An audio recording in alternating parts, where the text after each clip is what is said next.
Stars Asunder, System Apocalypse, Book 9, written by Dao Wang, narrated by 𝗏𝗏𝗀𝐿. Chapter 15. Julie Rudy finds me late that night, when things are dying out and I'm seated by myself in a corner. After my last pronouncement, the number of individuals wanting to get to know us has died down a little. I still had to glad hand a bunch, talk to them about their problems, learn a little about what they wanted me to do for them and who they wanted to point me at. I listened, recorded everything, and promised to look into it, and then sent them on their way. Toward the end of the night, Katrin parted with me, intent on making her own connections. That worked for me, allowing me to find a place to settle down, conjure chocolate, and steal passing food while watching the threads dance. I've got a minor headache from keeping the skill up and running for so long, a mental exhaustion I'd be loath to carry if I expected violence. But for all my warnings to the kids, this is one of the few areas I'm pretty sure I'm safe. And the reason, arriving before me in her tall, elegant gown, offers a mocking smile. "Paladin, that was interestingly done. Sometimes being blunt is the easiest, and sometimes it makes things harder. But you're not one to shy from the hard work either, are you?" Julie Rudy says, as she takes a seat across from me. "Don't have the time," I say, gesturing around the group. "If I was here longer, I might have favors to call in, ways to get him to do what I want that aren't as blunt. But," I shrug, "I don't, so I use what I have." "The threat of violence?" Julie Rudy says. "Yes." "And when that fails?" the Viscountess asks. "We'll have to find out, won't we?" Julie Rudy's eyes narrow, then she laughs. "You certainly are a breath of fresh air. I'll be interested to see how 𝐼𝐸𝐿 deals with you." And how I deal with 𝐼𝐸𝐿. It could turn out badly for me, solving their problem of more paladins, which I assume is why she supported me this much. "Tell me, are the initiates you're training going to be similar to you?" I shrug. "That's up to them. I'm sure a few might be more diplomatic. Some might even support your abuses." I lean back in the chair, enjoying the plush comfiness, feeling how I sink into its cream and yellow embrace. I dismiss society's web, saving myself from the headache and beginning the recovery process. "You say abuses, we say efficient distribution of work. Or do you think we should set our bidding processes for every contract? We should try for equality when it's quite clear who will get the job when we have the levels and the classes," Julie Rudy says. "Equality is a nice ideal, but it pales under the light of the system. Classes and levels are fixed and clear. There are classes that are better than others, levels which are higher. Put together into a corporation or guild, it is easy to quantify and know who is superior. Why should we waste time taking part in pageantry and sacrifice efficiency? Why should those who have better levels, who have strived for those levels, sacrifice for those who are too lazy to improve themselves?" "And what does Burdain say of that?" "Perhaps you should ask him. I wouldn't want to put words in his mouth," she says. I flash her a tight smile. "But I'm asking you." She hesitates before indulging my question. "He and his people would say that we are too dependent on a few groups, that in doing so we leave ourselves vulnerable to shocks in the system, that our enemies could exploit that. By hogging leveling chances, by keeping our services constrained, we harm the growth of our empire." "And?"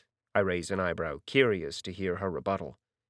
"His way sees the creation of a large number of low-level masterclasses at best. Focusing our attention on a few, we can push a select number of artisans to heroic levels." "Not legendary?" I say, lips curled up slightly. Julie Rudy sniffs. "You should know the answer to that by now." I nod in acknowledgement of her point. The gap between heroic and legendary is vast. Even for someone like me, my growth is slowed significantly. For normal individuals, the climb to legendary could be considered impossible. At that point, even artisans need to venture into the Forbidden Zone, need to achieve a number of truly lucky opportunities, and take part in some extremely large battles, just to scrape together the experience needed. No. The jump between heroic and legendary isn't something an empire, even one as powerful as the Erethran Empire, can achieve just by desiring it. Not with the way experience is gifted, not the way it gets discounted when too much danger, too much help is blocked. I know this better than most. For I have seen the statistics, watched as specialists, statisticians, and researchers run the numbers. As I think about it, the data floods back. The research tables, the videos, the memo notes, as questers draw information from across the system galaxy, across thousands of years. Data compiled and tested, scenarios modeled. The simple answer is that the system wants individuals, needs individuals, to achieve legendary status alone, as if it doesn't trust an empire with the power to make legendaries. This time around, as the information floods past me, I spot something else, another piece of information, a discussion I missed last time. A series of research papers that had been redacted in the normal archive, of changes in experience gains by the Council, jumps in levels by those sponsored by the empires, and the sudden shift of new rules and titles, of deaths, and the sudden cessation of their growth. A battle played out between the Galactic Council and the system itself, as one and the other tries to push their own goals. It reinforces my knowledge, my understanding that the system is self-correcting. The question is it a subroutine or a deliberate choice? The problem with a good, self-learning program is that Turing's test can easily be fooled. Even so, there are answers here in the way it discounts titles or alters experience gains from perks or, in one case, elevated an entire neighboring race to wipe out a hive mind, single-organism race. The answer it hints at is a guiding intelligence, one that is more than just a sophisticated program. Well, it has been a while, 𝗤𝐿𝐿 says, drawing my attention once again. I blink, staring at her, and realize I did it again. Faded out as information passed through me, and in the corner of my eye I noticed the system quest update blink and flash away as experience is provided to me.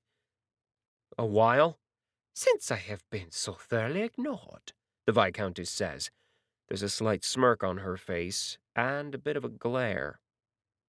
I'd flush in embarrassment, but I lost that particular concern a long time ago. Just thinking. Of course, 𝗤𝐿𝐿 says. About what? Your support, and those of the others. I look to the side, watching a few stragglers as they linger. There's a group of them clustered around Katrin, chatting with her, vying for her attention. In another corner, a gentleman holds court over his own ensemble of men and women. Ali feeds me details, but I dismiss them. Handsome boy's a socialite, but not a player. Sprawled across a divan, an older Erethran man, portly with a metal foot, lies, insensate off a concoction of toxins and boosters. Robots move around, picking up and cleaning the area, putting it all back together. Ali's flying high above, floating on clouds, literally, as he chats with other companions. For all that, I'm also recording 𝗤𝐿𝐿's reaction as I speak. I was led to believe I'd be facing more headwinds in the re-establishment of the Paladins. Oh, many aren't happy. They remember the purges, the audits, but you've done nothing thus far. She gestures toward the north. Until tonight, that is. This, and how you and your initiates act, will see your mana levels rise or fall. She sniffs. We understand the need for your paladins, and better a group that we know than... She shrugs. Well, let's just say the majority are waiting to see what we get. We do recall times when paladins came from our ranks, too. You mean when you found people who would help you nobles get your way, I say. We are not parasites, no matter what others might tell you. Unlike your politicians, we serve the Empire, much like those nobles of yours once did, 𝗤𝐿𝐿 says. Noblesse oblige, was it? The improvement of our classes, of our families and guilds are for the betterment of the Empire. We have been the lance that pierces our enemies' hearts from the very start. And what many enemies you have. How many active wars are you fighting now? Ernak, Gil, Kuzlamana? I trail off, trying to remember. Ulswain, the spiral arms of Tran, Ollie says, floating down finally. And those are the ones that are hot right now. There's another half-dozen in abeyance, though not at peace. Never mind the other half-dozen minor kingdoms which are working with your current opponents to strengthen them, because they know they're next. The problem with constant expansion is that everyone knows sooner or later they're going to be next, which means everyone has a good reason to join together to fight you guys. If not for your espionage teams, you'd be facing a much bigger problem. I think you're mixing my stance with Bradane's, 𝗔𝐿𝐿 says. While I intend for us to win our current battles, I do not believe further expansion is in our interest at this time. Our population is somewhat more stretched than I would prefer. She shakes her head. We need to expand our population, consolidate our latest gains, including our base on Earth.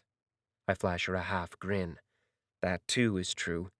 Having that space to develop has ensured the Erethrans can train a large number of their people in a dungeon world environment. One of the other negatives of a restricted zone is the negative experience modifier we all face.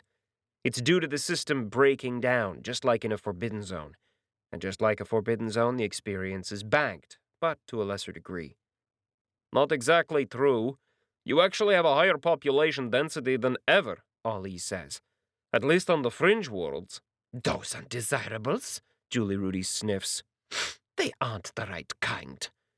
You mean native Erethrans, I say, as Ollie shoots me the data he's picked out. It takes only a glance to tell the truth. For a galaxy-spanning empire, it's still the native Erethrans who hold the majority of the positions at the top. Well, except for the initiates being trained by me, which is interesting. Huh. Sometimes I can be a bit oblivious. I meant those with the right classes, the right heritage and training, 𝗔𝐿𝐿 says. Those you speak of have little to contribute. Most never make it past basic class. I grunt, deciding to stop arguing. For one thing, I don't know enough to say if it's a structural problem or an actual societal one. Classes matter. A bad class mix, especially in a militaristic society like this, might be a real problem. If a race tends toward artists and entertainers, they wouldn't do well in Eretria. Then again, I shake my head. Seems simplistic. The numbers are there, if you care to look, 𝗔𝐿𝐿 says.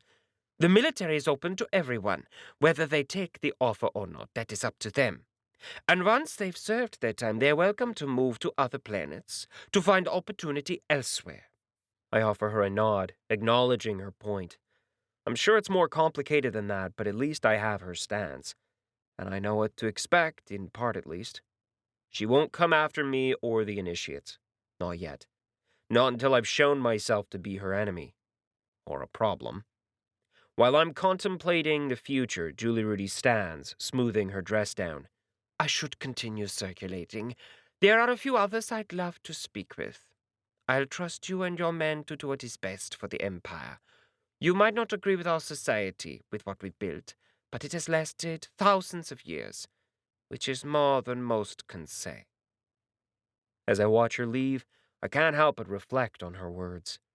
As much as I'd like to discount her words, she's right. For all the flaws in their system, all the problems that I can see, they've survived. Where other empires, other kingdoms, other dynasties have fallen.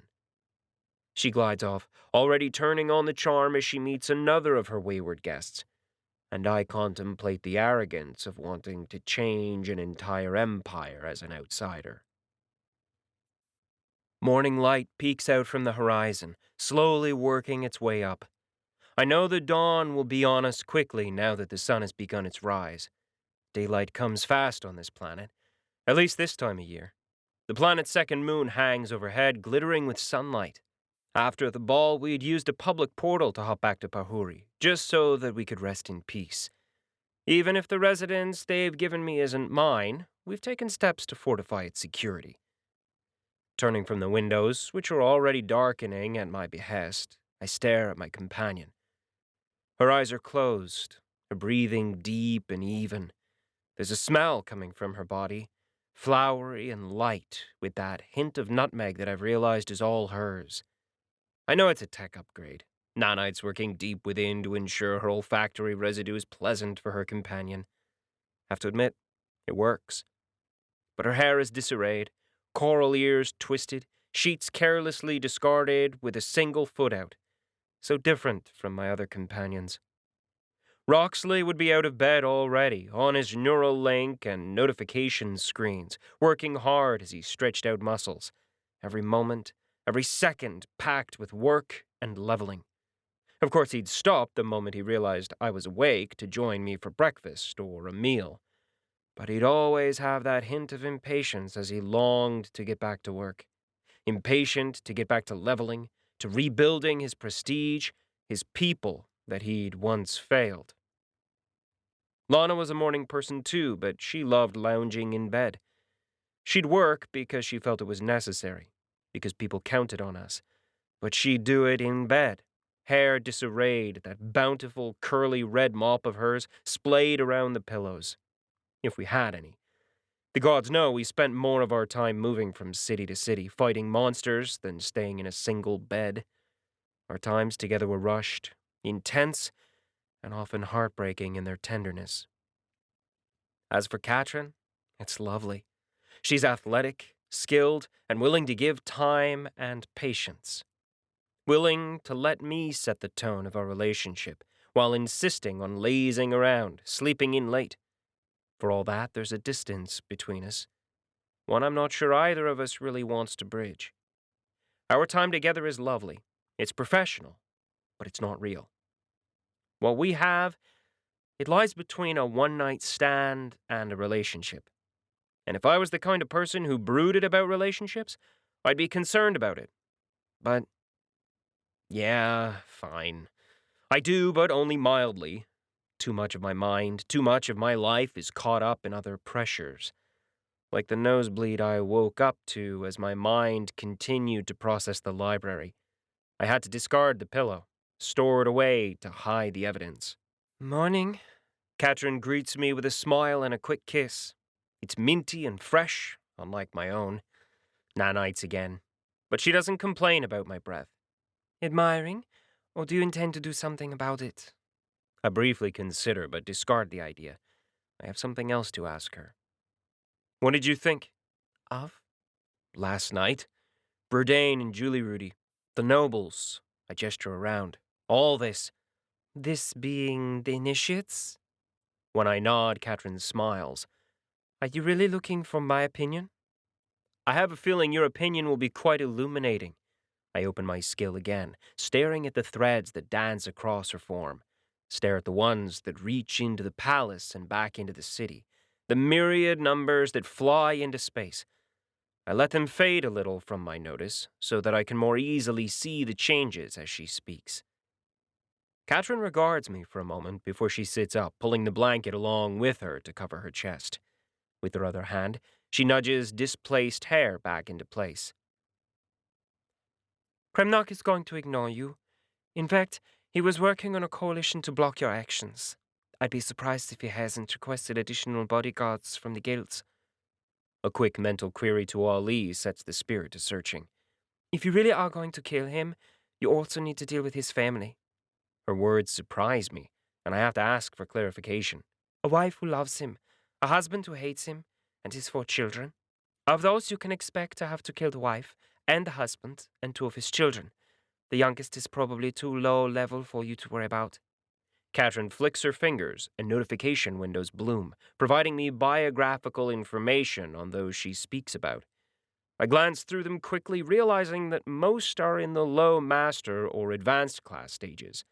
Only the 2 youngers are really low-leveled. The first hasn't even reached the age of system majority. The other is struggling up the mid-ranks of his basic class. Are you certain I'll have to kill them? Most likely. His partners are fully complicit in his actions and are unlikely to change their minds, even after his disposal. Unless you intend to remove him from power and give it to someone else, they'll still be in charge, 𝗏𝗏 says.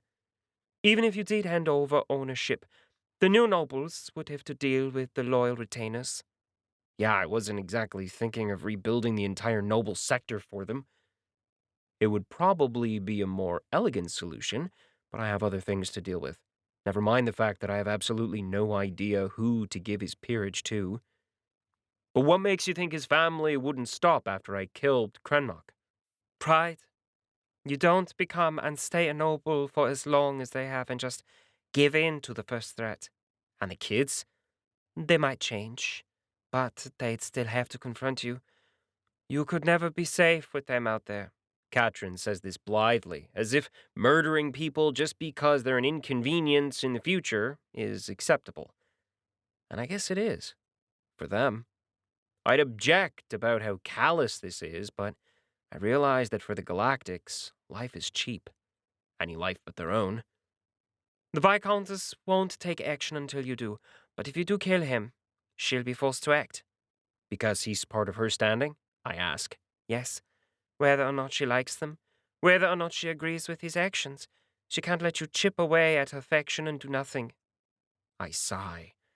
Nothing she says is particularly new or surprising, and maybe I shouldn't have threatened his life.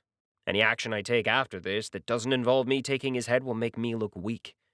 Realistically, what I want to do is deal with the blockade, not him. I do wonder if 𝗏𝗏's viewpoint is slightly wrong. After all, to stop me after I kill 𝗏𝗏, Julie Rudy would have to kill me. Kill the initiates, maybe. And if that happens, they'll have no other choice but to take part in the civil war that will come since there was no other option for the inheritance. Is losing one member of her faction worth that? Then again, it's only a risk if she thinks I won't pick her. And if I destroy her base, she might take it as a sign that I'm not looking favorably upon her candidacy. I rub my temples, feeling a headache coming along. 𝗏𝗏 makes a little sound in her throat and shifts to lay a kiss upon my lips. Dawn light continues to filter in, slowly brightening the room as the windows note our increased wakefulness. It's a gradual process, just like I prefer. And Bredane? I ask her while reaching for the sheets and pulling them over her body to keep her warm, and to lower the distractions. I can't see how he'd object to your actions.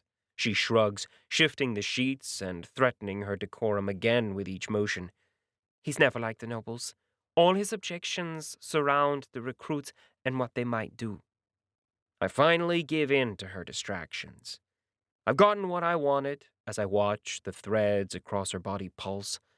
I release my skill and roll over, pinning her down before I begin my assault on her lips and skin. So, Ali floats beside me as I walk out of my residence to my designated portal zone.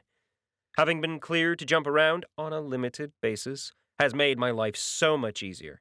As I take in the weirdly colored vegetation of the planet, I mentally locate the image of my destination.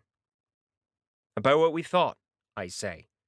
My conversation with 𝗏𝗏 confirmed some suspicions and musings, which means Phase 2 is a go. But to get there, I have to have a conversation with my designated aides. I step through the portal only to be greeted by 𝗪𝗻 and Braxton. Like most portal and teleportation locations, I've been dumped into a carefully reinforced security room, one that has numerous safeguards and security weaponry in place. I stride off the platform and grin at the pair.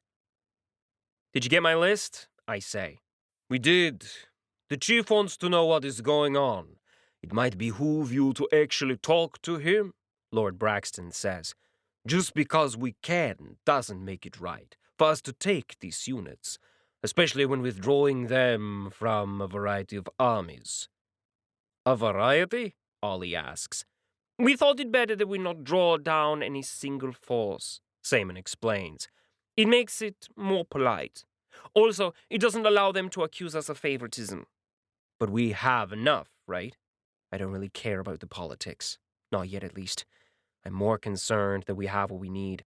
6 teams, 10 members each, as per your specifications, says Lord Braxton.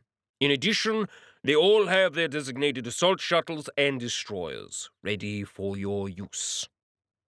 It's not a large force, the way an empire counts things. Not even when you account for the levels I asked for. Still, all of the team members are close to master class, and some already are. It means that they've got more punching power than the raw numbers would indicate. The team's smaller sizes is why Bourdain's only making noises about wanting me to talk to him, rather than demanding I do so. And the logistic basis and the necessary permits? All done. They'll go public in a day, says Seaman. We also have the permit for your friend to have arrived. He'll be here tomorrow. That last sentence makes me grin. It's been a long time since I've seen Dornelor. Not since he quite resolutely turned down the production of his ship in Erythra. I'm really curious to see what he's done with his share of the earnings. Well, that was fast. We could have done all this by email, I say, lips twisting in a grin. When the pair of them don't react to my amusement, I sigh and throw my hands in the air. Galactic language packs really don't do humor well, do they? No, you're just not funny, boyo. I ignore the damn spirit, confirm what Society's web tells me about the pair, sign a few more documents, then I open up a portal. I can't wait to meet my initiates after their break. I'm sure they're just dying to know what Stage 2 is all about. Chapter 16. The wind kicks up, blasting against my face, throwing up dirt and debris as the ship lands. It's a gorgeous ship, long and sharp-nosed to keep the vessel streamlined. Silver paint with just a touch of gold and blue lining on the edges. Bulbous equipment slots carry missiles, and gun turrets sit on the wings, carefully reshaped by projected force fields for atmospheric flying. Even from here, I can see how the weapons can pivot, shift, and retarget in full 360-degree angles.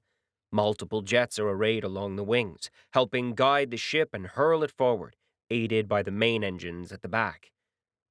Just before it lands, the ship's main engines switch off, engines in the wings altering direction and angle to do a vertical landing.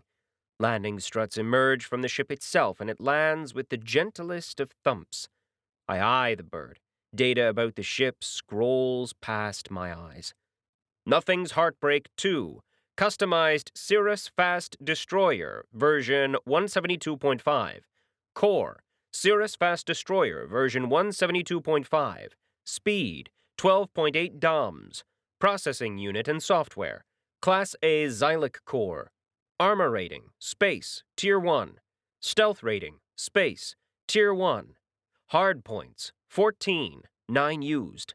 Soft points, 21, 14 used. Crew, 1, +4 maintenance drones. Crew capacity, 7. Weaponry, 4 Ares 8.2 Mu beam turrets. 6 one-layer missile turrets. Defense, 4 cubitum point defense force shields. 1 repulsive 𝗪𝗂𝘃 field. 24 point defense lasers. Core durability, 100%. More. As the data streams in, I'm amused that I still have vice captain privileges. After I lost him his vessel, I was sure Dornelor was going to bitch me out before letting me in. Once the engines die, the personnel doors open and Dornelor walks out, shading his head with one hand. I see you've planned for me. I can't help but tease the pirate. Beyond being a general upgrade over the first Heartbreak, the second Heartbreak also has a much higher number of redundant systems. Nearly half of the hard points and a quarter of the soft points in the ship are used for redundant systems. Oh, trust me. I'm adding it to your bill, Dornelor replies, crossing his arms in distaste. I grunt, walking up to greet the man even as the rest of the team makes their presence known. 𝐼𝐞𝐸, on the ground, uncrosses her legs as she finishes her meditation. Bolo flicks his fingers, dismissing the TV show he was watching with Ali, offering the pirate a grin. And Harry hurries over, tucking in his pants, a smear of lipstick still on his lips. As I greet the 𝐤𝐸𝐶𝐸, I sigh mentally. Everyone I've been meeting recently is bigger than me. Like Bolo, Dornalor's 9 feet tall, but unlike the Dragon Lord, he's entirely hairless, with a head shaped like a pot and a weird dandelion yellow skin.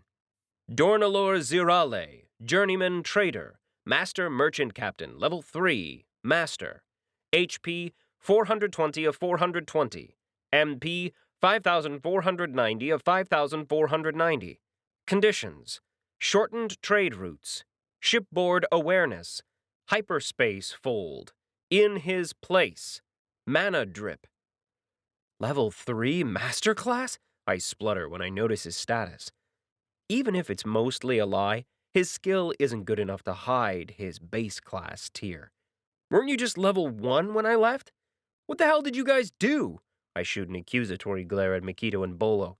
Nothing happened. Bolo waves his hands. Isn't that right, Dornalor? Nothing that the Redeemer needs to know. He fixes the grinning pirate captain with a look and pulses his dragon fear just once. Dornalor's grin only fades a little since he's still standing on his ship's gangplank. Bolo, I mutter. I stare at Dornalor since I know the Dragon Lord isn't going to tell me. Dornalor hums, that pot head rocking from side to side. It's weird, especially since he doesn't have ears, but in the end, the grin widens as I growl impatiently. Nah, it's more fun watching you twitch. I won't tell. I glare at the pair before I look at Mikito. It's settled. Relax, Mikito says, patting the air as if she's patting my shoulder. Or head. Or don't. We could use that anger. With those words, she strolls up the gangplank, muttering appreciations to Dornalor as she regards the ship. Gah! I could buy the information. Don't bother. If it was really important, they'd tell me, I say, only allowing a small smile to break out when they're inside. I turn around, staring at the empty fields behind. She did say she wouldn't see you off. I know. Wasn't what I was looking for. Uh-huh. I snort out loud and ascend the ship. I know in other fields, the rest of the initiates are doing the same. Soon enough, I have to brief them. Just before I slap the blast doors closed, I look back at the empty fields. Once more into the breach. Or something like that. It takes a bit of time before we're up in space, but once we are, I open comms to everyone. 6 displays, one for each of the remaining Paladin initiates, hover beside me. In a smaller window, identical ships are displayed, the vessels that the initiates will be in command of. I know I said that we can't really rely on the Erethran armed forces for support, but needs must. Anyway, with the data we had, we filtered out the untrustworthy. Exactly how well we did, we'll find out. But among the requirements they had for this portion of their training was deciding who and what their team would look like. What I won't tell them is, if I have time, I'm going to take a gander at all of their choices later on with Society's Web. It's not a foolproof method, but it might raise some interesting and unspoken alliances. Each of the ships they're in, the Randolph 3 model, is in general classification similar to the Nothing's Heartbreak. That means they're mid-sized military scout ships, armed to the teeth, but more focused on speed and stealth than being able to slug it out. Unlike Dornalor's, which has a few specific spots to allow people like Bolo and myself to make use of our skills, the military vessels are geared toward tech solutions to the firepower question. On the other hand, their ships are also much higher rated for speed. They're also configured to use a higher variety of disposable stealth drones, unlike Dornalor's. Welcome to Phase 2, ladies and gentlemen, I say, and the group shifts slightly, staring at me in impatience. One of the things you're going to have to learn is that actions have consequences, and that our job isn't just swooping in, killing a bunch of people and moving on. If you want to do your job properly as a paladin, you have to make sure that the unintended consequences of your actions and the intended ones all play out the way you need them to. Memory rises of a conversation with another. We're seated at home, a blasted, shattered remnant of a cave holed out from the mountain by a missed attack. Cracks from overheated stone abound in the ceilings and walls. The ground is the only thing that doesn't move, and that's because she's taken the time to use a spell to fix it up. In fact, most of the furniture is reshaped earth, easy to use, easy to discard. Over cups of fermented mucus and vegetable matter, we rest. It's been another long, exhausting day of fighting on the walls. Technically speaking, having both of us off the walls is not necessarily a good idea, but with Blinkstep and Portal, getting where we need to be isn't too difficult. And at a certain point, we all need a break. Why am I here? Unintended consequences and obligations. Suhagar laughs bitterly, waving the dented mug around. It's not even a real mug, but a torn and reshaped plate of armor with a hand etched onto it in a slipshod manner. Not that she gives a damn, since it holds alcohol just as well. I screwed up. Should never have killed them. Should have stayed behind, waited another month, another year. But I was impatient. There was always something else to do. I thought it was fine that I, had fixed the problem. There was other work, other quests to finish, and I was so alone then. But I was wrong, and they slipped from normal to restricted to forbidden, all because I killed them. I try to protest, to point out that she couldn't have known this would happen. Doesn't matter. Learn from me. Learn from this. Always finish the job. The real job. Protect the Empire, not the system. Memory fades and I find everyone still looking at me, waiting. This time, luckily, it was only a few seconds. It just seems like a very long pause. The planet we just saved needs immigrants. Problem is, the only people who would immigrate to a restricted planet are undesirables. People who are born in forbidden zones, rim planets where the Empire has yet to complete rebuilding. Those who have no hope of a better life where they are. Failures, rejects, even deserters and draft dodgers. Majin, 𝐞𝐸, and 𝐸𝐶NN react at the last group. Interesting to note, but not surprising to some ways.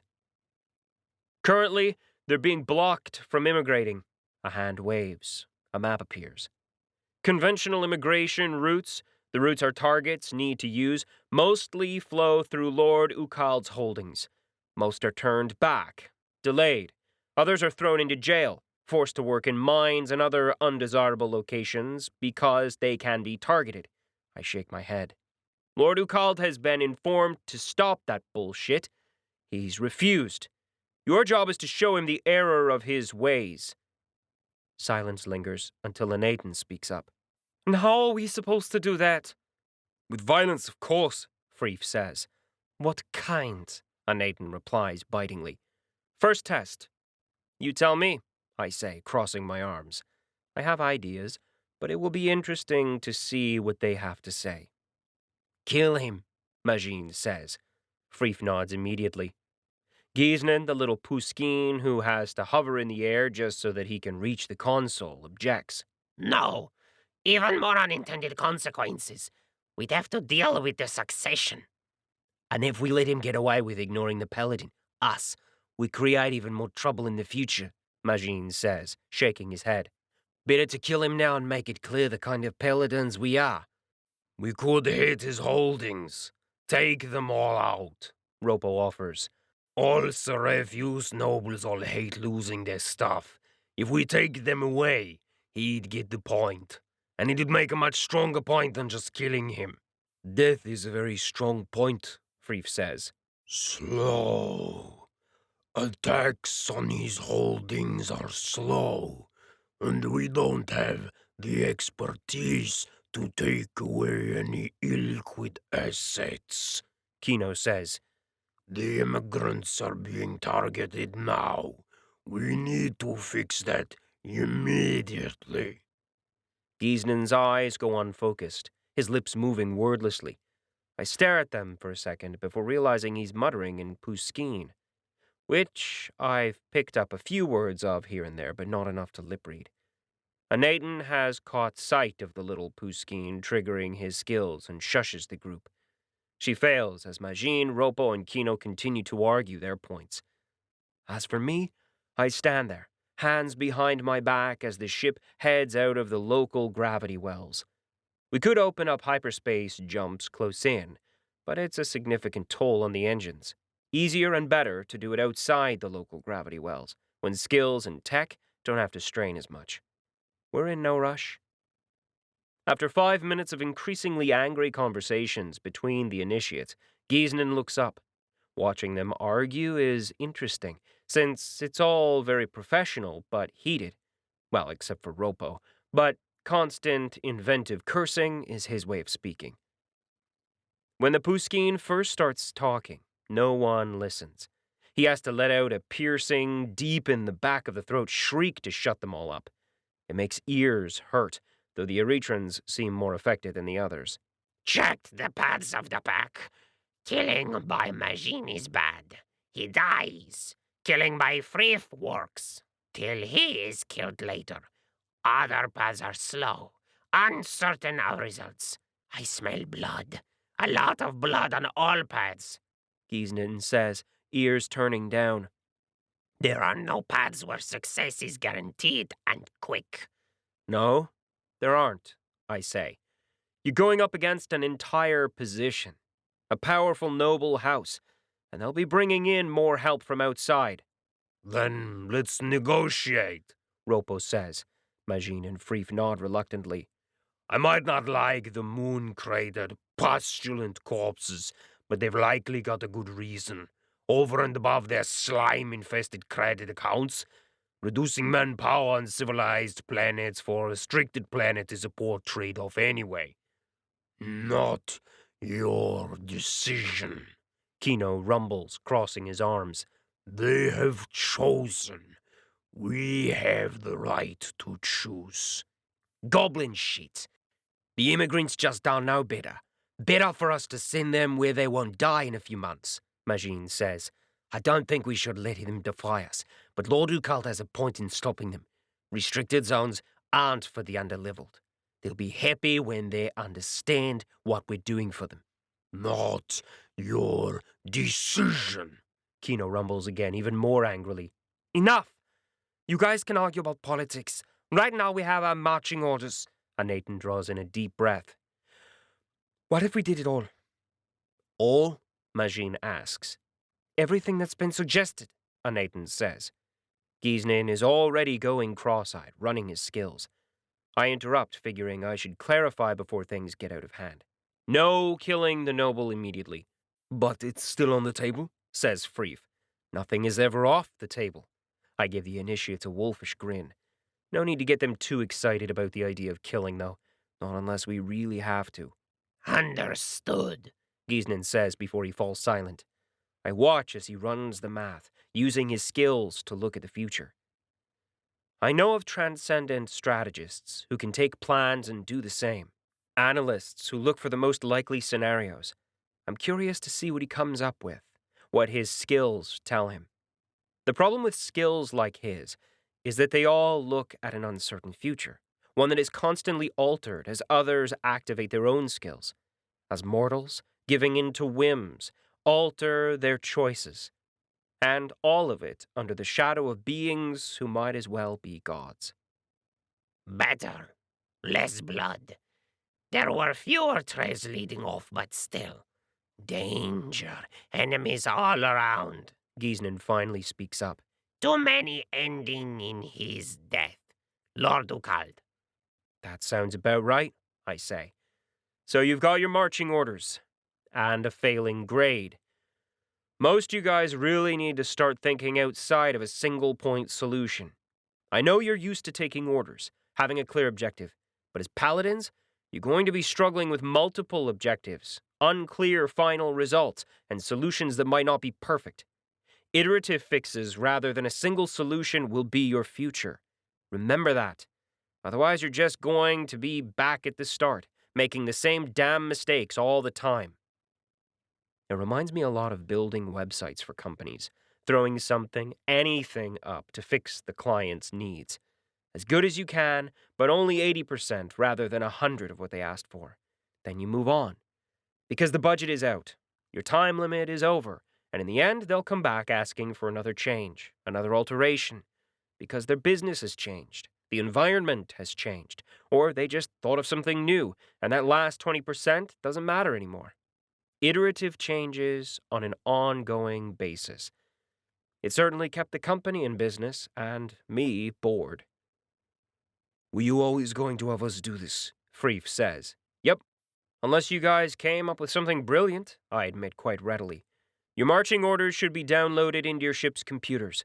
We're splitting you guys up, taking his assets, freeing up some of those already taken, and dealing with this interdiction."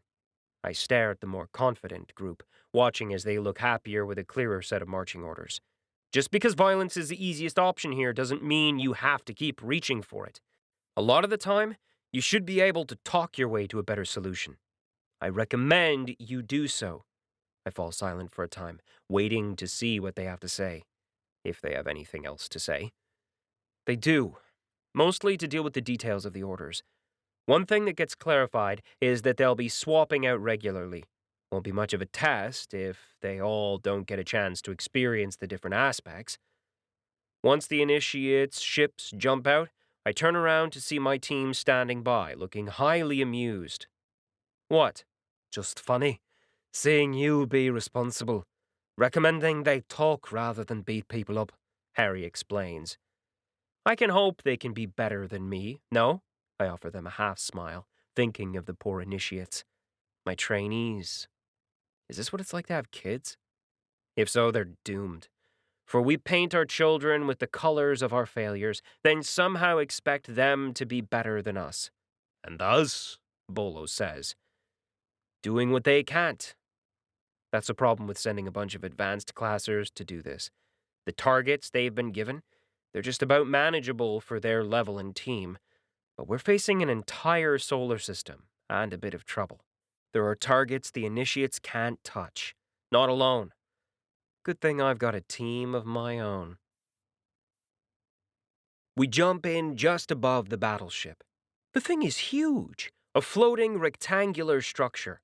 Impulse occurs from numerous engines placed throughout the structure, allowing it to shift direction in ways that no atmospheric craft is ever engineered to do. Of course, considering its size, re-entry into a planet would cause problems. It's a couple of kilometers across one edge, more reminiscent of a Borg cube than anything I'd expect to see, which makes above a rather loose concept. We blip in and immediately 𝗲𝗏𝗏 maneuvers for the closest entrance dock. Once we're close enough that momentum will slingshot us in, he uses the equivalent of a railgun system to launch us. "Target locks everywhere," Harry calls out moments later. Beams of crisscrossing energy target the heartbreak, or where the ship should be.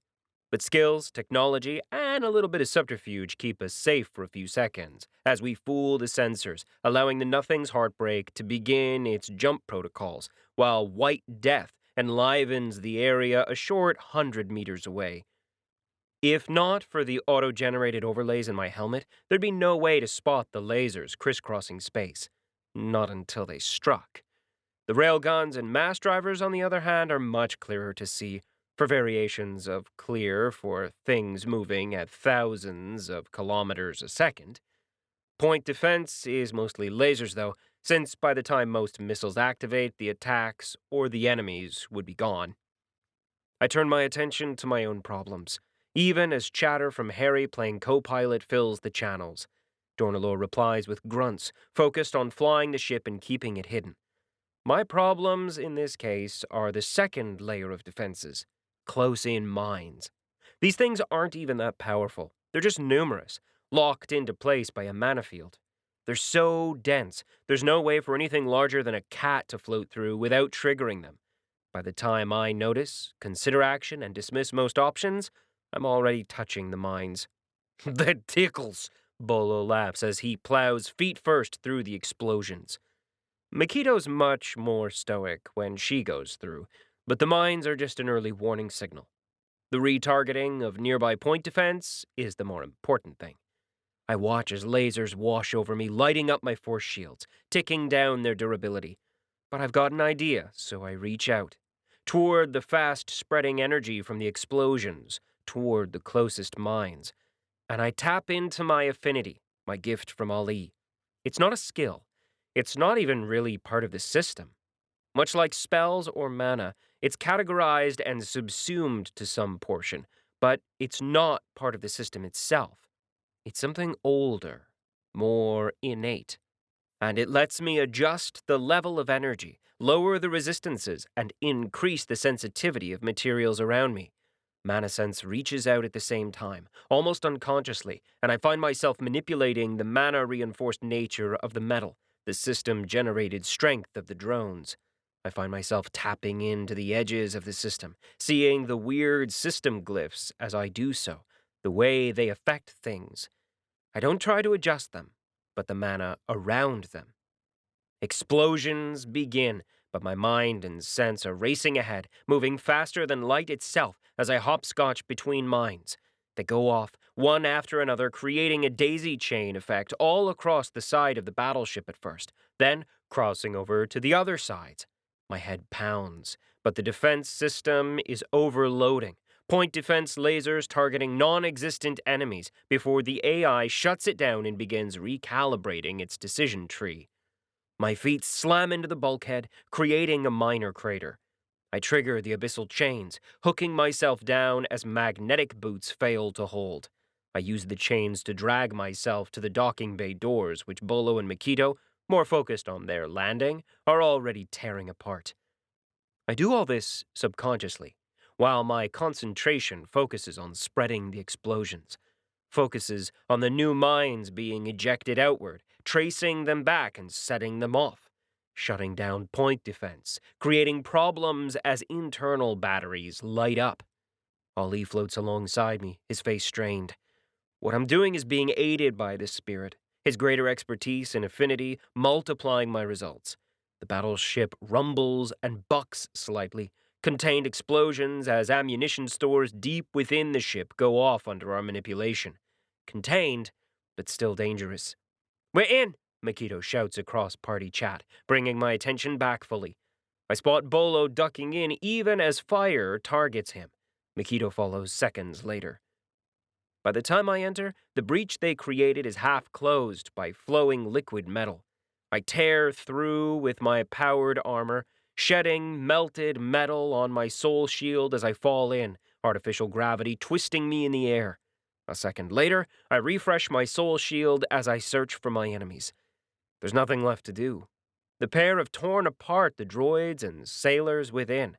I feel a flash of guilt as I notice the floating corpses. A 𝗪𝗏𝗏 floats, missing his lower half, intestines unraveling in space, frost and ice crystals floating away from him. The majority of the corpses are Erethran, though, all of them dressed in orange and pale indigo house uniforms. They're dead because I couldn't think of a better way to do this. They were just doing their jobs. Then I dismiss it. The guilt, the pain, it can all be dealt with later. For now, we have a job to do. Get to the command center and deal with the captain. No more time for guilt, not with everything moving so fast. So I focus, for I'm getting left behind. I rush through wrecked corridors, defensive doors, and installations rent apart. Occasional floors are smashed open as the pair take a faster and more direct way to our goal. They make good time, often not even bothering to deal fully with sailors and marines as they continue the assault. "Down 3 corridors. He's moving. Teleport circle. On. Whip.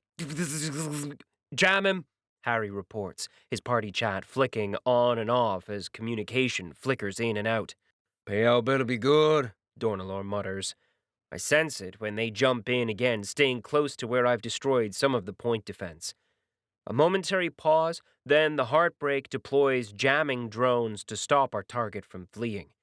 I catch up to my team when they get stymied.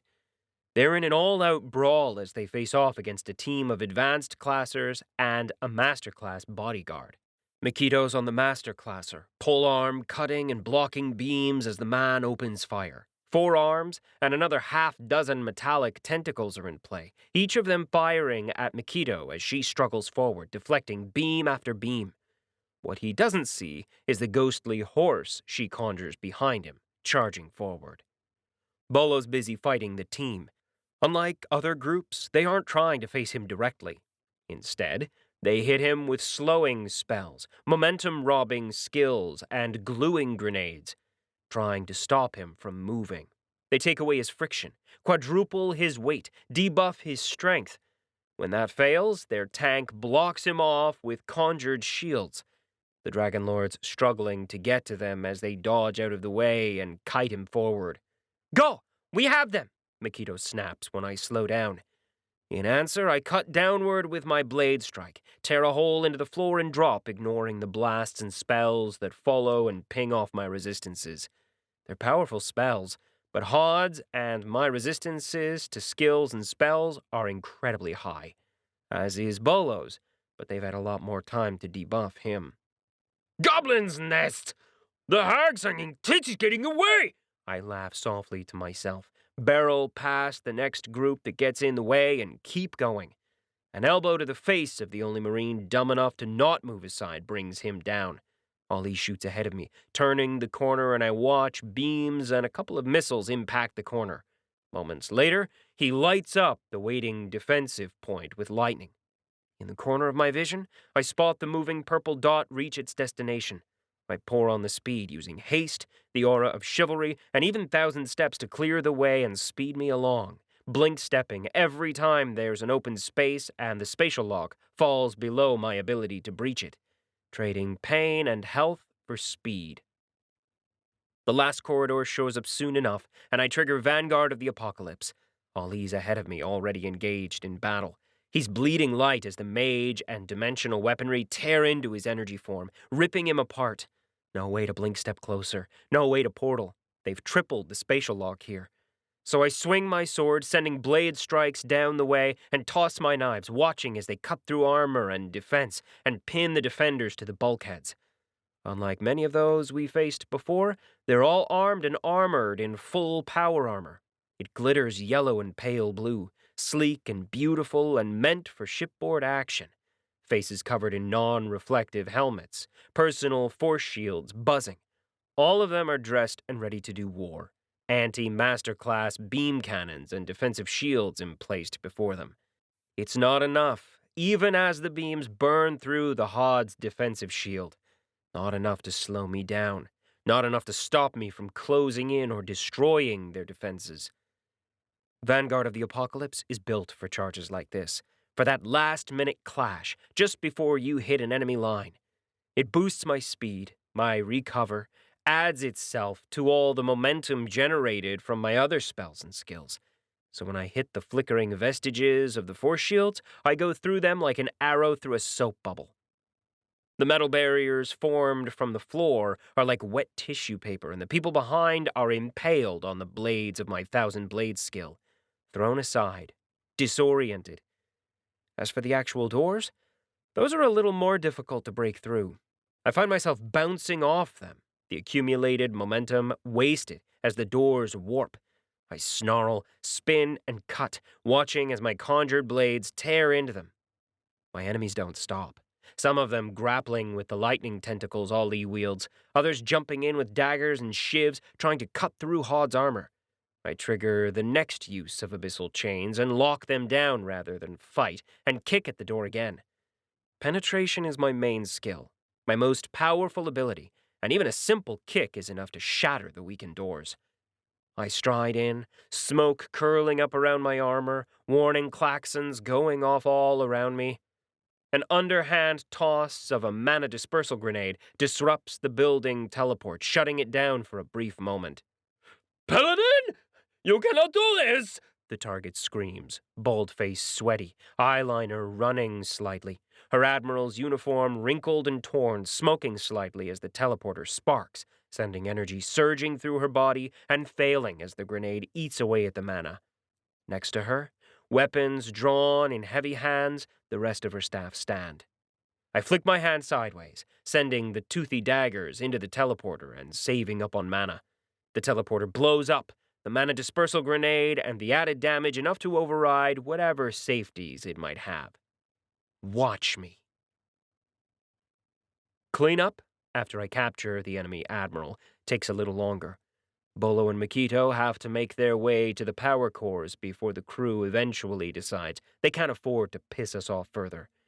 We have to fight off a couple of advanced teams each, and 2 more masterclassers. Still, we're lucky. I don't think anyone expected us to take this kind of action.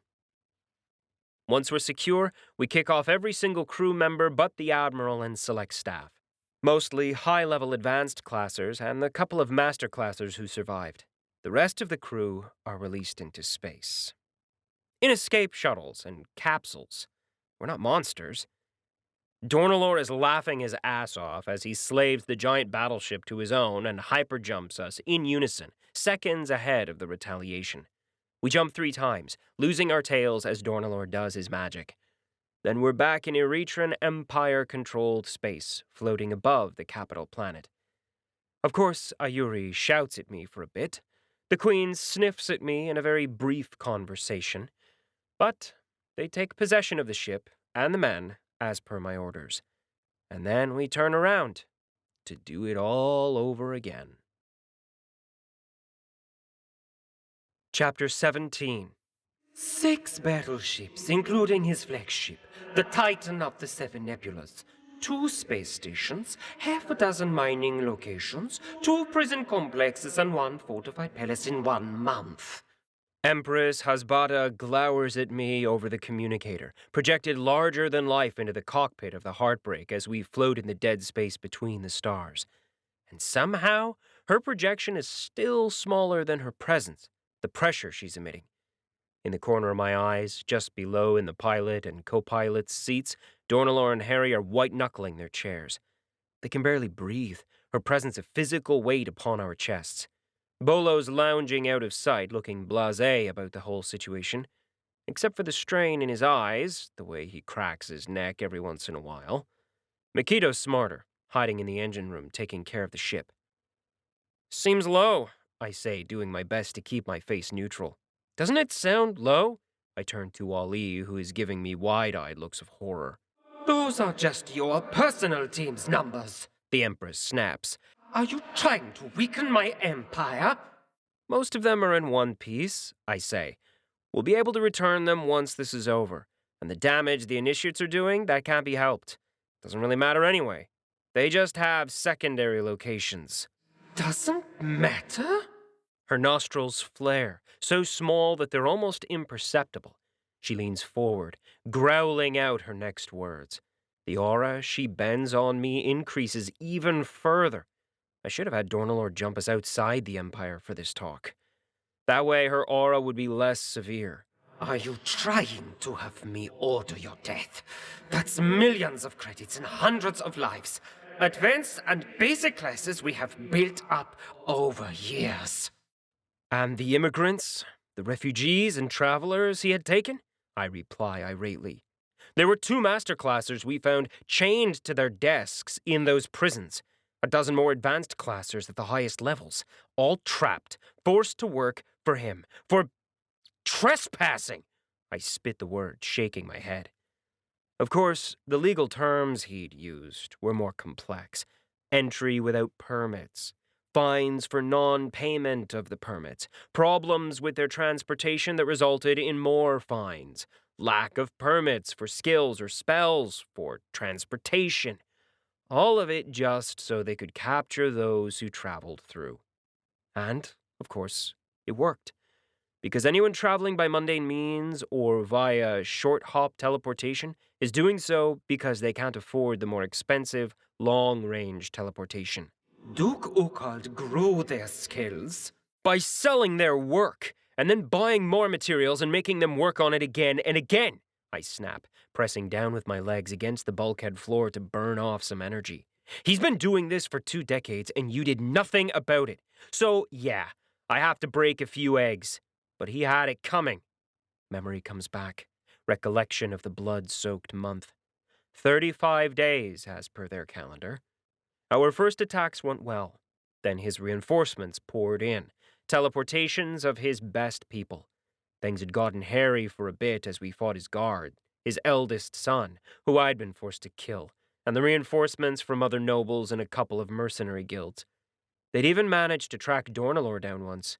If not for the fact that the pirate is professionally paranoid, we'd have been caught. As it was, the close-in fission mines we'd set up had nearly torn the Heartbreak apart when they went off. Only the use of our combined skills and me linking everything together, including disengaging safeties, had left us alive and limping out. Your actions have more consequences than just your problem with the Duke, the Empress says. The chain around her neck trembles, swinging back and forth as she leans forward, glittering gold and emerald. You are hardening their stance against you and your paladins. The Empire's paladins, I correct. And so be it. We aren't going to stop until he stands down. The Queen tenses for a second, then calms down, leaning back almost languidly. My danger sense pings, and I tense a little. And if I ordered you to end this?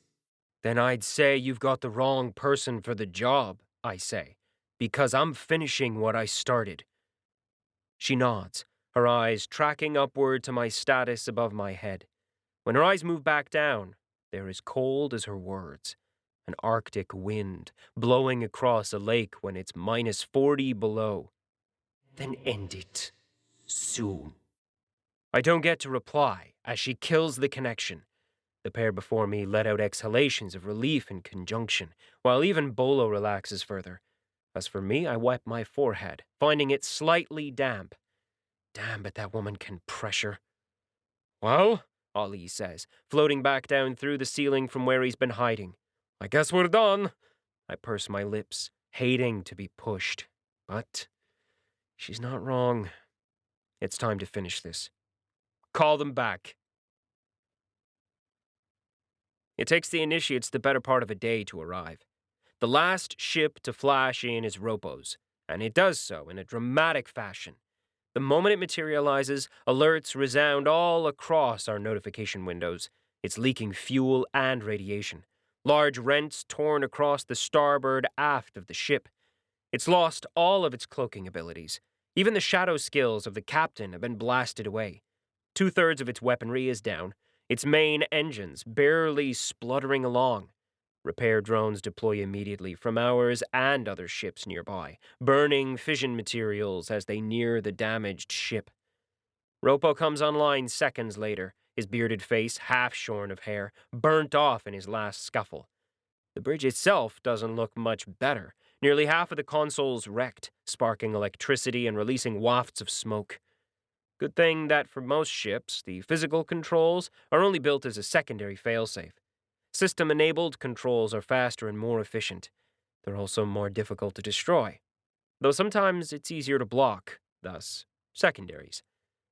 I draw a deep breath and dismiss the slight hint of funk that comes from not using a cleanse spell for a full day and the remnants of chocolate bars on my breath. This time around it was dark chocolate, the hard bitterness of the bar still present in my mouth, the slight hints of the strawberry and nougat lingering. I want another, but this isn't the time. Whether it was because I was pulling the initiates out or because the universe has a strange sense of humor, the Duke launched his payback today. Because of that, the team had been struggling to disengage. 𝗨𝗨's ship was the least worrisome. At least he made it. We lost Kino's signal in the middle of the day, and even Harry's access to the shop cannot provide us details. They've locked it all down under multiple skills. There's no way to know whether anyone survived without finding out ourselves. Some of the other ships have come out fine. Majin had finished his attack, leaving him free to scuttle off before they launched theirs. 𝗪𝐸𝐶 never planned to do an attack today. I can't help but wonder how much of that was because he foresaw the attack. The rest was a mixed bag in between 𝗨𝗨 and Majin. Welcome back. I think that's all of us, no? I nod to 𝗨𝗨 and gesture, reading the various communiques from the others. The initiates have nothing to do with running the ships, so there's no reason to delay our discussion. They all look a little harried, just a little stressed. Even if we have access to the shop and have adequate inventory and supplies to keep us going, a month of hit-and-run tactics, ostensibly against allies, can make people grumpy and stressed. Any word about Kino? Majin asks. I'm a little surprised the dueling addict has paid enough attention to even realize the Risen isn't here. Then again, maybe that's just me projecting my own biases. Nothing, Harry answers for me, a frown etching his dark skin, deepening lines that are normally quite well hidden. Not even an announcement of his victory. Surprising, that. Our attacks have been local news that has grown more and more harried over the month as the attacks from unknown sources have escalated. The Duke has a bit of a PR problem, with the truth of our face-off kept from the public. Still, we've done enough damage that they can't afford to say nothing. Did you know about the attacks? Anaden is glaring at me, obviously having an answer to that question in her mind. Nope, I shake my head, letting my gaze flick over the blue screens filled with the initiate statuses. At the same time, I get a glimpse of our own cockpit displayed from the camera feed of the ship. Myself above it in the vice captain's chair with full access to the system, Bolo at weapons and security console, and 𝐼𝐞𝐞 seated in the passenger chair behind. The new cockpit is big enough to fit all 5 of us, which is kind of nice. I had a call. When my pronouncement doesn't elicit a reaction, I continue. From the Empress. That gets a reaction. More than one of the initiates hiss, and 𝗲 mutters, I knew it. They all have the look of someone waiting for the other shoe to drop, or a system notification to update, as the Galactics would say. She wants us to finish this. Now. There are a lot of firm nods, straightening of spines. No surprise there. Most of them have been doing well, picking their targets with care, exploiting holes in defenses, using fake-outs and overwhelming force as necessary. Just as importantly, they've also come into close contact with the policies of Duke 𝐞𝐶. And even the most blasé, the most supportive like Majin, have begun to see the problems. It's one thing to espouse intellectually sound policies, to weigh the lives of the masses against the needs of the few, to do what is right for the many at the expense of the minority. It's another thing to look in the face of those few and tell them they aren't worth it, to drag them out from their kennels, to unchain them from tables that have locked them in production forever, to stare at the children who ask you where their parents are and know that you have no good answer. Stage 2 is never really about training or skill development. Stage 2 was all about reinforcing the only thing that's truly important to a paladin. We serve the Empire. And the Empire isn't some corporate monolith, or the nobles, or some abstract series of rules and regulations that dictate the order of our lives. It's not even the social structure that holds it all together. The Empire, society, is about the people. Maybe it doesn't matter. Maybe some of them can look at the choices the Duke made for his own good, for the good of his domain, and call it fair and fine. Maybe all I'm doing is screaming into the dark. Maybe that's okay too. Because we're only a few, even with all the power we have. And if I've learned one thing from the apocalypse and the library in my head, it's that there's no single solution. Maybe conflicting beliefs might be able to right wrongs in all kinds of places. What's the plan? 𝐲𝐴ZNN asks, ears curling down around his head. Duke 𝐞𝐶 has doubled down, refusing to change. We can't make him. So no more going around, no more playing nice. You have... I stare at the estimates and dismiss them. It'll take too long for 𝗏𝗏 to fix his ship. I compose other orders to have him join another initiate. An hour to get yourselves ready. Jump to the nearest shop if you need it. But then, we're going. All their faces go flat, game faces slipping on. Only 𝐲𝐴ZNN has a slight smile on his face, as if he's seen this all. As if this is the best option. I hope it is. I draw a deep breath, closing all the windows, and pull out the Duke's palace blueprints. A gesture brings over the rest of the team, and we pore over the details. Going over the plan one last time, making adjustments now that we're certain we've only got 5. And I can't help but wonder if I'm going to lose anyone else. The center of Duke 𝐞𝐶's domain is the infinite keeps. Or? There's a different name for it in Erethran, one less flowery and more practical, but Ali translated it for me as infinite keeps, and I can see why. It's a weird, highly defensive structure. The external structure is reminiscent of a stumpy fortress, something built in the 15th century when we were still transitioning between guns and bows. It has multiple towers, sprawling, crenellated walls that reach up and up into the sky. The walls themselves aren't just defensive structures, but residences too, apartment complexes for the unworthy. There's technically a central keep, a location for defenders to fall back to. The obsidian walls shroud the inner courtyard in perpetual twilight, no matter how many lights they install. The infinite keeps were built for 3 reasons, and they do them well. Firstly, the infinite keeps are where the Duke and his extended family reside. Because of the folded space design of the keeps, each location is embedded within the next, growing larger as one passes through the layers. Those individuals who are most in disfavor at the present moment are left on the outer rings, with the larger, more expansive grounds inside reserved for those in favor or within the direct line of descent. The punishment of being forced to live in noble squalor, having only a few thousand square feet of space to oneself, was enough to drive the various branches of his family to compete. Secondly, the smaller and more portable nature of the outer keep meant that the Duke could use it as his mobile fortress. Using its defenses, the Duke and his retainers could unleash their strength upon problematical locations throughout the solar systems. Whether it was a monster population that needed culling or an invading fleet, the keep could deploy forces directly. It helped as well that, as a mobile residence, the Duke could enjoy the various festivals and entertainment opportunities his planets offered. Thirdly, and the reason why we're launching our attack, is the system's settlement sphere. The Erethran noble title system is a strange little thing. Not to say that other galactics haven't taken it up, but it isn't extremely common. To reduce the burden on the system and to allow their nobles to anchor their skills over a wide plain, the Erethrans created these settlement spheres. Each sphere is like a pin in a staked-out handkerchief, warping the local area around it. By tying the noble title to it, the Empire could rule over large swaths of space with lower system requirements and populations. In that way, pound for pound, a designated noble from Eretria had more powerful skills than another of the same level. On the other hand, it also left them more vulnerable, a vulnerability we intend to exploit. I take a deep breath, staring again at blueprints. Like an inverse Russian Matryoshka doll, each keep we defeat will lead to another of greater size. Inversely, that also means that the concentration of fire and personnel will grow smaller.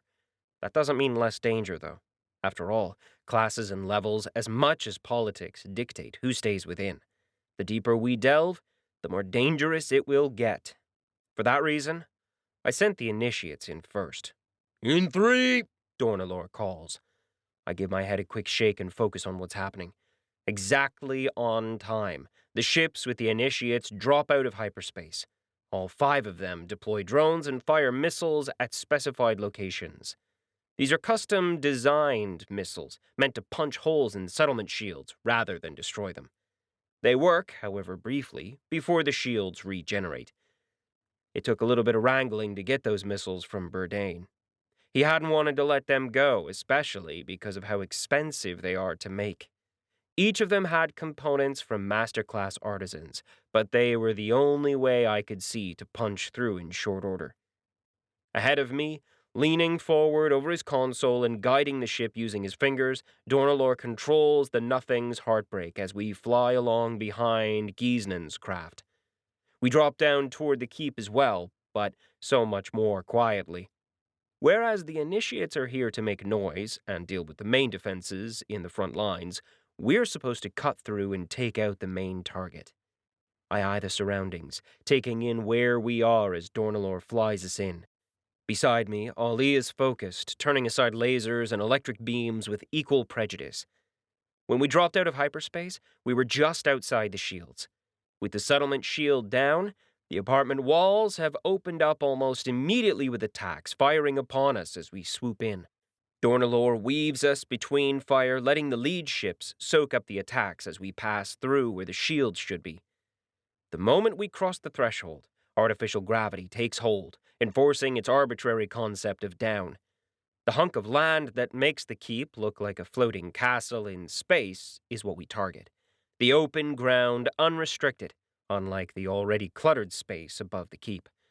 Cluttered with lasers, missiles, drones, and railgun-driven masses of metal and enchanted rock.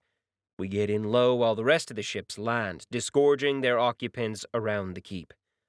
The initiates throw themselves out, rushing the 𝗨𝘆𝘀𝐿 towering apartment buildings, using tactical movement and cover fire to get close. They combine force shields, distracting robots and drones and movable defenses to keep themselves moving.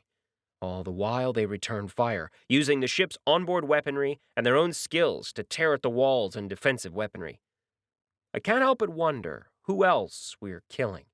Who else might be injured by their indiscriminate attacks? "Watch out! Drones incoming!" Harry barks. The war reporter is in the co-pilot seat, doing his best to help without participating directly. Luckily, passing information only mildly affects his status of non-combatant. It only really restricts his use of skills, but in this case, his main skill, just a bystander, is actually useful. It makes those targeting us, technologically or mentally, ignore him, and thus the ship itself.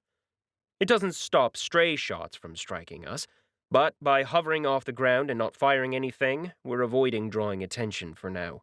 "I see them. Now stop bothering me," 𝗪𝗏𝘀 snaps at Harry. He is focused, staring at the monitors, eyes flicking sideways at times to take in other images that only he can see. The heartbreak is jerking and weaving between drones, laser fire, and the occasional impelled mass as it attempts to keep us in the air, avoid the welcome party, and wait for our turn. 𝗪𝗏𝘀 uses both fingers and mental commands, weaving the entire thing into a ballet of metal and gravitic impellers. Bolo, seated in the gunner's seat, sniffs audibly. He has nothing to do right now because any attack he could launch would break Harry's skill. If Harry's skill breaks, if we break it, the war reporter would face a tremendous backlash. And while Harry's mostly not a huge factor in our fights, 𝗪𝗏𝘀 can always use a second pair of eyes. "Your initiates are breaching the main walls. Entrance in 2 minutes for the earliest group," Bolo reports, having judged their progress. "The Pushkins at 7. I grunt in acknowledgement. 𝐾𝐬𝐮𝐿 is running behind compared to the other initiates. His people are hunkered behind multiple layers of shield walls and projections, shifting forward in a turtle formation. They pop up to attack once in a while, taking out artillery weapons or concentrated groups of attackers. It's smart and safe, but slow. Everyone else will breach in at most 4 minutes, but the 𝗶𝗀 is holding back. I'm not sure if it's because he has less firepower, his lack of personal offensive skills is clear, or if he's doing this on purpose. Those lagging behind are more likely to survive, after all. "Get us to Freef. I want us behind the sniper's team." 𝗪𝗏𝘀 acknowledges my order and hits the burners, risking revealing the ship to make it across the compound in time. In the meantime, I sweep my gaze over the landed shuttles and their disgorged passengers. Majin the duelist is far ahead of everyone else. He's the first to breach, and even as I watch, he's leading his team into the gaping hole of a second-story apartment building. Soul shield on, he jumps in, his tiny swords flashing as he cuts apart the gathered men. Seconds later, an explosion rips out from the wall as they detonate mines. I watch Majin's health drop like a rock and stops about a quarter up. Briefly, then it rises as health potions, regeneration, and a soul shield trigger. Luckily, the explosion was sufficient to keep his attackers off for the precious few seconds his team needs to catch up. Shield walls slam down around his body while healing spells are cast, fast raising his health. Unlike the vast majority of his team, Majin hasn't changed his style much. If anything, they've just doubled down on his skill and preference. The team uses him as the spear point, focusing on support, providing health to the damage dealer and keeping him alive while the rest of the team brace and hold the ground taken. In contrast, 𝗨𝗨𝘀's and Anaton's teams are more balanced. They move fast, using chained 1,000 steps to give the entire team the equivalent of a haste skill, without the need to cast the spell individually on the group. Chained 2R1s keep their tanks alive when damage exceeds the soul shields layered on those drawing fire. 𝗨𝗨's focus on the defensive side shines through here, unlike Anaten, who has a noticeable dent in her mana. At the same time, they use concentrated fire from soul-bound gun-wielding members to either take out troublesome attackers or provide covering fire. Still, the two initiates have their own individual style in this fight. 𝗨𝗨 uses his new stealth skills, leaving his team to take the brunt of the damage. They're geared up to do so, while the little 𝗲𝗓𝗓 is making his way to the base of the walls. Occasionally, he reveals himself to launch a series of poison gas canisters at the wall, cloaking the attackers before he fades away again. Once 𝗨𝗨 makes his way to the wall, he stops and switches out for his axe, charging up his new skill. Combined with Army of One, he waits for a full 2 minutes until his team is nearly with him before he launches the attack. The energy from the attack is sufficient to tear a hole directly through the base of the wall and create a scar a third of the way up. Unlike the upper portions, the base of the wall is thickened and reinforced to provide the foundational supports for the towering skyscrapers within. Even so, the sickly green light from 𝗨𝗨's attack spreads, reaching outward and infecting the building material, which makes no sense, but that's the system for you. Anaten, on the other hand, is working with her team, commanding them and their actions. It's a surprising turn of events from her earlier solo work. Here she leads, but not with her face, like 𝗪𝗍 or 𝗬𝐞𝐻. In fact, she switched out her soul-bound chain and sword for an assault rifle. Unlike the others, she actually has 2 soul-bound weapons, a gift from her title of the Everlasting Light. That both weapons are as powerful as one another can be attributed to mana fount. The viewing of the particular boondoggle that got her both titles and forced her to purchase the skills to balance her new weapons was rather entertaining. Let's just say that you should never let yourself get dropped into the middle of a combat zone without checking your comms. The fact that she managed to drag half her team across a hostile planet was the main reason she's on the roll for Paladin. It probably also explains why she's babying her people, even against her personal inclinations. Get moving to the exits, John. I'm not hanging around, 𝗫𝗏 calls, snapping me out of my review of the battlefield. I stand and follow Bolo, hurrying down to the emergency exit chutes where we strap in. They're the same exit chutes we've used before, geared to shoot us right out from the bottom. I'm wondering how 𝗫𝗏 intends to get us in, because from what I've seen, 𝗲𝗡 is already inside. Information keeps feeding to me from the gaping hole in the 4th floor. I see glimpses of light, flashes of beam weaponry as they open up, the constant sizzling crack of lasers and driven masses, with 𝗲𝗡's figure shrouded in smoke and the glint off his soul shield. His team is right next to the man, small dots on my minimap as they bulldoze through the opposition. Ever since we gave the man his mass combat skills, 𝗲𝗡's taken to the calling of upfront damage dealer with a vengeance. Combined with his team, who have a preponderance of damage-dealing skills, he's taken to heart the idea that victory can be achieved by having the biggest DPS. My stomach lurches suddenly as the heartbreak twists, angling itself in midair. Beneath my feet, the end of the escape chute opens, offering a brief view of the breach. Brief, because the escape chute triggers, sending me shooting toward the opening.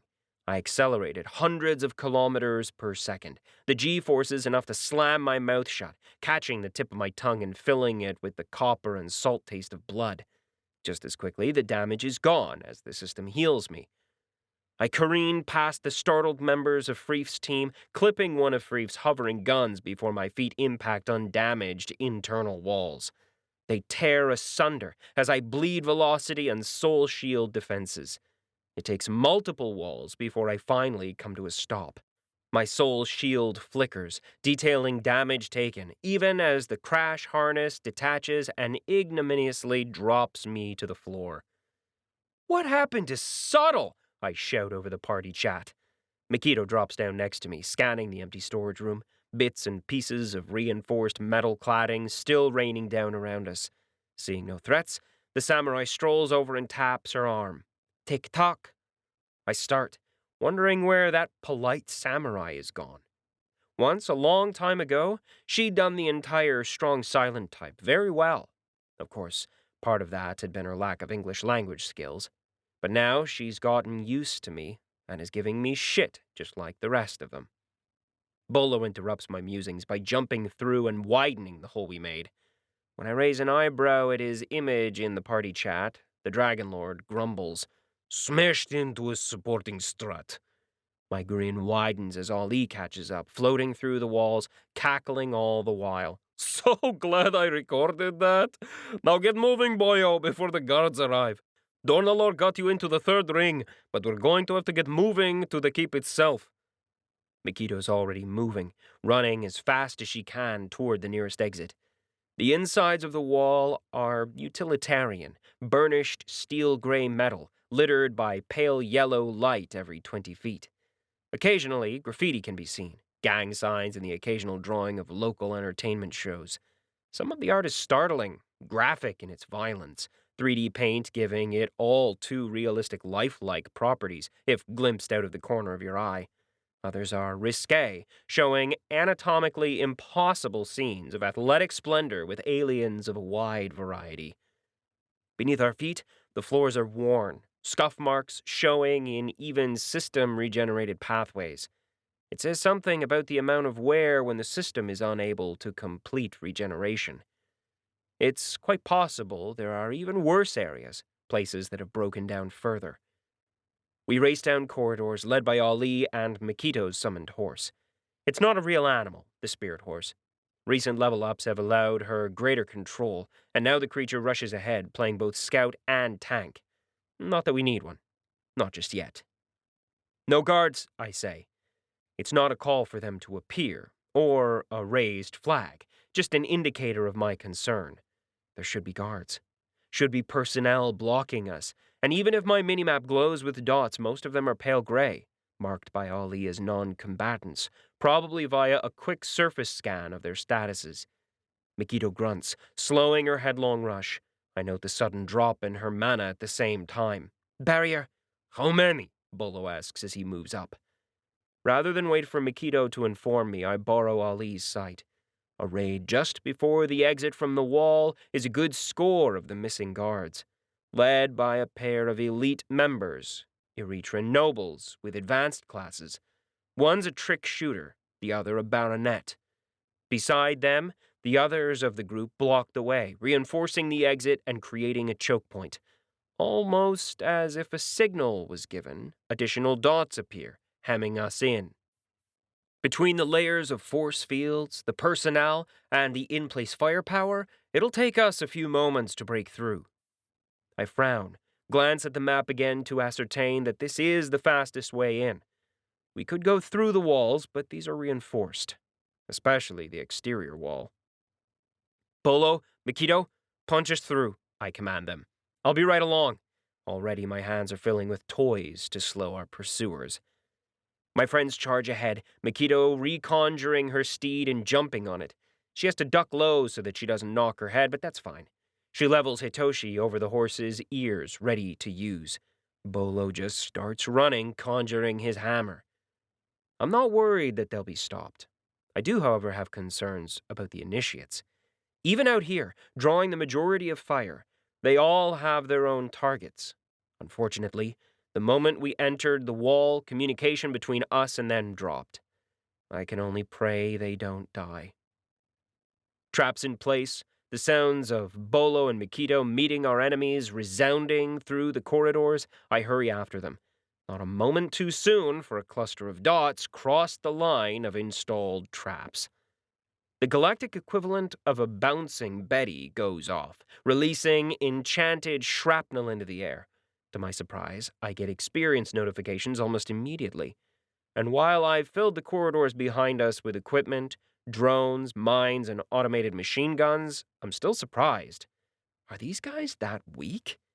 My answer appears as I reach the exit, stepping over broken bodies and shattered pieces of equipment. Yes, they are. I'm once again grateful that my helmet filters out the smells of battle. I fought without it before, or when it's been damaged and the smell of cooked flesh and viscera from torn-apart bodies is haunting. It leaches into everything, coats your mouth and stains the food you eat for days on end.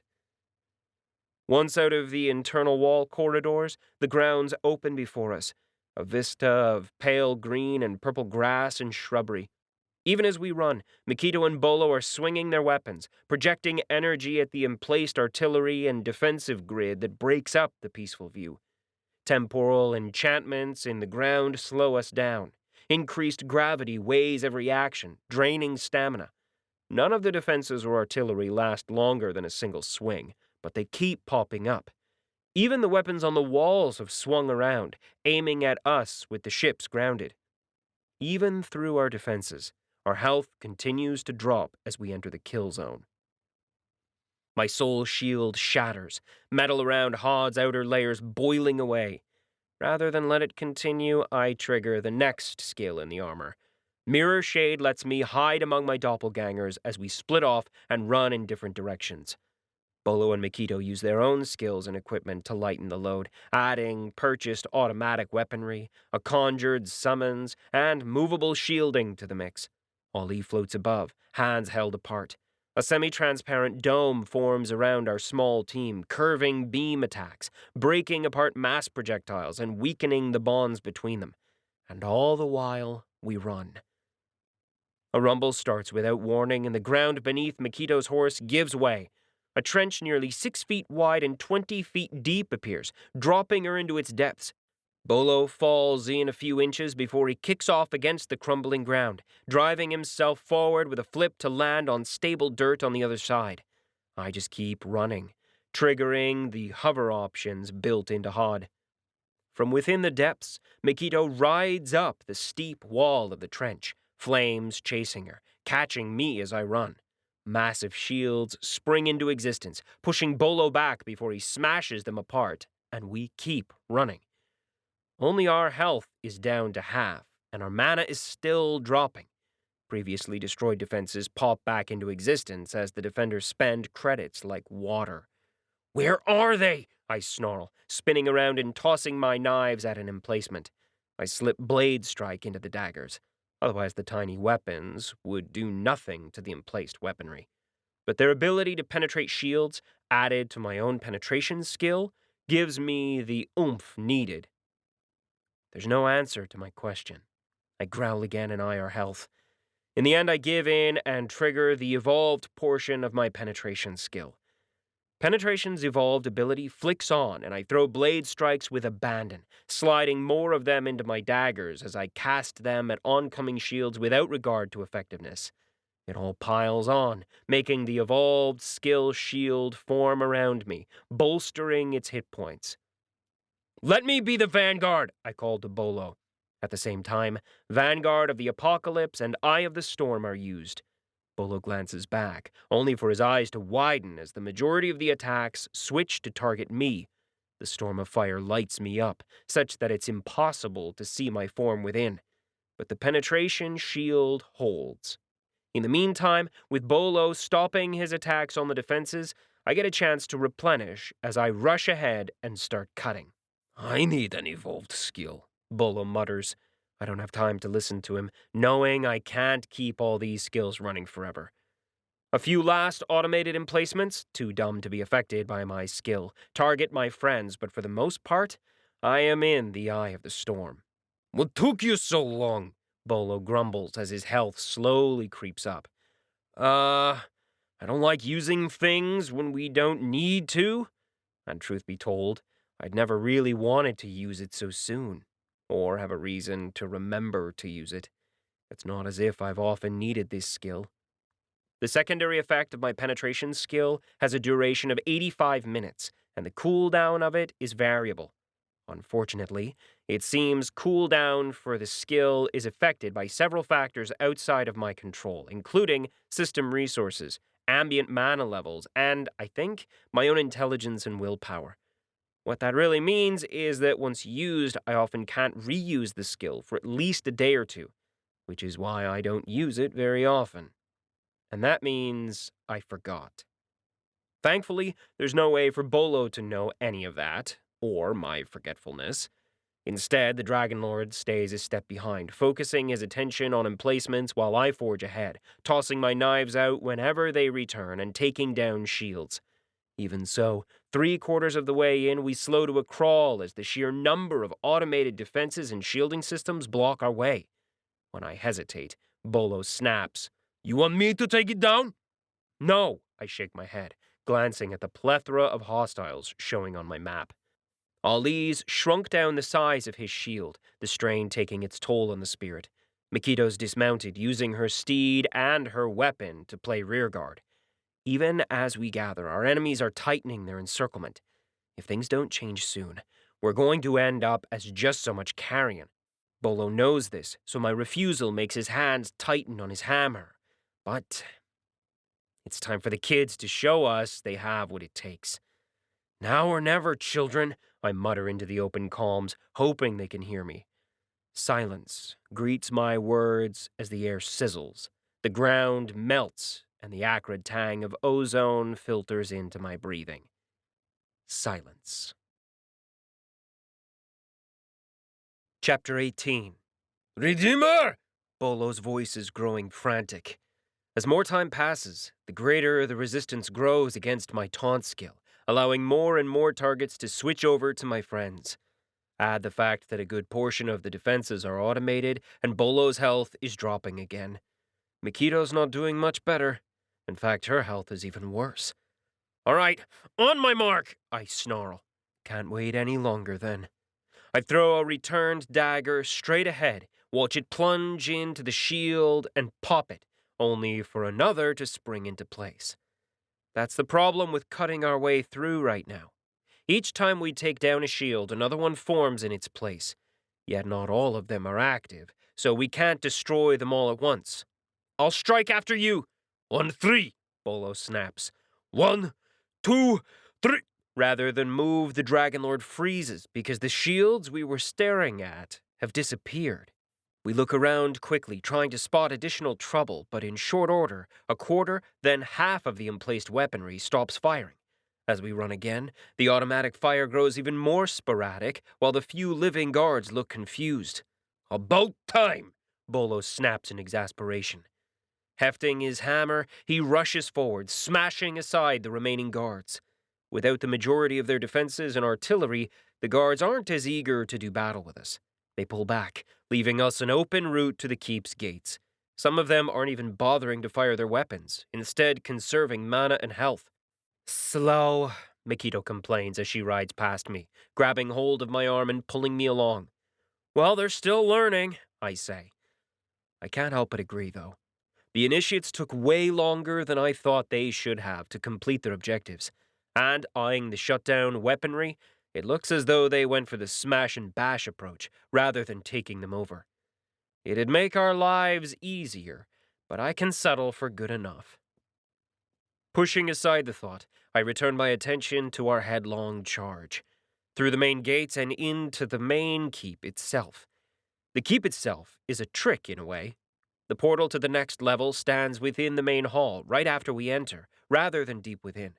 So all we have to do is run in, trigger the portal with the password we bought, and fight our way through another 24 levels. The good news is that so long as we control the external keep, the keep isn't going anywhere. Not easily. Not without sacrificing decades of work, and I'm betting they aren't willing to do that. Not yet, at least. A forest spreads out before us. We're 2 levels in, the first being a miniaturized town of double-story buildings connected to one another by walkways and narrow streets. We tore through them by the simple expedient of destroying the walls between, unleashing one after another of our ultimate skills. Then we'd stepped through the entrance to the next teleportation circle and slid into the next zone. We run through the transplanted forest, where kept monsters are reared for training, for sport. I grab the earth troll that forms out of the ground and rip its head off with a yank of enhanced muscles. The wet tearing sound fills the air, blood falling like a rain around me. The head thrashes, trying to bite me, its body already attempting to repair the damage, to fill in the rest of its mass.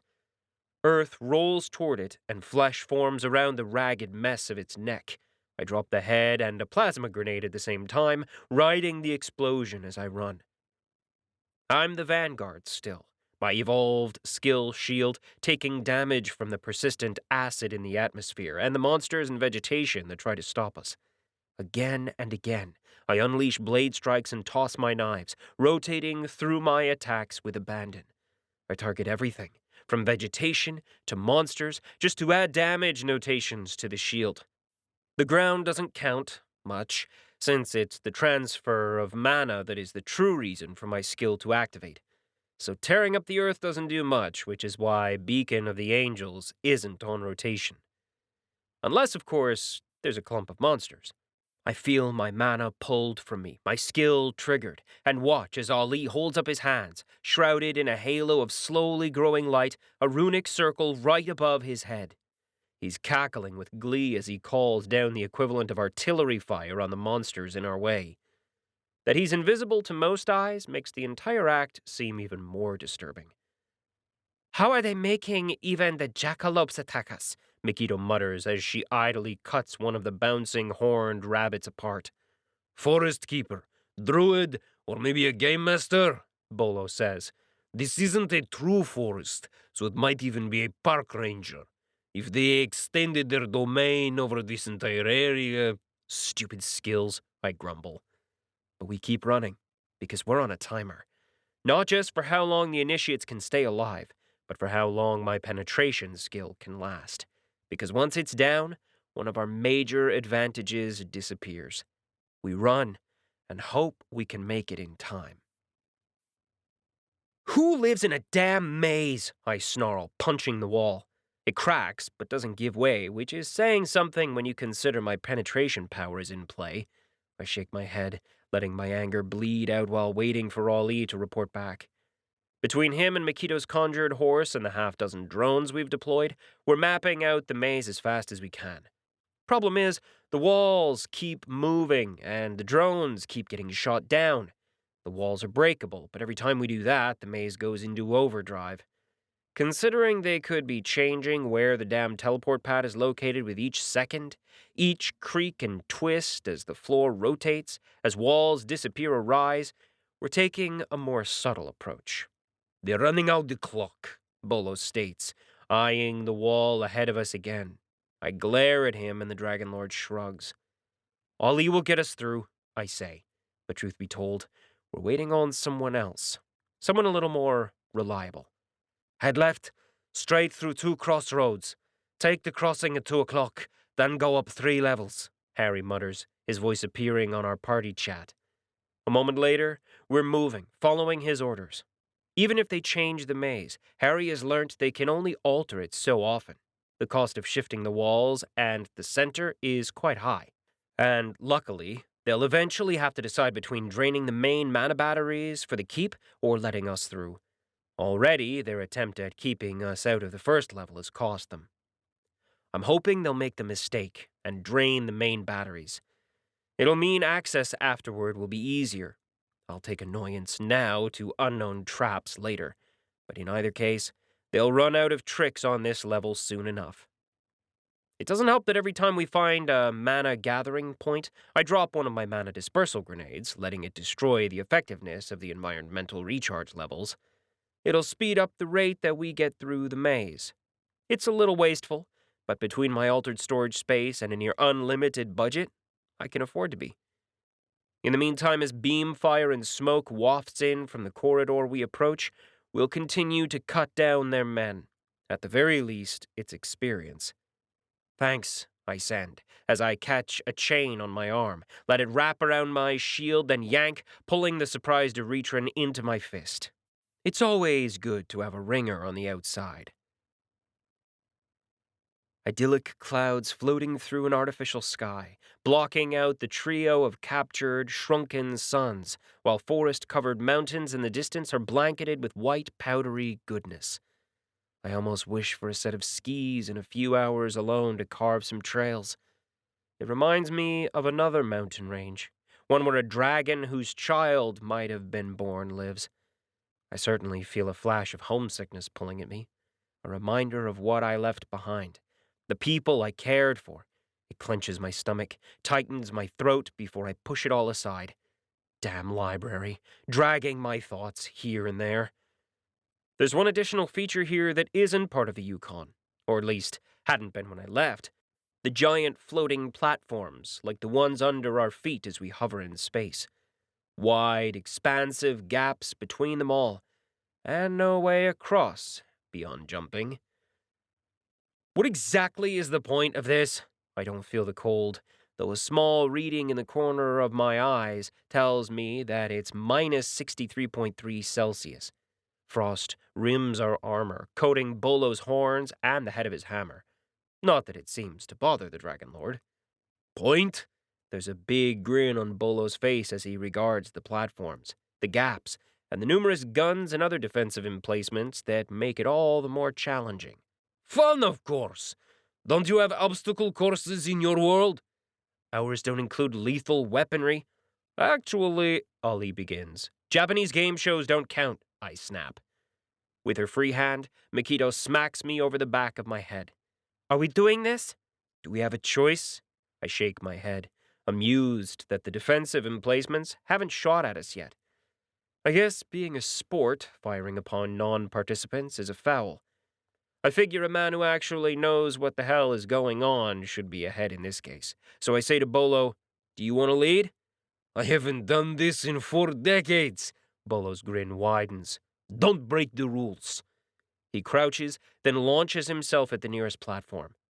He lands with a thump, shaking off gathered snow before he continues sprinting, jumping over laser barriers, pivoting around a cannonball the size of a mini before jumping for the next platform. The moment he leaves the original platform, it shifts, changing configurations. What rules? I shout after the Dragon Lord in exasperation. Mikito shrugs. Then she's off, chasing the Dragon Lord. For a moment, I have a flash of déjà vu. Is this what it's like to be chasing after me all the time? When I don't tell people what the hell I'm doing, keeping all my plans to myself? If it is, I don't like it. We going, boyo? Ali taunts. Tick-tock, you know. I exhale a tired breath and run. Hopefully we don't break any rules, whatever they may be.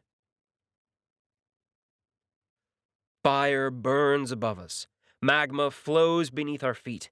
Obsidian rock juts out from the hellish landscape where little black-winged imps, their skin highlighted with red, sit in glowing cracks. They form balls of plasma between their legs and thrust them at us.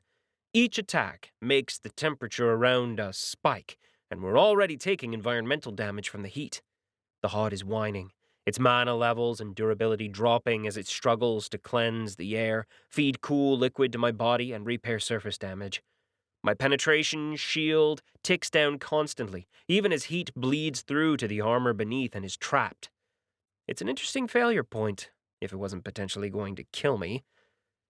I'm grateful that the armor continues to provide clean, fresh air at least, even if it is drawing from reserve tanks. I get the feeling that the outside air is less than savory. Idly, I conjure my sword and bat aside an incoming fireball before tossing my blade at the imp. The attack causes the imp to explode, taking out another 2 of its brethren. Heat rolls out from the exploded imp, making the temperature rise again. Stop doing that, Bolo snaps. Some of us aren't in expensive, heat-resistant armor. I eye the Dragon Lord, noting how his health fluctuates as his regeneration fights against the heat. Unlike myself, he's taking damage at a significant rate, only he's healing it back via his system-aided regeneration.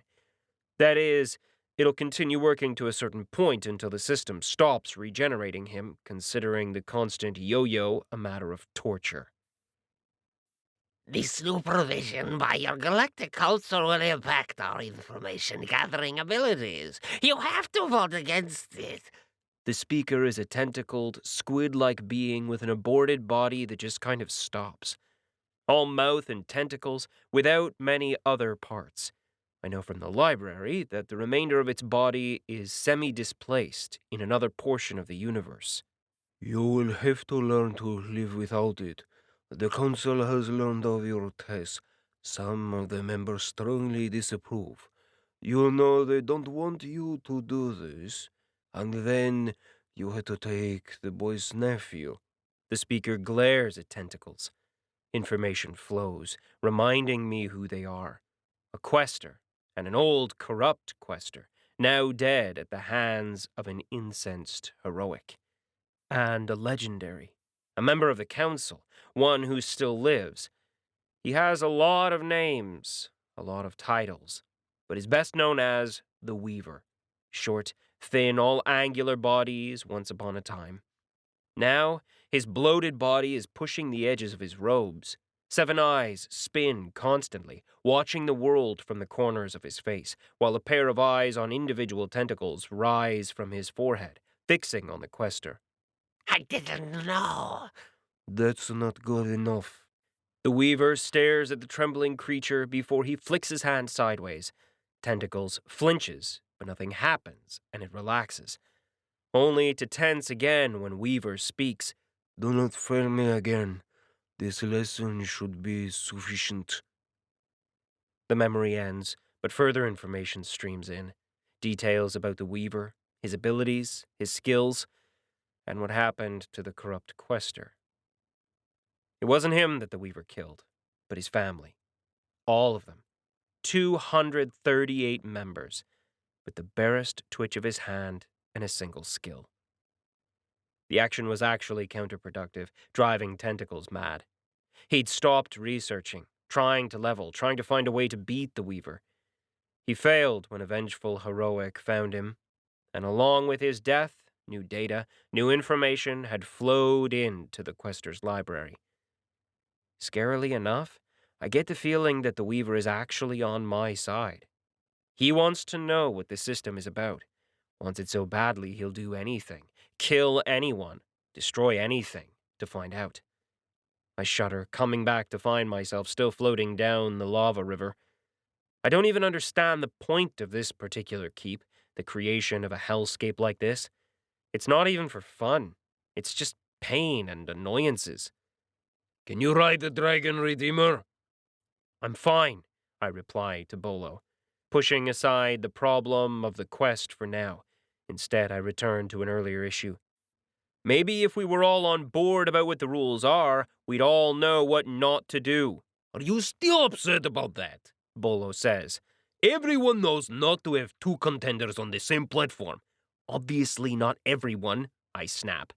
𝗏𝗏𝐻, at the back of the raft, guiding the cobbled-together vessel with her polearm, lets out an audible snort. Enough!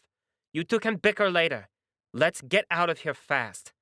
The river of lava might be flowing at a decent rate, but at this speed, I'll be well out of my skill use by the time we're done with all these keeps. Fine, I flip over backward, landing in the lava. A few short kicks gets me to the back edge of the raft, then I push.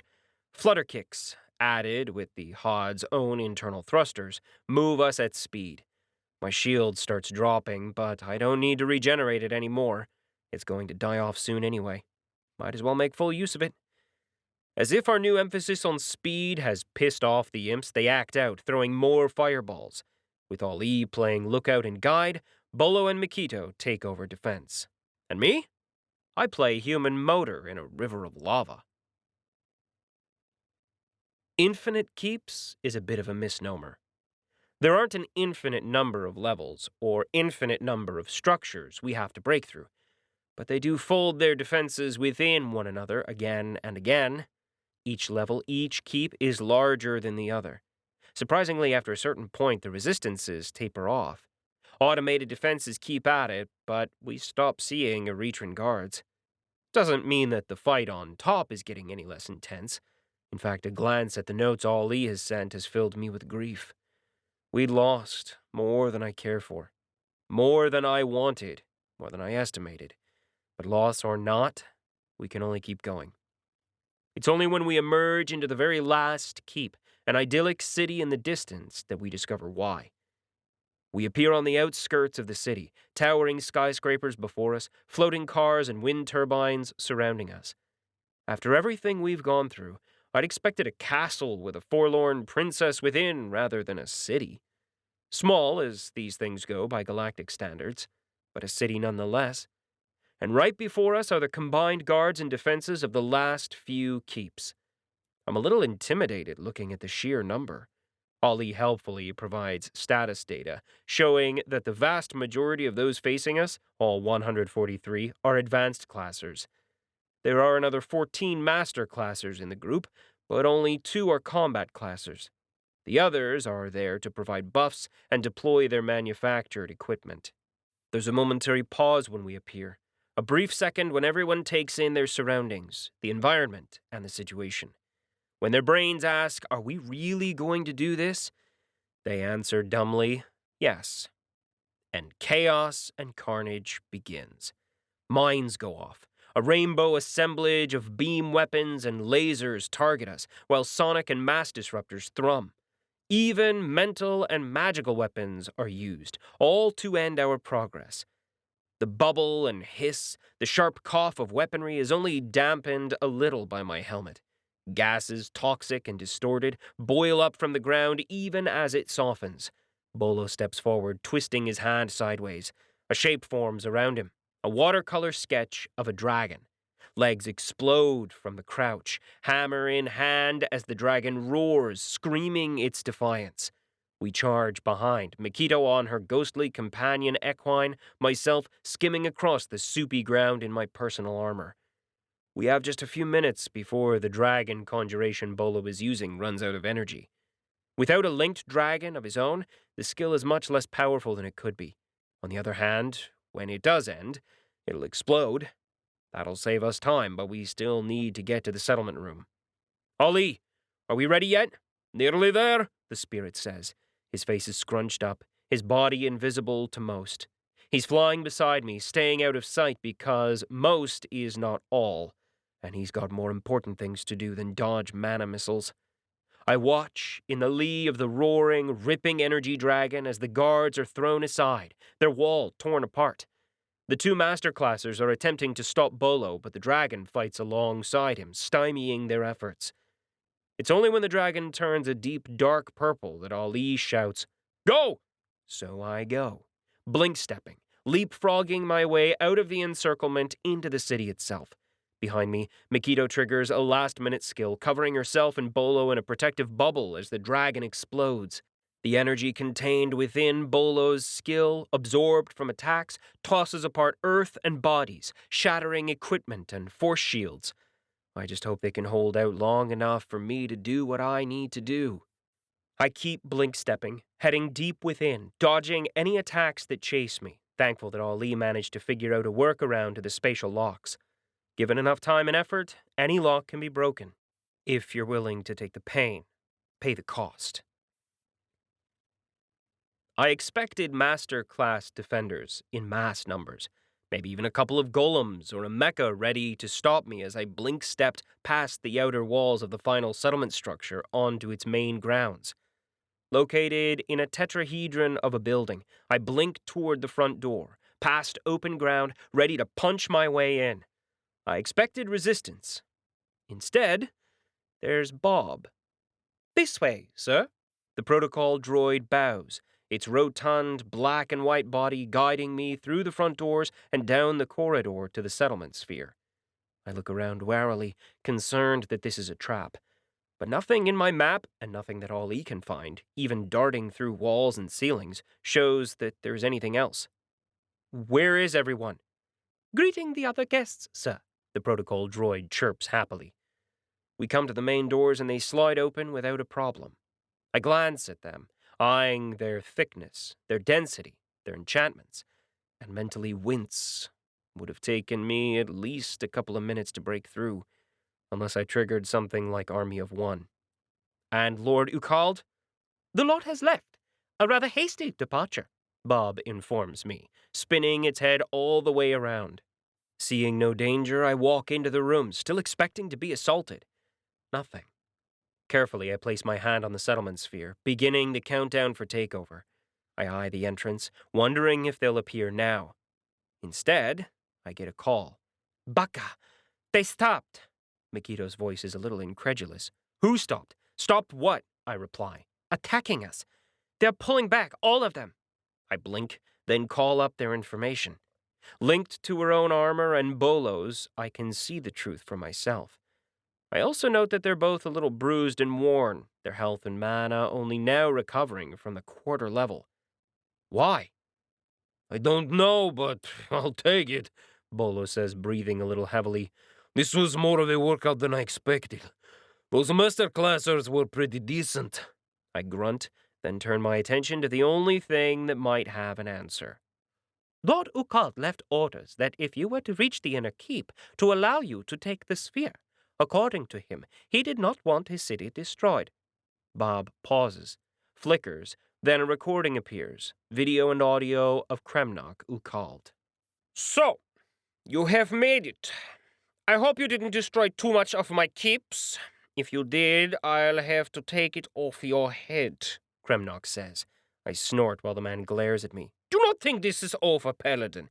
You and your worthless impostors are a thing of the past. A useless, defunct past that has no place in Eretra's future.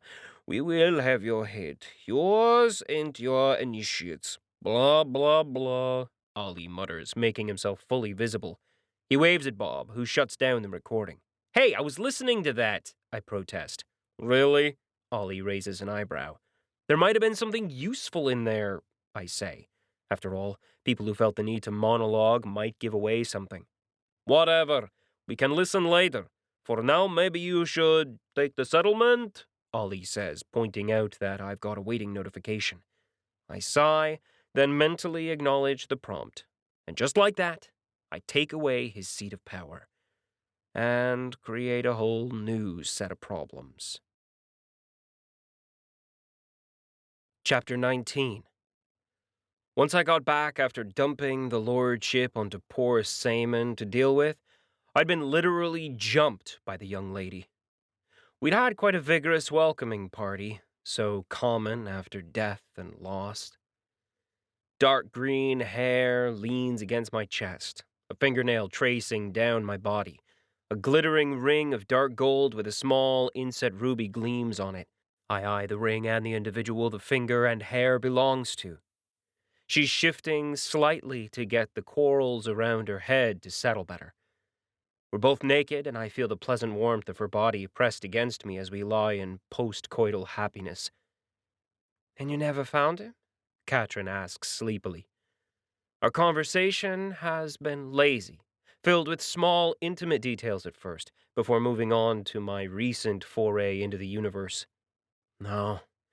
We tried to track him down, but he'd taken enough portals and teleportation that locating him was too difficult.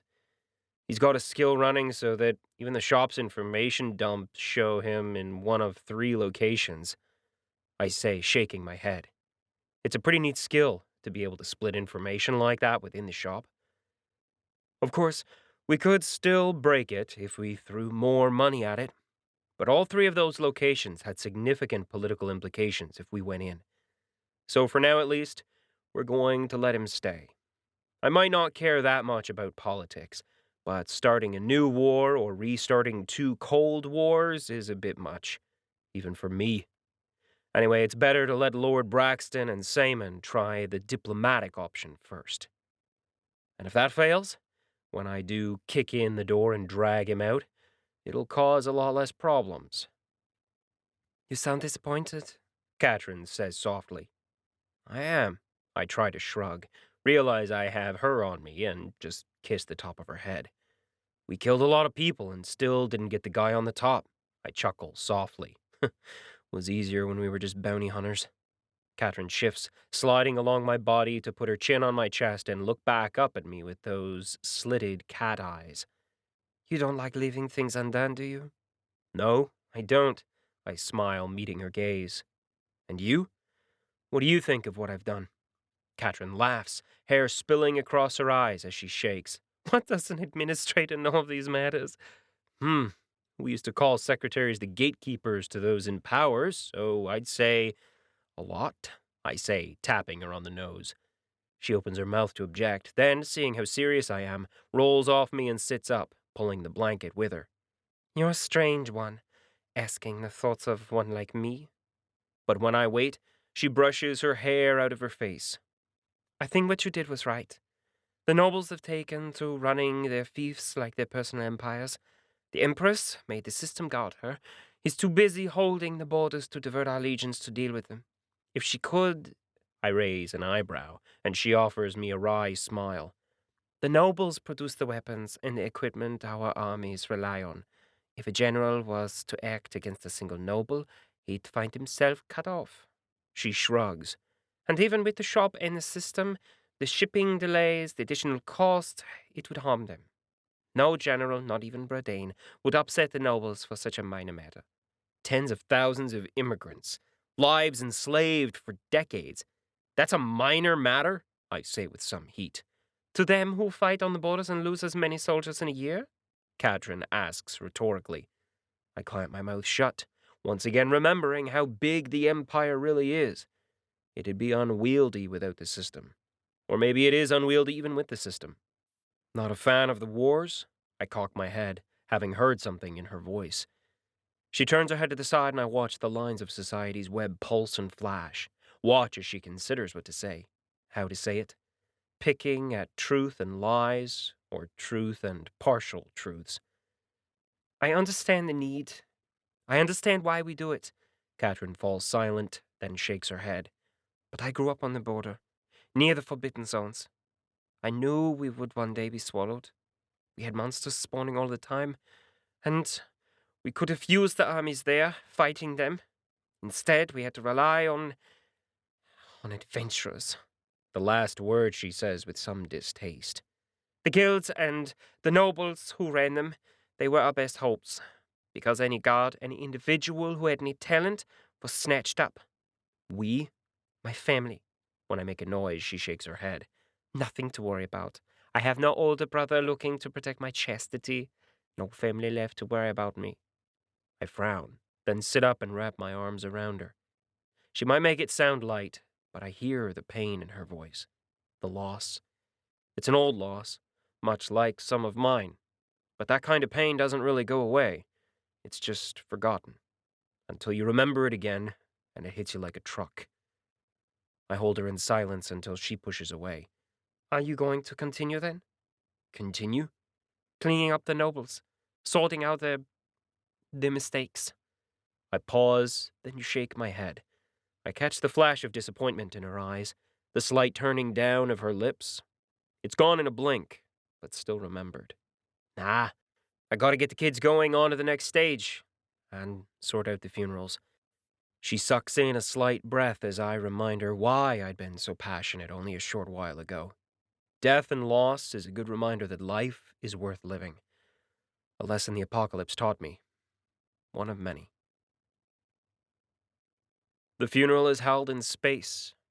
We stand in the docking bay of a space station not far from 𝗪𝗼's primary sun, staring at the baleful glare of the star and protected by the energy shields of the station.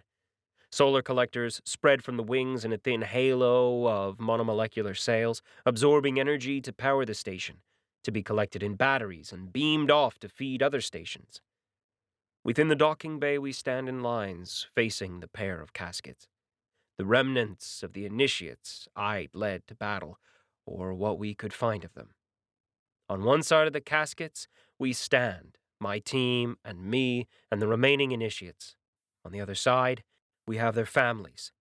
I see tears, blood, and hair torn asunder, the ravages of grief. And my stomach clenches tightly. Bile rises in my mouth as I realize I have to say something, the Erethran equivalent of a chaplain, slowly droning to an end. I have to say something and I don't know what. Because of all the funerals I've been to, all the loss I've faced, it's rare that I had to speak. And even rarer have I been a direct cause of the loss. They fought on my orders for a cause I chose for them.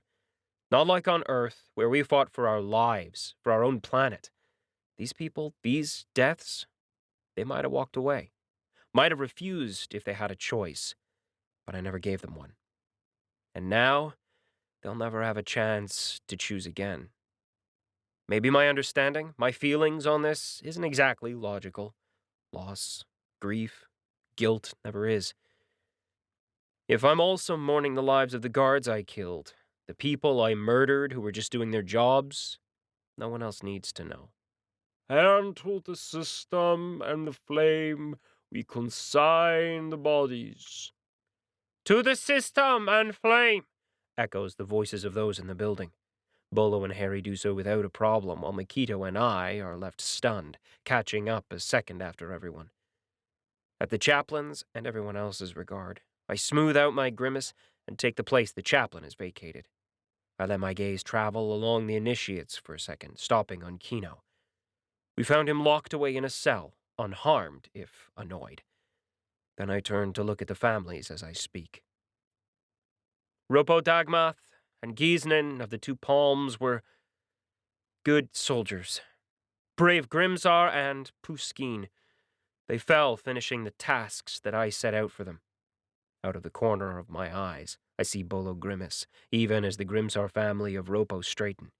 He's got a big clan, multiple children and their grandkids, all of them paid to be portaled over. There aren't many tears there, maybe because 𝗪𝗶 was that old. Even so, some beards look a little more bare, their roots torn off.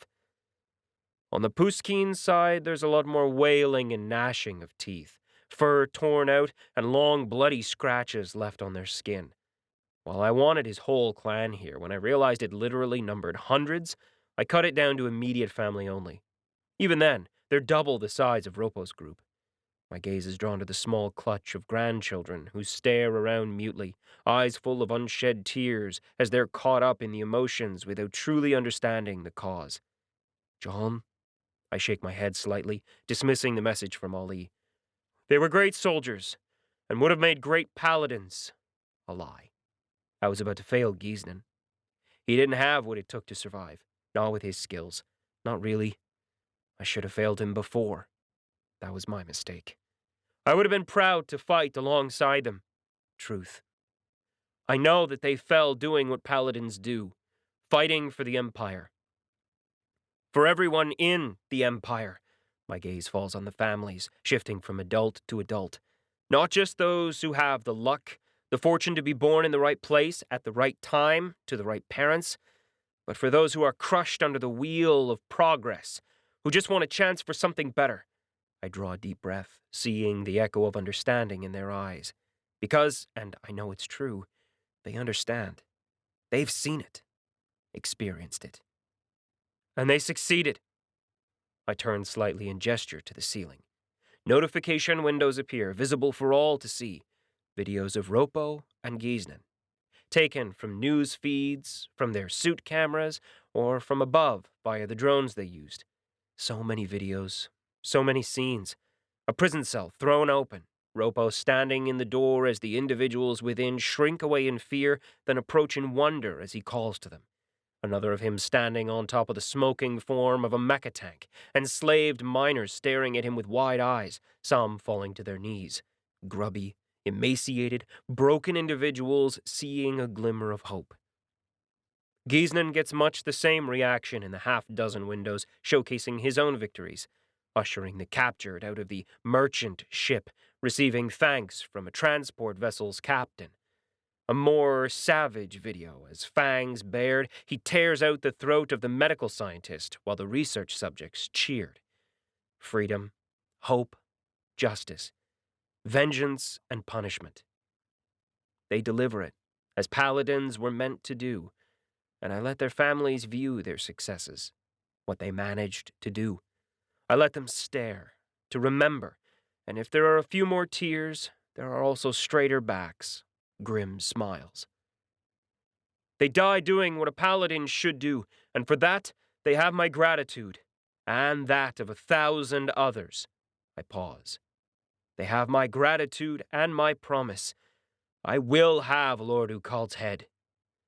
My last words bring forth a baying from the 𝗪sciN clan and a heavy thump of fist to chest from the 𝗪𝐺𝑟. I get approving nods, and then I'm done, and I step back, letting others speak. Letting old friends, the other initiates, their old commanding officers, talk. I let them speak, and try not to think about what I didn't say, about my own failures and my own regrets.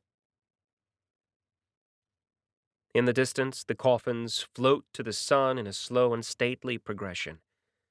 Not really that slow in actual velocity terms, but slow when viewed on the projection of the solar system that is being shown at the wake. Part of the ritual is the watch as friends and family mingle, waiting for the coffins to be drawn into the sun. Depending on how much time there is, the thrust set upon the coffins vary, making some wakes take days and others mere minutes. Ours is a little more reasonable, a couple of hours long.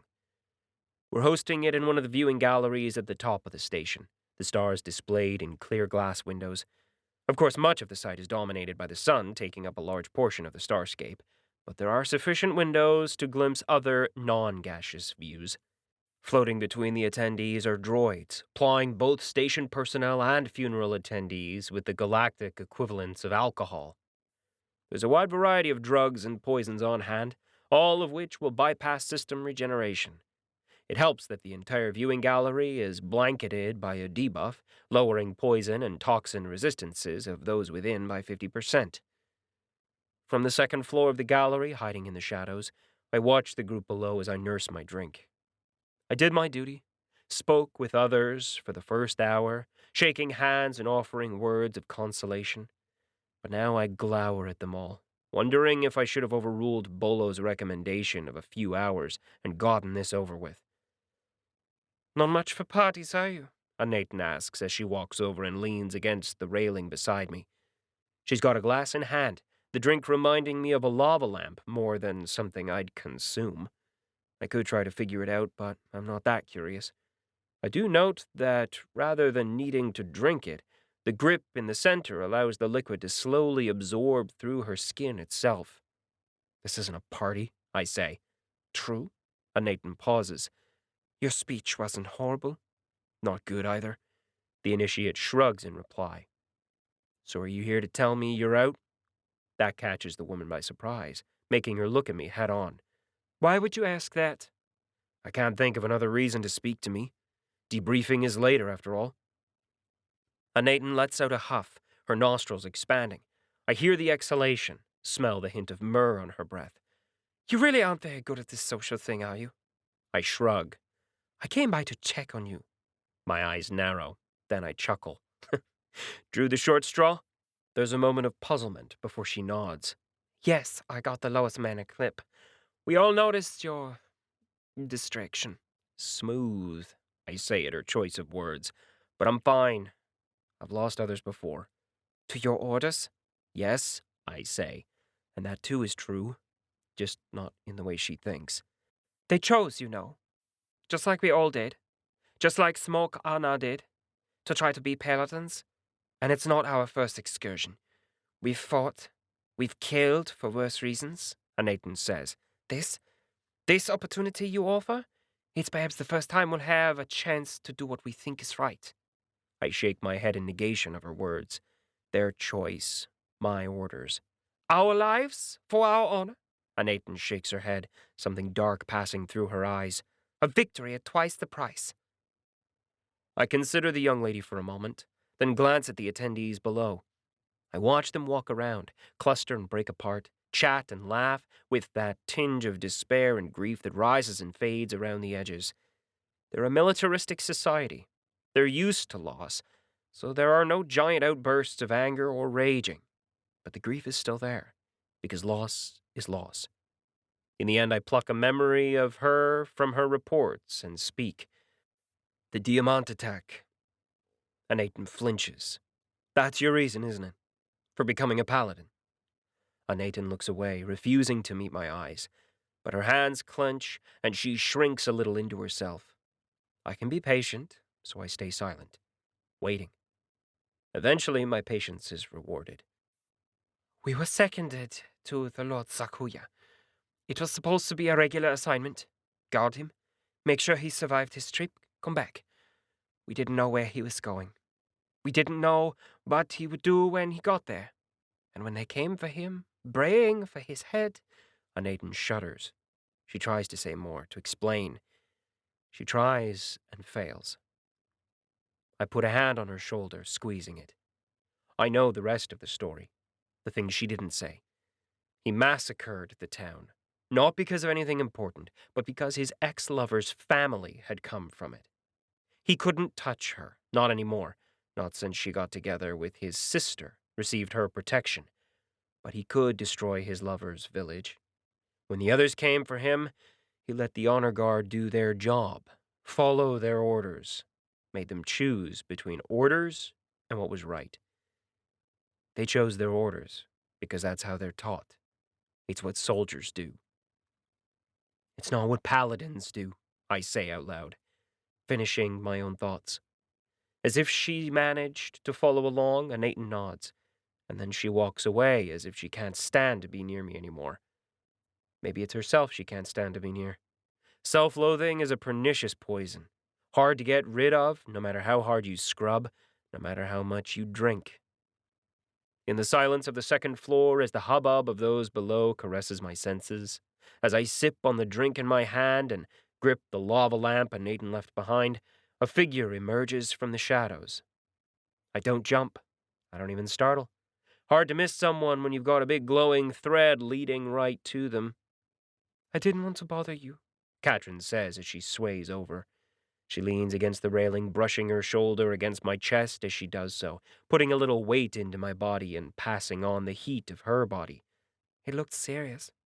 It was, I say, shaking my head. I breathe in, catching the hints of nutmeg and flowers that is all hers, and find myself taking a deeper breath. Just a talk of loss and pain. Ah, that kind of talk. Katrin lowers her gaze. I reach out, pulling her closer. You know it? I've lost others. Friends. Family. Katrin murmurs. Work? On life. I grew up, well, you know, it wasn't easy. Yes, I look down. What do you think of them? The initiates. They seem good. Strong. Dedicated. She nods to the group below. I absently note how they've gathered again, talking amongst themselves. Already I see the way the lines are drawing between them and everyone else. Even if members of their teams are here, there's a line between those who eventually have to make the calls and everyone else. They trust you to lead them, more fool them.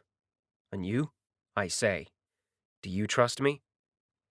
There's a slight hesitation, one that makes me reluctantly turn to meet her waiting eyes. There's a light smile on her lips, amusement at my question. She makes me wait, makes me regret asking such a stupid question. Yes. When I open my mouth, she places a finger on it. If you say I'm foolish, I'll throw you off this balcony. I clamp my mouth shut. They're no fools. Nor am I, Redeemer. They're exactly what you wanted, aren't they? I cock my head to the side, but eventually nod. They very much are. I find myself drawing a deep breath and exhaling as I realize what it means. You're leaving again, aren't you? Katrin says softly. Soon. Debriefing and then, well, the next step. Katrin makes a face. I pull her close with one arm and give her a squeeze. Make my excuses for me? When she wrinkles her nose at my request, I chuckle and plant a kiss on her lips. It's time. For the quest. For setting up their next step. We meet in the pale yellow room of the shop. The meeting rooms are often rented out, the time dilation effect one of the few time-related effects that are viable. I'm not entirely sure if it's an aspect of the teleportation to the location, or if the entire shop is affected by a time dilation bubble. In either case, time seems to move at a much slower rate within the shop compared to everywhere else. I've done some research into classes that mess with time, in the very limited ways that the system allowed, and with the library in my head, I've learned a hell of a lot about it. Time, movement within it, and all the resulting research takes up a large chunk of the information in my brain. Even now, there are research projects in play. So far, time dilation is the extent of the system's effects on the timeline. We can look into the future by guessing what will happen, but it's all estimation. Sometimes eerily accurate guesses, but still guesses.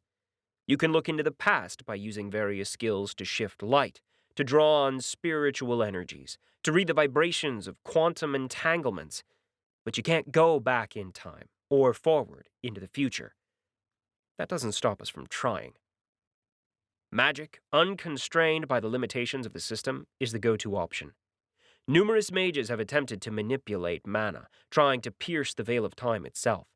The most successful of those spells rebounded, damaging their casters. The greatest failures had a tendency to create horrors. Monsters that grew too fast, that aged and died in the blink of an eye. Sapient creatures whose very life force was sucked out to power the spell. Even the mass replication of the spell using an entire city's life force was insufficient to make a dent. The veil was more like a diamond wall than a diaphanous cloth. You could slow time, dilute it, but you couldn't move through it. "Cider?" the dark elf asks, holding out the clear glass of alcoholic apple juice. When I take it, he shifts his hand slightly, making sure I touch his fingers. I have to admit, his touch still sends a thrill through me. Even when a portion of my mind records the ongoing charm effects I resist. 𝗏𝗁cie has a full suite of skills and tech to make him alluring. I would almost accuse him of vanity, except I knew he'd just bask in the accusation. It's due to his past. Being a competitive dancer in 𝗏 society meant he had to look good. No, better than good. While the winners were generally easy to pick out, the sponsorship of the contenders was another thing entirely. You couldn't just win. You had to win with style. And that meant looking good. And smelling good. And yes, feeling good. "We could adjourn somewhere else," 𝗏𝗁cie drawls. His dark skin frames the now purple and yellow hair, highlighting those sharp ears and that wide smile. He leans against the table, pushing his hips out as he does so, and stretches. The ass. No, not getting distracted. I step back and sip on the drink to buy time. Immediately I get notifications that I'm resisting a variety of drugs over and above the normal alcohol content. What the hell? "Third Sol apple cider," 𝗏𝗁cie says. He makes the bottle appear, and I look at the very long list of warnings. Quite in demand. The orchard is a dungeon. The loot drops the apples. Only way to make the drink is via, well, questing. It's even more in demand than Apocalypse Ale. I can't help but chuckle and take another sip of the drink. I should have guessed. Even in our world, apple trees have mutated. Tastes pretty good, but this isn't a social call. I assumed so. 𝗏𝗁cie grows serious as he puts aside the flirting. It's like flipping a switch, and I kind of envy him that ability. I'm still letting my gaze linger on his biceps. "I've heard about you and your latest fling." "Jealous?" 𝗏𝗁cie doesn't answer, instead wandering over to his seat. When he's facing me again, he just cocks an eyebrow. Yeah, I figured. I sit down across from him. One of the advantages of a relationship, if you could call it a relationship, is the lack of strings. 𝗏𝗁cie understands, something Lana never could. "You still taking care of the Duchess's place?" "Of course." "Good. And you've got contacts with the rest of the council," I say. That's a new thing, as they've formalized the power structure within the planet. The major players in each faction have divided the seats into a semi-permanent ruling council. Rob's still the world leader, but the council has chipped away at his strength, forcing him to play politics, or lose his seat. It's still shaky foundations with a lot of maneuvering, but they've managed to keep the planet united so far. In fact, from what I hear, a number of dungeon worlds have made moves to unite their own worlds. The advantages we've managed to acquire by locking down the entire planet have made it apparent that they've been leaving a lot of credits on the table. Now that they've got a working example, old rivalries that kept them apart have driven galactic groups together. Still, there's a weight of history behind a lot of the fractious enmities on other dungeon worlds. And so while plans might be in play, nothing has actually happened. Yet. 𝗏𝗁cie nods, confirming my understanding. Good. Because I've got a business proposition for all of you. The 𝗏 cocks an eyebrow, and I can't help but smile back. Just because I've left doesn't make me any less a child of Earth. And I still need to have the initiates pass their quest. Chapter 20. This is a blatant abuse of power, 𝗪𝐺ine complains. I grin at the Movana, then turn my gaze on the surviving paladins. Only 4 of them are left. 2 Erethrans, 𝗏, and 𝗪𝐺ine. I'm surprised 𝗧vriff hasn't broken. I'm surprised 𝗪𝐺ine hasn't flamed out. A lot of surprises, including 𝗏's survival.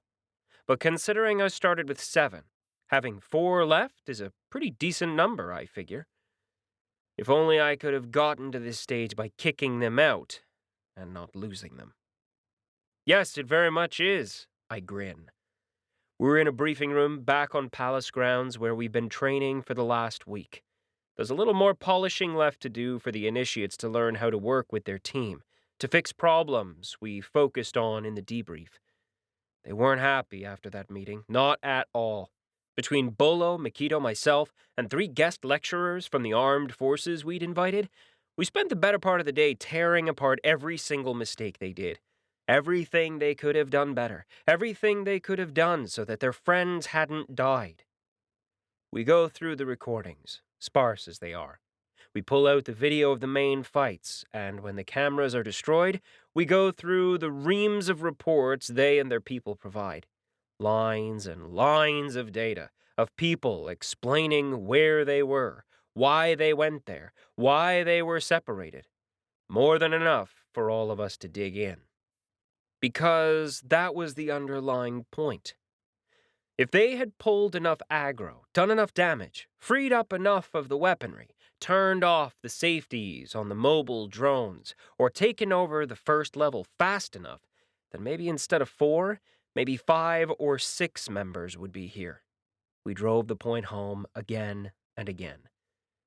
We traced how 𝗧vriff, at the controls of the shielding station, destroyed it rather than hacking it.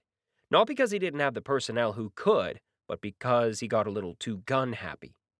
We showed how 𝐒𝐸𝐿 was swarmed, forces turning on him, hemming him in, till he was stuck in a corner, unable to break out, his skills no longer as useful. He and his team had fought back to back, till the sensor grid went down and we lost the ability to see his end. The grid had gone down late because 𝗏𝗏 had been too slow, too careless in dealing with the personnel in her own target. They'd refused to listen, refused to hand over the work, and when she finally acted to kill them and release the controls, it was too late. 𝗪𝐺ine, focused on taking out the AI controlling the wall, had torn his way through 2 different command centers, searching for the right person, never taking the time to actually locate the main control personnel, relying instead on speed and violence, and failing. Over and over, we went over their actions, what they could have done better, should have done better. We didn't even spare the mistakes made by the dead, because there's a lesson there. We drill in their mistakes, their failures, the tragedy of their actions, and the initiates don't break. Irritated, hurt, maybe a little ashamed, but not broken. Maybe it's their old training. Maybe some of the steel we've managed to bury in their backs. But even after everything, they're still willing to bitch me out. In public. Just less colorfully. We do have a facility there, 𝗧vriff says, frowning. The training you want us to do, it won't be that much different. Not training. Your quest. You're finally ready to give it to us? 𝗏𝗏 says, distrust deep in her voice. Yes, you're ready. Or as ready as I can get you, I shake my head. You know all the dangers now. Have an idea of what you need to fight for. The rest, you'll figure out yourself. Or not. That's the only other lesson I have to impart. We've got to figure it out ourselves, 𝗪𝐺ine says derisively. That's worse than an unclassed fortune teller's 5-credit pronouncement. I'd have gone with fortune cookie, but you do you. Of course, the Galactics all look puzzled. I doubt system downloads on Earth culture contained fortune cookies. I don't think I've even seen one since the end of the apocalypse. At least, not one that wasn't pre-system. Though the cookies all taste the same, even years later. The test? 𝗏 rumbles. I stop teasing the easy target that is 𝗪𝐺ine and flick my hand. I don't really need to do that, but a little drama is useful once in a while. The group falls silent as they read over the system notification. System Master Class Quest, Paladin of Erethra. You have been granted the opportunity to become a Paladin of Erethra. To do so, you must complete a Master Class quest of sufficient difficulty at the behest of your Paladin of Erethra mentor, John Lee. Do you accept? Yes or no? Are you sure of this, boyo? Ollie sends to me. There's a tinge of concern coming through the mental pathways that the system carves for us. Yes? Truth is, I'm not. But I do know that holding off any longer is a bad idea. In the last fight, I managed to eke out another level between the deaths and the system updates from the library. I'm trending up, and there's only so long before the Queen gets impatient. As for my doubts about what happened, the niggling concern that the two pure-blood Eretrans are still here, and my losses have all been non-Eretrans, those I keep to myself. It could be coincidence. It could be something else. I could research it, dig into what really happened, even through the skill-shrouded 𝐏𝐸's defenses, even if there are locks in place that stop me from buying it directly from the shop. I have my doubts, but in the end we need more paladins, or at least the Eretrans do. System Master Class Quest, Paladin of Erethra. Your Paladin of Erethra mentor, John Lee, has designated the following requirements for your Master Class quest. Defeat 5 Master Class monsters, level 150 or more, in the designated locale, Earth, without aid beyond your bonded team. What the hell is a bonded team? 𝗪𝐺ine calls. Whatever you decide to make it. I lean over the table, dropping my voice to help make this clear, but make sure it's a nice, tight bond, because otherwise, the system won't count it. Make it a serf contract, make it an oath or a 𝗪𝐺ecie, or a feudal bond. I incline my head toward 𝗪𝐞𝐸, who smiles slightly. But these people are people you'll trust with your life. For now, and for the rest of your time as paladins. So like your group, Kino accuses. I glance back at Harry and Bolo, then turn back to the group and shake my head. Not exactly. Those guys are more hangers-on. I admit, I cheat. I use the security cameras installed in the meeting room to watch Harry's and Bolo's reaction to my dismissal of their loyalty. Bolo glares at the back of my head as if he could bore through with just his gaze. Harry's steadier, shrugging, as if what I said was true. I know 𝗏𝗏𝗏 would agree. It's not as if he's ever made any bones about his loyalties. It's a good thing that I've got the credits. And he's one of those rare pirates. He stays bought. But you guys aren't me. You've got friends, comrades, brothers in arms, people you fought with that you can draw upon. Your job, what you're going to do, is quite well defined, at least in societal terms. They know what they're getting into. I lean forward, looming over them, the feel of the hard light table cool against my touch. And if you don't have anyone, I suggest you start thinking really hard about what you've done to achieve that in your life. After all, even this mutilated corpse of a human has one person who'd follow him into the depths of hell, Ollie helpfully adds. 𝗪𝐞𝐸 coughs into her hand, trying to hide the laughter that bubbles out. Bolo and Harry don't even bother guffawing behind me. The initiates are a little more wary, but they do all crack a smile. 5 masterclass monsters. That's quite a number. Anathan shakes her head before regarding me fully. Do you really expect us to survive doing this? I do. And so does the system. I pause, then admit, at least some of you. And you did this. You beat 5 masterclass monsters, 𝗪𝐺ine says, eyeing me up and down. There's a glint of the competitive duelist there. And something more. I raise a hand and waggle it side to side. When they frown, I explain. Probably. The quest was the same. Mostly. But I was in the Forbidden Zone, so levels were a little weird.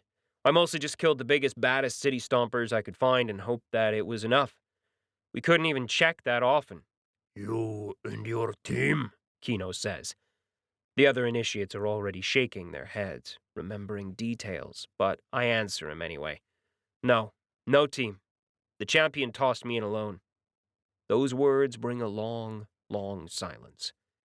𝗏𝐸 shifts, little rocks trembling across his body, ground dust falling. 𝗪𝐺ine continues to eye me, and I wonder if maybe I shouldn't have reminded him. He only gave 𝐼𝐞𝐸 that look, as if she was worthy, unlike me, until now. The other two are silent, possibly reviewing their own chances. Truth be told, I'm not entirely sure how I survived. A hell of a lot of stubbornness, and a good dose of luck. My affinity helped, that I know. But this is the system quest. Kill, defeat, or otherwise deal with 5 master classers while you're an advanced class. I adjusted it a little for the dungeon world, but the goal is the same. Do more than you think you can. I say those last words, facing each of the 4 initiates in turn, meeting their gaze and weighing them. You have a week to get ready. Build your teams, bond them however you wish. Pass the information to me. We meet in a week, and we'll portal you straight in. I don't tell them I've already decided where they'll each go. It doesn't really matter. It's a big world, and there are a lot of monsters. Dividing them up across Earth will keep them busy and out of each other's way, and give my allies a few more favors to call in the future. Seeing that I'm done speaking, the group troops out.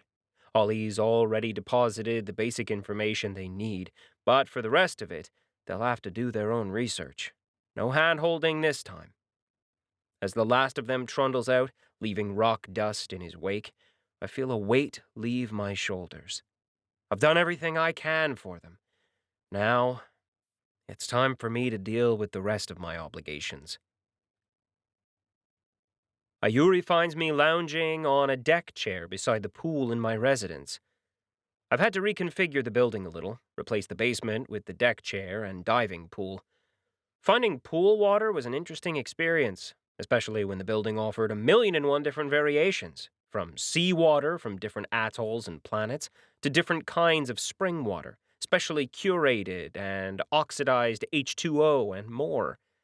It was kind of annoying, especially when I realized that I had to add some chlorine anyway. Thankfully, Ollie swept in and helped out with the reconfiguration before I blasted a hole in the building itself in exasperation. So, I lounge beside my pool under an artificial sun conjured from the holographic projectors hanging overhead. Blue skies and rolling wisps of clouds float by, while the occasional caw of birds and insects blare from the speakers. "This is where you are?" 𝗪𝐸 says, glaring at me. I smile at the tall champion and raise my glass at her. "Piña colada?" 𝗪𝐸 eyes the blended pale yellow slushy of a drink with vague interest before she shakes her head. "I'm here on business, Redeemer." "Your loss. You gave the initiates their masterclass quest," 𝗪𝐸 says. "You here to kill me now?" I reply, mostly in jest. After all, they still need my help for one other thing. Though rumors are that the Queen is doing pretty well. She might last another couple of decades before someone kills her. "Obviously not. I do think you should be raising your level instead of lounging." 𝗪𝐸 crosses arms, glaring at me. "Or are you waiting for your indulgence?" "Indulgence?" 𝗪𝐸 raises a single eyebrow, skepticism and suggestion written across her face in broad strokes. I laugh, shaking my head. I think Katrin would find being called an indulgence amusing. Don't you? I open up Society's web and stare at the numerous lines radiating out from the champion. There's a very thin line that touches upon my current flame. Nothing like the thread 𝗪𝐸 has to 𝐸. A lot of old feelings there between her and the Seeker. "Are you using that skill on me?" 𝗪𝐸 says, anger flaring. She steps toward me, fist clenching. "Don't you know that's rude?" "Actually, pretty sure it isn't." I sip on the piña colada, ignoring her show of temper.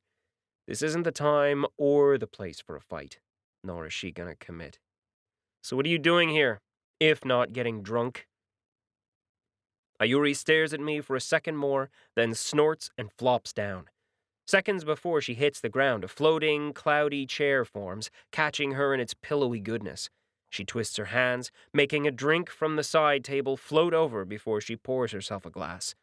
Only when she's suitably seated does she speak. "The cover is blown.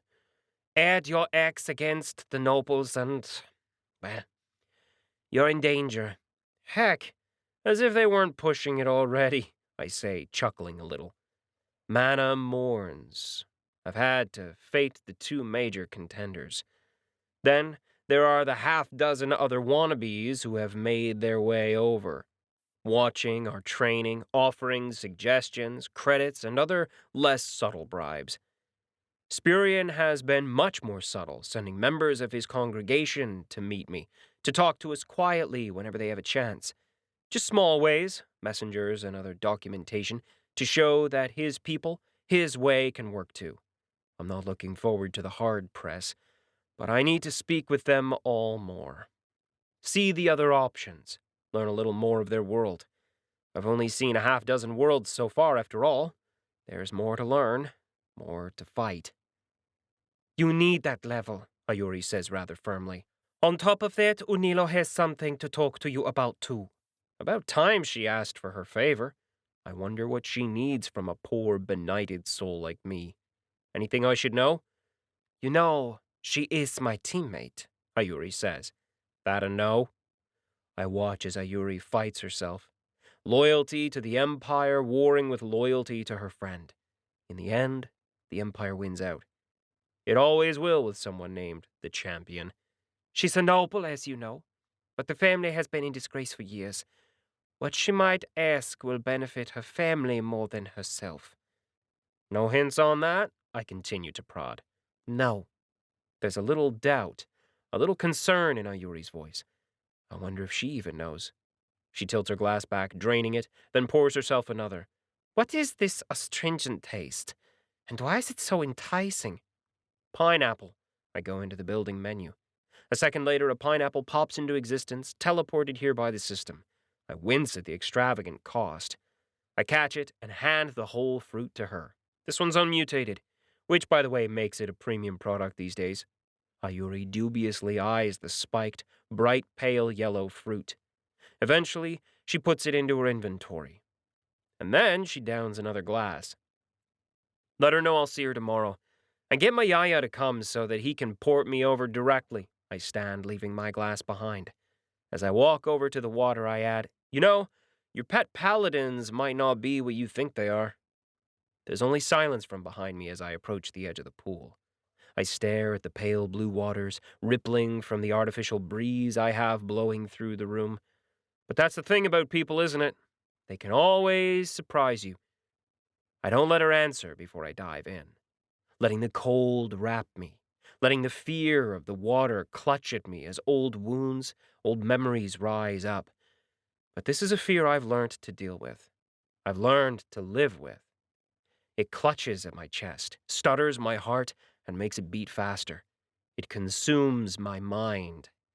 As for all my other worries, of the Empire and the games being played, those get driven out, at least for a time. Chapter 21. We step out of the portal together, dubiously eyeing the small island we've arrived on.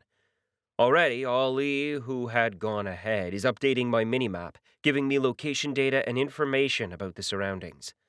He's blocked off from a lot of information and restricted in his flight paths, but basic geography and the galactic equivalent of GPS is fine. All of that tells me we're on another planet, though I could have told you that from the shift in gravities. 3 times Earth normal, which means little when your strength is in the hundreds, but annoying anyway. Paladin, thank you for coming, Unilo says, greeting me when I walk forward. The Erethran is clad not in her military uniform, but something more relaxed. It's a mixture of a corset, floofy dress arms, and ultra-tight pants, all in dark pink and lined with white fur. That's the other thing. The crisp, freezing air tugs at my exposed skin, leaving ice crystals. The temperature is just above -40°C, not including wind chill. Sadly, I have to admit, it reminds me of Whitehorse. Not that I'm a native. I still think of Vancouver as home more than Whitehorse. But that city, really a town, is still central to who I became. And so my memories of it dominate, including the damn cold. On top of that, the white snow that layers itself over the landscape, the snow glare that makes my pupils shrink is another reminder. Unilo, good to see you. I give her one of the Eretran's salutes, sloppily done because, well, no one ever told me how to do it properly. Also, I must admit, I never bothered to find out. Your invitation was expected. 𝗀𝐆𝐆 sniffs and turns, popping open a portal. She steps in and Ali and I follow. Harry is the only other member of my party who decided to join, raring at the chance to see another planet. One that isn't trying to eat his face. 𝗏𝗏𝗏 decided to spend the week running another job, wanting to test out his ship on a more routine assignment. Those were exactly his words. I really didn't want to ask. Given the choice between lounging around and joining 𝗏𝗏𝗏, my friends ran off. Even 𝐼𝐞𝐸. I feel insulted, but I'm not a fan of politics either. To my surprise, rather than leading me to a boardroom, 𝗀𝐆𝐆 brings me to the entry courtyard of her residence. Then she keeps walking past servants and a doorway to a living room. The entire place is tastefully done, luminescent pale blue and white, shades of a dark purple accent highlighting the wallpaper. The couches have a light brown accent with yellow trim and are placed in a rectangular circle with one end open and sitting tables alongside each couch.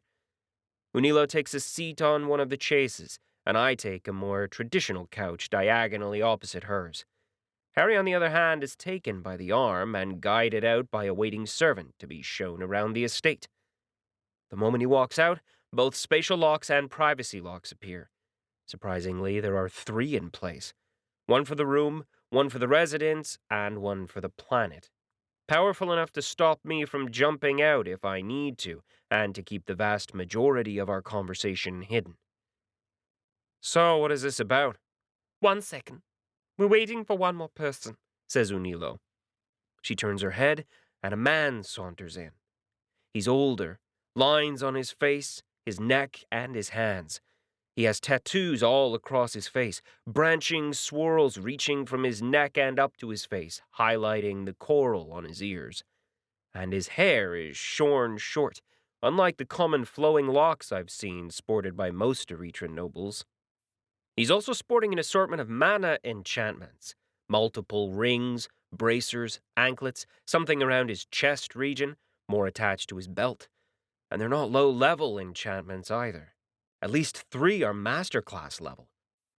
John Lee, Paladin of Eretha, I present to you my older brother, 𝐏𝐸𝐿, Warden of the 𝗲𝗏 system, 𝗀𝐆𝐆 says. 𝐿𝐴 bows to me, while I offer him a half-hearted wave from my seat. Ali slips around, coming to hold a position just slightly behind the man as he stops next to 𝗀𝐆𝐆's seat. Ali's out of their direct line of sight, though. Only I can see him directly. This gives him an opportunity to stick out his tongue and waggle his fingers in suggestive ways. 𝗏𝐸𝐿, Warden of the 𝗲𝗏 system, champion of the 631st, 632nd, and 648th Mithril Man competition, Monster Bane, Slayer of Goblins, 𝗪karta, Movana, Level 33 Sundered Champion, Master, HP 8,480 of 8,480, MP 5,230 of 5,230. Conditions: Warden's Reach, Broken End, Aura of the Sundered Champion, Mana Warden. Sundered Champion? I sent to Ali. Disgraced? Might be better. It's not exactly right. There are a lot of cultural connotations involved. I think disgraced is a little too much. Ali shrugs. It'd take a bit to explain, but he's the ex-Empire champion. Got class changed. I thought there was only one. There can be only one. And because he's Ali, he plays an all too familiar riff. I snort, but he doesn't take too long considering the 2 of them are blathering at me with the usual pleasantries of our meeting. He had the job before Ayuri, before his fall. Oh boy. I tune back into the conversation, something about the drink and snacks that have arrived. A part of me has been busy chatting with them, grunting and making tasteful social noises, and stuffing my face with the little lemon bar snacks they've put out. Of course, they're not really lemon bars, but a close enough galactic equivalent. As they talk more, going into detail about the recipe, I trigger society's web. It takes minutes before I gain an understanding, watching the way the many, many threads fly out from 𝗏𝐿𝐴 and touch others. The only people I've ever seen with more threads are the Queen and Ayuri herself. I guess that's part and parcel of being a champion. I'm almost tempted to ask about his skills. A surge from the library has me almost choking on a bite as I struggle to pin down the incoming information. I don't need another download right this second. After swallowing the bite, tasting the astringent sourness and sweetness, and washing it down with a gulp of flavored water, I gesture at the pair. All right, enough already. What is it that you guys want? 𝗀𝘆𝘆 almost makes a face at my abrupt change of topic. She looks exasperated, but the former champion laughs. I was beginning to wonder if the stories were true. I'm glad they are, 𝐏𝐸𝐵 says. It's simple. My niece tells me that you owe her a favor. We are here to collect. I'm not going to kick Ayuri out of her place, I say. I don't even think I'm allowed to. I would never do that to my beam sister, 𝗀𝘆𝘆 says, looking scandalized. She's so angry that the cup she was holding cracks before dropping to the floor and shattering. We're all distracted for a second, before the cleaning bots sweep and tidy it away. By that point, 𝗀𝘆𝘆's got her temper back in control. We want you to do something else. Yeah, I don't really have daddy issues. At least not like that, I say. Ollie, over and behind him, is flipping in circles, choking on laughter. It's a nice contrast to the two who just look very puzzled. Stop talking nonsense, Redeemer, 𝗀𝘆𝘆 snaps. We want you to give my brother the Paladin Master quest. Huh. I lean back, sinking into the chair as I regard the pair. I could say it was a surprise, but really, when she brought him in, there weren't that many other options. Well, other than me being dragged into a random erratic quest for justice. Why? It doesn't matter. You owe me, 𝗀𝘆𝘆 snaps. It does. I cross my arms, fixing the pair of them with a firm gaze. Talk, or I won't do it. You'll break your word, 𝗀𝘆𝘆 says, raising her voice for the first time. Yep. Before 𝗀𝘆𝘆 can dig herself any deeper, the man puts a hand on her shoulder. She subsides almost immediately. There's no doubt who's in charge of this little conversation. It's very simple, Redeemer. I might be old, and my honor might be questionable to some, but I still serve the Empire, 𝐿𝐸𝐵 says. This opportunity is the best that I can find. So why me? Why not go to the Forbidden Zone yourself? He hesitates before he answers. I did. Your mentor turned me down. I snort, staring into space. More correctly, at the line that leads to my mentor. There's a lot packed in there, both duty and obligations, and something personal. In fact, that personal bit wraps itself around the thread that holds them together. It balloons and sizzles in every interaction, tainting every responsibility and duty they might have. Why? We disagreed about what she was supposed to do, what I was supposed to do.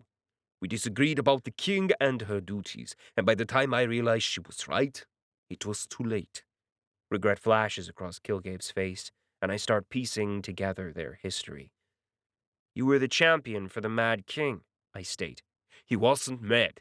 He was just... 𝗏𝐸𝐵 seems to try to find a word. In the end, he shrugs. Selfish. In need of control. Narcissistic, but not mad. I snorted him, cutting such a fine line. But it's past history, not one I'm interested in digging up. I fall silent, regarding him, prodding at the system in my head, even as data, at the slightest loosening of my will, floats in. Information about his skills, his abilities, what he can do, what he lost, and what he gained. A lot of information, but a fallen champion is something the questers would be very interested in. I come back to myself, the pair still staring at me patiently. I can't help but shake my head, wondering if they thought I was considering the offer, or accessing information about them. I wish Harry was here, but even the party chat is blocked right now. Communication seems to be off the tables. You're a masterclass, with quite a few levels. How are you going to take mine? I'll give this one up. I'll take the penalty. If you're willing to give me the opportunity, 𝗏𝐸𝐵 replies, his voice firm and without any trace of hesitation. Again? You've already lost quite a few levels, changing classes once. It is what it is. For the Empire, losing a few levels is nothing. 𝐏𝐬𝐮 says fervently. I stare into his eyes as he speaks, trying to judge how true he is. Not just because he's not using a skill, but how true it is in his soul. And I'm not surprised to believe that he's telling the truth. He would give it all up for an empire that threw him aside once before. And the Queen? I turn to Unilo, fixing her with my stare. What does she think of this? She doesn't know, Unilo replies, her voice dropping as she stares at the retreating cleaning bots now that they've done their job, now that they've removed any speck of the liquid or glass she had broken, leaving us in beautiful, serene blue cleanliness. And if she did? She would be less than pleased, Unilo replies, the words seemingly dragged out of her. Does Ayuri know? She guesses. I sit back, idly picking up one of the lemon bars and biting it. This one is more raspberry than lemon, but it's tart and sweet and something to do with my mouth while I think. Plus points, it'd annoy the Queen. Negative points, it'd annoy the Queen. On the other hand, Ayuri knowing what is about to happen means that while it might anger the Queen, it probably is good for the Empire itself. That's one of the constraints about her class, though I'm not entirely certain how constrained she is. Even that giant library in my head doesn't have specifics, mostly because they haven't done in-depth research into the Champions class directly. Class restrictions are a known issue, but while it was useful for knowledge's sake, it didn't seem to help the system quest. So, that branch of research was dropped by the questers, at least in general. Others have continued to do research, of course, and it's from those studies that I know more of class restrictions, which, as with most things in the system, can be as loose or as constrained as the system deems it.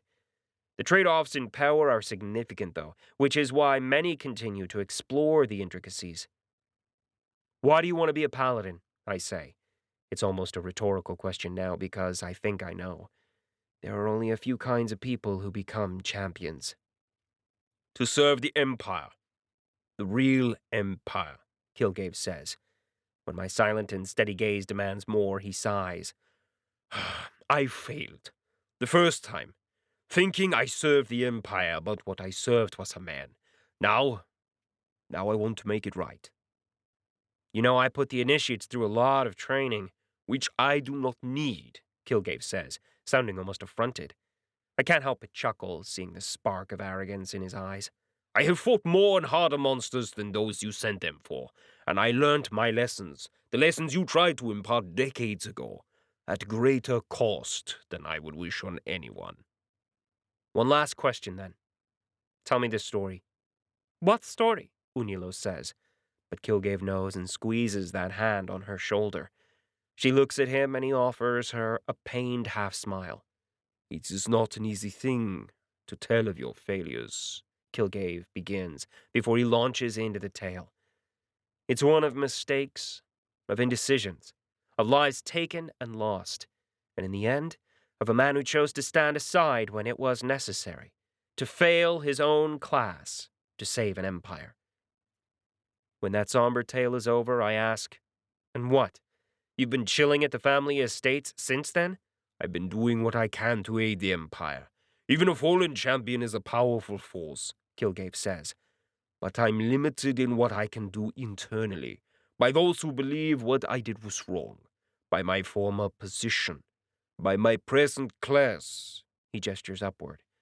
I cannot affect the change I need. Yeah, I get it. I wave, shutting him up. I see the flash of anger, the pride that he bites down on while I run pell-mell over his need monologue. At his peak, he was nearly a heroic. Then he lost it all and has had to claw his way back. Don't care. You want the quest? Let's see what the system has to say about it. I feel for the system. It's kind of like reaching behind your back, except not with your hands, but with the tail that you never realized you had. And then punching a bunch of buttons, still sight unseen, with that same tail to make it dance to your commands. It's weird. And, sadly, with the way the system has increased my intelligence, with the way the library has downloaded so much information, all too doable. I find the portion of my class that lets me designate new paladin initiates, that allows me to offer them the quest. It balks at first because he's a master class, and when I press, overriding the initial resistance, I feel the mental fuzz it throws at my will, the shock of its cold jaws clamping down on my desire. It strains and bucks at my commands, refusing to let me do it. That's the worst thing the system could have done, because suddenly, I want it. Not because of 𝐏𝐭𝐫 and his idiotic need to serve an empire that doesn't give a damn about him. That might even hate him. I want it because the system doesn't. I grunt out loud and ignore the pair before me as my head throbs, as my vision goes red. Will against system. I bring all the tools I have to play with, mana sense, affinity, knowledge from the library, and will to bear. It buckles and finally gives in because while it might not want to, the quest is still a possibility. Like stabbing a fork into a clogged-up, dirty electric outlet to free it up till you could slot your computer in. It's not smart, and you might get shocked a little, but it'll work. Eventually, I stare at the quest notification. System Master Class Quest, Paladin of Erethra. Your Paladin of Erethra mentor, John Lee, has designated the following requirements for your Master Class Quest. Reset and lose Master Class levels. XP will be refunded and banked at a reduced rate. Defeat 11 Master Class monsters, level 150 or more, in the designated locale. Error, without aid beyond your bonded team. I blink, prodding at the quest with my mind and will. But that last error keeps throwing itself up, firmly deciding not to resolve itself. I get a feeling it won't, not till it's given. Redeemer, 𝗀𝘆𝘆 calls. So, this might be interesting. A push of will, and I make the blue notification screen show up. 𝗀𝘆𝘆's face scrunches up, and she leans forward, trying to assess what the hell it says. 𝐏𝐭𝐫's reaction is much more dramatic. His knees give way, and he flops down onto the chase, missing it by inches and being saved from an ungainly spill by the chase itself moving to catch him. His jaw is working while the couch moves itself and its occupant back into place. Can't have the furniture at the wrong angles, Ollie says, sounding amused. You know, being shocked over a simple quest doesn't engender a lot of faith in your ability to complete it, I say, drawling. The location. Why? The error? Not my fault. I lean forward, pouring myself more of the fruity drink, then glug it down, trying to wash away the slight headache conjuring that damned quest notification had produced. What error? 𝐏𝐭𝐫 says, sounding confused. I'm talking of sending me to Boma. The name sends a shiver through me. I know that name, though I rarely use it, because that name brings too many bad memories, too many horrors from the 4 years I spent there. And so instead of facing the fear, I wall it away, pushing it down and focusing on something else, something a little more incongruous. Why there? 𝗀𝘆𝘆 mouths my question. I shake my head. The system. Sometimes I wonder about it. Some of its decisions, some of the things that happen, it makes no sense. Unless it's alive. As circles get completed, as narrative and karmic ends fit. For Boma is more than just another forbidden planet and the center of my own slew of nightmares. It's also the ex-capital of Erethra, and where their ex-king fell, where 𝐏𝐭𝐫 chose to stand aside, and where 𝗪𝗏 refuses to leave, fighting her never-ending battle to save those citizens who refused to go, or in many cases have nowhere left to go, on pain of death. So many circles completing, and staring at the quest I laugh softly, and do as the system wants, because I can think of nothing more fitting. I offer him the quest and all that it entails, the danger, the despair, and the return to his failure, and maybe his salvation. While 𝐏𝐭𝐫 stares at the quest notification, his brash certainty gone, I stand. My motion does nothing to distract the pair, so I walk out, leaving 𝗀𝘆𝘆 and the ex-champion to their considerations, though not before snagging the plate of snacks. Chapter 22. They came for me when I was leveling. Gaining access to the city dungeons was simple enough, just a matter of showing up. I'd gone alone, leaving my friends behind. Not wanting to be burdened by their XP debuff, not wanting to be slowed down by Harry, and most importantly, because they'd found better things to do. Like indulging himself in the city for Bolo, and fighting in the arena for 𝐼𝐞𝐿. 𝗪𝗏 left almost immediately after his mission to run another trip. From what the trio said, the routine mission had turned out to be just that, a pure pick-up and deliver event. When asked, 𝗪𝗏 had pointed out that most missions didn't involve violence. Harry was enjoying himself on the planet, bouncing from city to city. Restricted as he was in the palace, he'd found a niche doing touring documentaries all throughout the planet. It wasn't his preference, but he was still waiting on additional approval to get to the front lines, which left me to myself, alone and vulnerable. The dungeon itself was nothing special, other than the fact that it wasn't a fantasy ripoff. Instead, we had robots in all kinds of configurations that you could think of, swarming across walls like spiders, flying through the air as hordes of mini-drones, even a few humanoid Terminators. Most interesting of all were the bipedal robots wielding gun arms, firing upon me as they twisted all around their torso. They were mini-bosses, roaming sentinels. They popped up every time I was between zone transition in levels before I hit next level boss.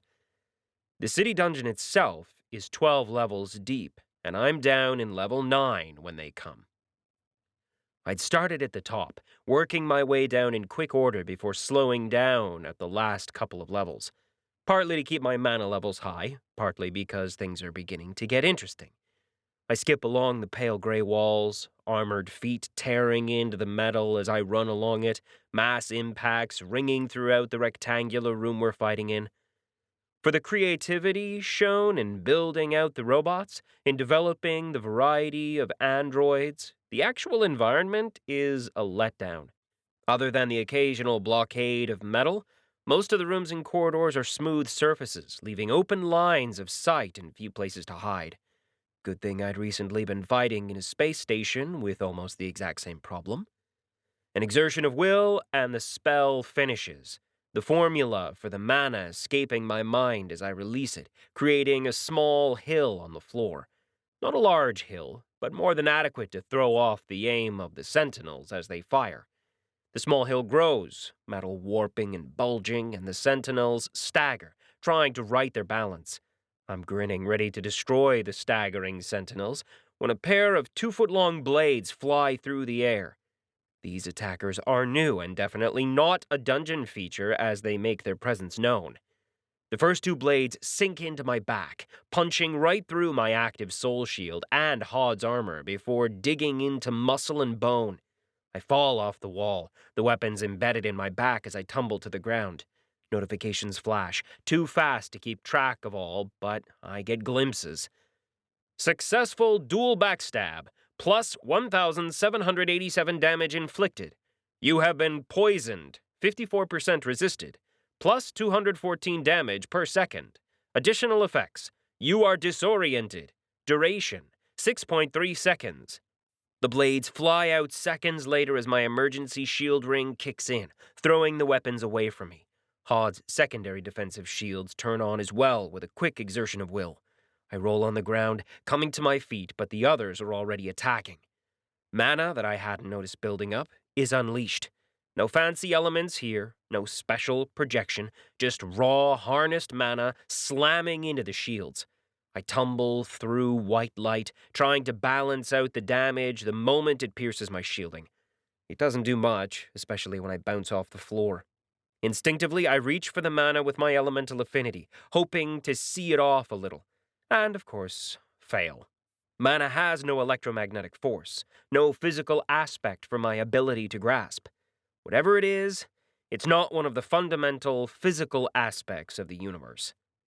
A second after the raw mana flames die off, as I regain my sense of balance, I'm slammed into by another figure. The ram's rush throws me into the wall again, bouncing me off it, the ceiling, then the floor. My armor is smoking, damage notifications flaring everywhere and reminding me that I'm in a dire situation. Surprise assassinations are a nasty, nasty business. As I roll onto my knees, I spot the rushing 11-foot stone-like creature, one of the Risen, on his way to finish the job. I feel mana rising as the mage continues his casting, readying another powerful spell. All of this in microseconds. More than enough information gathered. That's when I act. Standard formation, I send to Ali. Abyssal chains rising from the ground wrap around the tank and the mage, restricting their motions.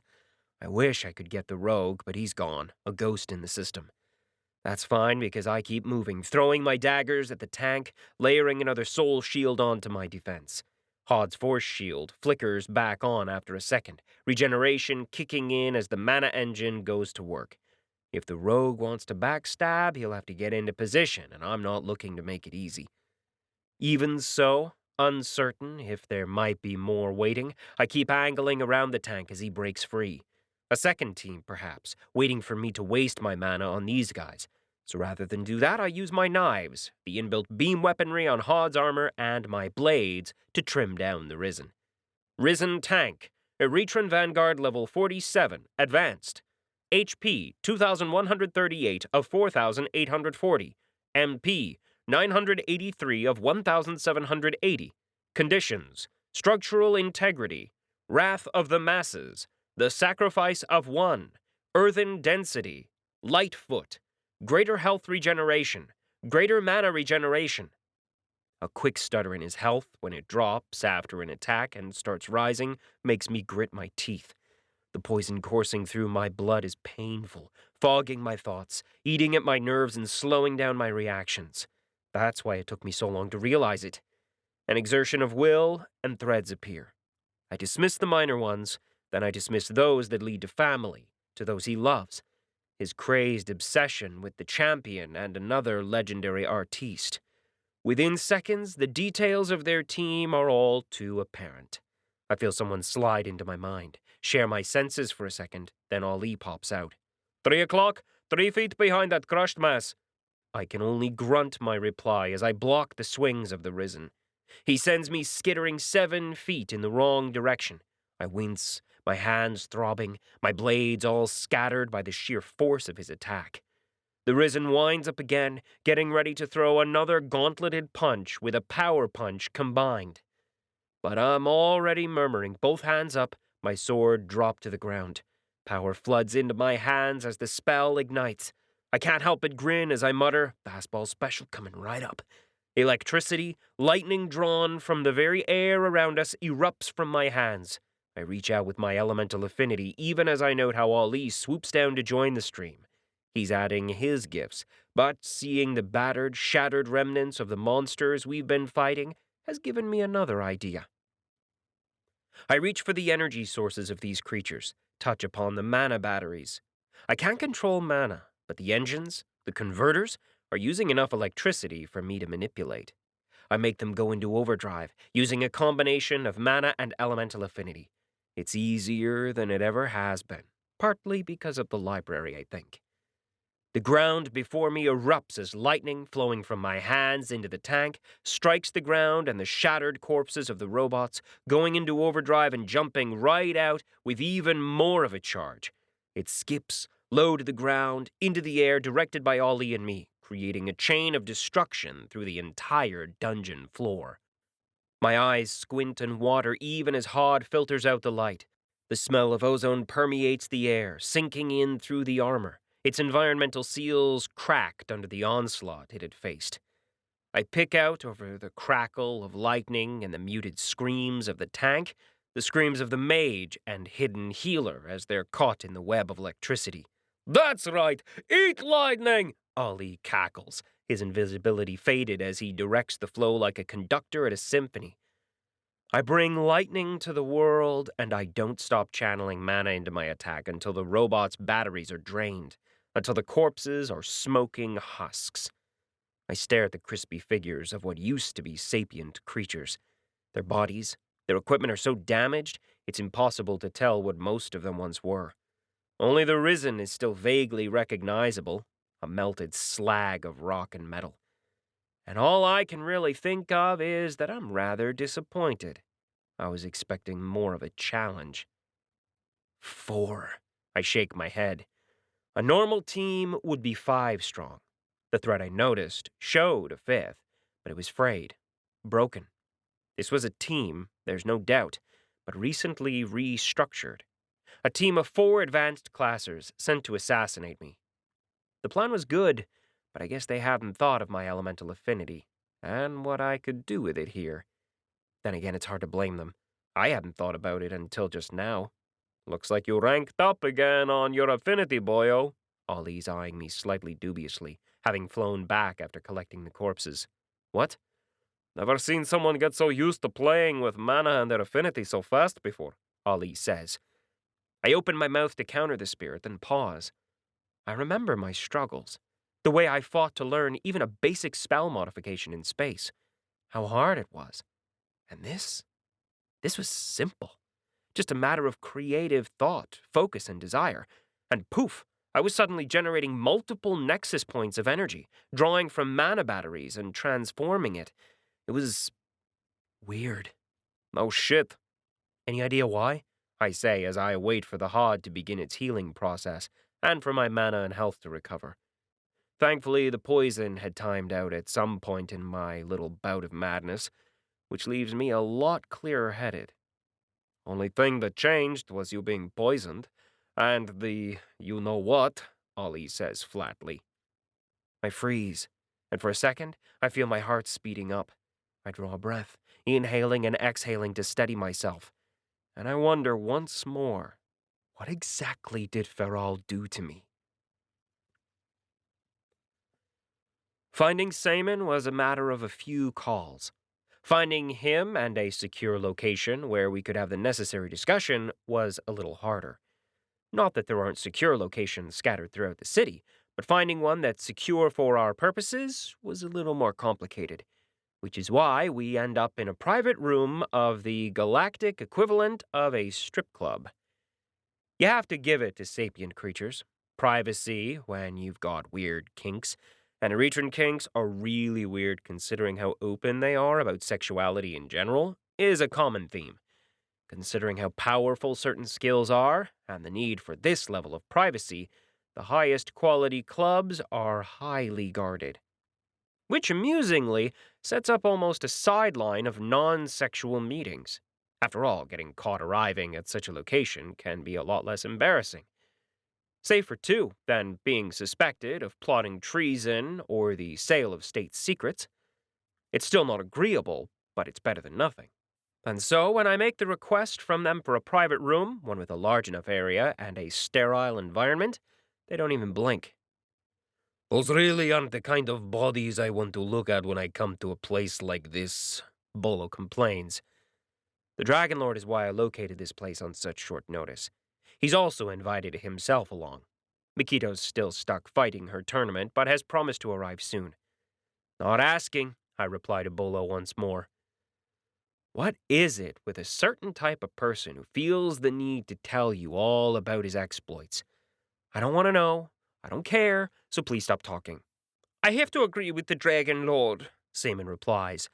He's staring at the corpses laid out, floating in midair due to the room's gravity checks. They're all shrink-wrapped, or the galactic equivalent of it, so that they don't smell or otherwise stink. Considering how they died, that's something we all find comforting, I'm sure. Very funny, you two, I point at the bodies. These were military personnel. Their classes are a clear indication of that, along with the information I managed to pick out. Now there's an obvious culprit, but Harry and Ollie have already begun to hit a lot of cutouts. So the obvious culprit might be just a red herring. Is that a human thing? 𝗲man asks. Yes, I reply. You've got the resources, so I'm leaving this to you. Harry looks up from where he and Ollie are seated on one of those plush red couches with a lot of space in front of them and glares at me. I give him a shrug. I doubt he has the ability or the credits to find out who sent assassins. These guys, they've been playing these games for decades, centuries even. And while Harry might be good at his job, he's still learning the new landscape of the system. Given enough time, he might be able to track down the people who ordered these assassinations. But time isn't what I have. Perhaps we should look at this from another point of view, 𝗪 says, even as he makes the bodies disappear into his storage. What view? Who would want you dead? Bolo laughs as Ali snorts. He's focused on trying to crack the trail of payments. Either that or he's given up and is watching another Earth TV show. Sometimes I can't tell. The Redeemer is very hateable, Bolo helpfully adds. And all three of the major contenders have reasons to end him. Yes, but why now? 𝗪 says. They've existed with him without such overt action for this long. What triggered the attack? I narrow my eyes, thinking about it. The obvious answer is the release of the initiates. The other one is the inclusion of the ex-champion as an initiate. Both could be a tipping point for contenders. When I mention it, 𝗪 nods. That could certainly drive some to action. When I raise my eyebrow, prompting him to go further, 𝗪 continues. The Viscountess might take objection to the inclusion of a man who stood aside when the royalty died. She is distantly related. There's also the concern that your paladins are in the majority, all Erethran natives. Harry looks up. I could see the Prophet being concerned about their introduction. Majin is known for his support of the nobility. Anyone have a reason why the general might want me dead? I ask, just to check. I can't think of one, but I'm not perfect. 𝗪 shakes his head, as do Bolo and Harry. Ali's the only silent member, and he spins himself in circles. So, I might have one, Ali says. Boyo here is sleeping with one of his women. I snort, and the others just shake their heads, discarding Ali's suggestion. It's pretty clear Bourdain doesn't give a damn about Katrin. So we can assume that he's out, I say. What do we do? My question brings a long, long silence. The way I see it, there isn't much we can do. Take the usual precautions, start looking into who might want me dead, and that's it. Great. Pleasure talking to you all. If that's the case, I'm going back to training, I say, throwing my hands in the air. If there's nothing else better to do, I might as well get back to grinding during the day and meeting with the contenders and wannabe contenders in the evening. I'll double your protection force, shall I? 𝗪 calls after me as I stalk out. I ignore him, knowing that any team can be suborned or bypassed. I'm gonna stay here for an hour, Ali calls, his voice much louder and deeper. I glance back, realizing that he's increased in size, and I wince. Sometimes I really don't understand the spirit. Then again, sometimes I don't think I want to. The last 3 levels of the dungeon have been a pain to handle. Not just because monsters have cropped up from level 100 plus to level 150 plus, but also because they kept coming in swarms and launching themselves at me. I've got to keep my mana and health at least 50% at all times. Add the fact that while I wait for the HUD to fix itself, I'm borrowing a suit from the Eretrans, and my combat effectiveness and speed are just down. It's not even as if the suit is bad. It's the kind of thing they give to the Honor Guard to use. Its biggest bonuses are to my strength and agility, with some increases to my defenses and resistances. However, it doesn't have any useful skills, just a short-range blink and a trio of movable force shields. None of them are that powerful, but because they're built in layers, they're useful against certain types of attacks. For all that, my experience bar creeps up ever so slowly. At this rate, I'll be grinding for the next couple of weeks or so to hit another level.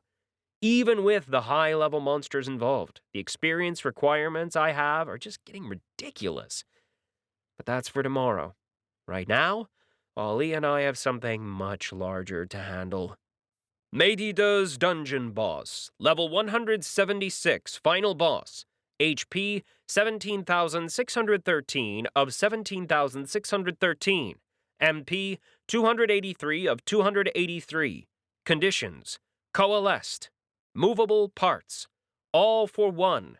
The dungeon's gift. What I see before me is a towering mass of droids, robots, and other mechanical servants. It's a hive mind kind of thing, except not.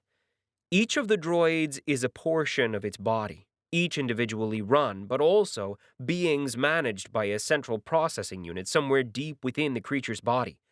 I've learnt of numerous ways of beating this creature, from slowly wearing away at the robot pieces and other appendages, to shattering off portions and dropping them away into different dimensions so they can't reattach. Acid baths melt the creature into a puddle of liquid metal. There are other, more subtle approaches. Cyber hackers send in tracers, burrowing their way through communication links, destroying network accesses, corrupting files, and making the entire thing come apart before they destroy the CPU directly. Mages who pull power drain the mana from the environment and the creature itself until such time as it's no longer able to move, making it easy pickings. Oracles, who are able to pinpoint the exact location of the CPU and the flowing mass of robots, are able to direct their team to destroy the boss in one single combined blow. Necromancers, conjuring phantom facsimiles of ghosts, send them spinning into the center of mass to pull and extract bits and pieces. There are a million ways of getting this done, but I'm a simple man. I take the simple approach to things. Grinning, I conjure my swords and rush the boss. Daggers go out first, followed by blade strikes, each impacting a different location. Missiles, fast-driven masses fired from railguns, lasers, and other beam weaponry explode around me. Electricity arcs through the ground, sweeping at my feet while gravitic mines turn on, trying to pull my balance off, to crush me or tear me apart in their competing spheres of influence. The world goes insane, and for a time, I forget my problems and get lost in the fight. The minutes of peace when there's nothing to do but struggle and survive. A circle of light and alien glyphs form around me, punctuated by the temporary presence of additional conjured soulbound swords. There are 15 blades around me now, each glowing with compressed power. A single swing of the original weapon in my hand is copied 15-fold, sending a compressed blade strike at the torn and tattered boss. The dungeon boss is smaller, significantly smaller than before. I've attacked it multiple times, destroying robot spiders, humanoid fighters, robotic sentinels, and the various liquid metal externalities it's used to attack me. I've littered the floor with pieces, shattered remnants of the monsters that appeared from the multiple hallways in their vain attempt to form up, to heal their master. It's why, through the fight, I've worked to control the environment. Lava rivers flow from one section of the hall to the other, blocking off easy access for respawns. Metal and earth walls clog up spawning entrances, making the creatures work to exit, while gravitic mines of my own sweep aside falling figurines, shifting their trajectories. Some land in traps, others on the spiked piles of other older corpses. I have temporary wards set up in one section of the boss chamber, blocking off a swarm of tiny hornets, none of whom individually can shatter the wards. And more. The only thing I don't have are my automated drones and weaponry. The wreck of an artillery drone, hacked and turned against me, lies discarded in a corner, a failure of imagination on my part. I've fought the boss for an hour, tearing him down until he's half his original size, just about big enough to be covered by my final attack. Army of One's manifestation is a screaming mass of bound blade strikes, spiraling in a formation of crisscrossing crescent energy to impact against the 𝗕𝐸𝐿𝐻. The boss doesn't take it lying down, reforming its mass to create a temporary shield of adamantium and electronics. I hear the tortured screams of drones and metal as they face my ultimate attack skill, as it tears them apart like a 6-year-old's dreams of getting a pony. One attack, and the glowing green and red sphere of the monster's core is exposed briefly, before a chunk of it is torn aside, damaged but not dead. It managed to scoot aside just enough to avoid a quick death. Sadly, it never notices 𝗁𝐸 floating down from above, a giant cartoonish hammer of formed energy in hand.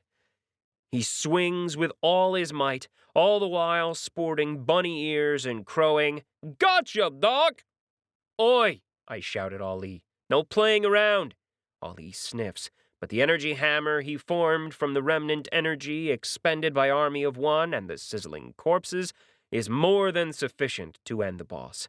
I fly down, kicking off with hover boots until I land next to the monster. I'm too late as Ali loots the corpse and stares at our earnings. Grumbling, I check my notifications. Meididu's dungeon boss, level 170, final boss, defeated, plus 98,484 XP. I grunt, waving away the rest of the information. While Ali blathers on about the loot, I walk toward the exit. Tomorrow, later today, I'll hit the next city dungeon, and the one after that, and then I'll portal to the next one and keep doing it, grinding till I hit up my experience cap. I still have to find time for my interviews with the various members of the Erethran Society, but I'm in a rush now. To hit my levels before it's time to let the Queen know, to protect myself from what might be a nasty confrontation. Because I've got an idea of what I'll do, who I'll choose, and I know the Queen won't like it. But for now, rest. I gotta admit, I'm a little disappointed, I say softly. My words startle the figure hovering over my bed, not with a knife or dagger or even an explosive, but with a bottle and dropper. It jerks, glancing at me, then at the form lying there, finally spotting the differences. The way the hard light projection shimmers just a little, at rates that would be impossible to see with naked non-system eyes. The way its breathing is too regular. My poisoner, which is what I assume the bottle is, doesn't hesitate to flee, heading straight for the wall and the opening it had created. A neat trick that, making the nanite-created walls open up. It made no sound at all when it changed, and a simple force shield kept the wind and exterior temperature and pressure at bay. My throwing dagger takes it in the thigh, sending the figure stumbling. I watch the overly generous curves go bouncing, a lock of colored rainbow hair escaping its mask. The figure rolls and comes up to its knee, reaching for the dagger, only for it to disappear and return to me. There's a low hiss before it darts for the exit again, only to bounce off the elemental shielding Ali has formed. No touch of mana there, just an adjustment between the air molecules, making the loose air molecules harder than titanium. You can stop now, I say. I don't throw my other knife, though I'm ready to. There's something disturbing about the figure, something off about it. The way it lacks any threads leading to others is paramount among them. Nothing, no one, can go through life without attachments, without debts and obligations tying them down. Even a simple transaction of purchasing coffee sets up a reciprocal thread between you and the server. Those who think they are islands are just blind to the ground that connects them to the continents of humanity. You will fall! The voice is high, pitchy, feminine. Before I can reply, the figure dissolves, the shadows that held it together coming apart. I reach out with my senses, mana and affinity, hearing and smell, and note that it's gone. Completely. No hint of its scent, no trace of the mana that bound it. I don't bother checking my minimap, since it never showed up. Or the building's security, for it had shown up, but as a friendly, and I sigh. Interesting. Doppelgangers don't get threads, I mutter. I recall how my own doppelgangers from Hod never gained any. They're not real, just temporary constructs with no soul, like a broom or a golem. No obligations, no duties, no threads, and thus, no way to track them. Smart. Yes, it is. Ali floats in, already commanding the system to fix our bedroom. So, basement? Basement. I open a portal and sigh. That's two.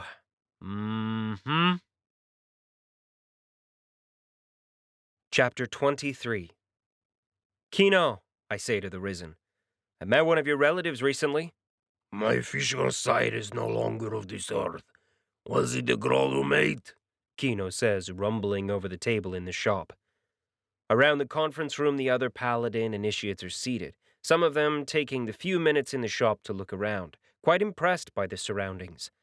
Others look more blasé, like Majin. Risen, not a close relative. He was quite insistent on meeting me. Had a very rough way of talking, I say. He tried to kill you, 𝗲 replies, not all amused. Yes. And I only made one knock-knock joke, I say. Even Ali doesn't get my joke, the spirit in his full form. So I give the jokes a rest. All right, boys and girls, it's been 2 weeks. Brief me. How's it going on Earth? The group looks a bit awkward, most of them looking surprised that I want to talk to them. Eventually, it's Nathan who breaks the silence. Were we not meant to do this quest, well, alone? Oh, you mean throw you guys into the middle of nowhere, watch you flounder and die? When the group acknowledges my words in their own way, I snort. Yeah, that's the way the paladins used to do it. Kinda dumb, really. Frith reacts hard to that, leaning forward and almost snarling. Nathan isn't far behind in her reaction, mouth opening. 𝗪𝐺ine is the most interesting of the group. The way he just stills. Don't you dare, Frith starts. What, tell the truth? I cut him off. You're going to be paladins, if you survive. About time to take the blinders off. The way they used to do things? It was broken. When Frith continues to try to speak, I twitch a finger and mute him, letting the sound distorters neutralize his words. Sure, they kept you guys running. But there were barely 24 paladins at the best of times, and the vast majority of times, we're talking about 7 or 8. Standards were high, Frith says. Standards were idiotic, I say. 5 master class monsters while you're still an advanced class? Do you know what the survival rate on the master quest was? There's a long pause as the group looks from one to the other.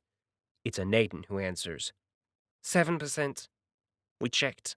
Exactly. The best and the brightest of you guys, and not even 1 in 10 survived, I say.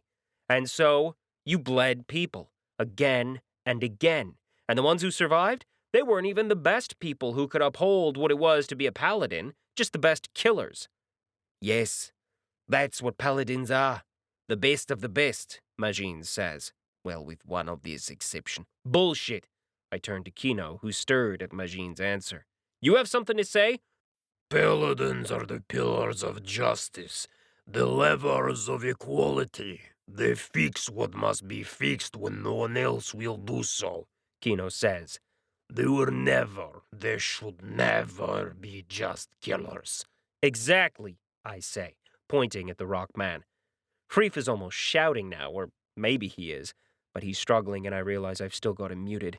I wave a hand, killing the mute and letting him free to speak again. You have something to say? They might not have been perfect, but neither are you. All too true, as my friend will tell you, I say and point at the spirit. Ali, in his corner, has a plate full of snacks rising from the table, which he's hoarding over on his side. A twitch of my fingers drags 1 plate of yellow lemon bars and chocolates over, along with a glass of Apocalypse ale. The group starts making orders for their food, and for a time there's silence. Nathan, rolling a rainbow slime across her fingers and letting her skin absorb the poison, says softly, So they were not perfect. And you think you can change that? I intend to start. I tap the table. The rest? That's up to you. We're going to start by pushing the limits of the rules. I see them stir, and I wave at them. Relax, I checked. It's fine. I don't tell them how I checked, or about the pounding headache created by reaching backward and prodding at the quest. We can talk, offer suggestions, recommendations, training, but you can't fight in teams with one another, just as the quest says. There are a few relieved looks, Frith seeming to stabilize a little. 𝗪𝐺ine is still eyeing me in that too-still manner he has. He's got the smallest pile of snacks before him, as if he's unhappy with the selection, or uninterested in such talk. The rest of it? I'm just an interloper, making do with what I can. But if you don't want your empire to be stuck in this same situation in a few thousand, a few hundred years, I'd start thinking, and thinking hard about what needs to change. The actual process of the debrief was routine. The initiates informed me of their various activities, the monsters they'd met and killed, the Earth-based teams they'd worked with or avoided. More of the last than the first, though 𝐤𝐞𝐿 seemed to have integrated better than the others. In short order, I berate them, pointing to 𝐤𝐞𝐿's continued success at integrating and developing his contacts, including finding out about the monster he needed to attack.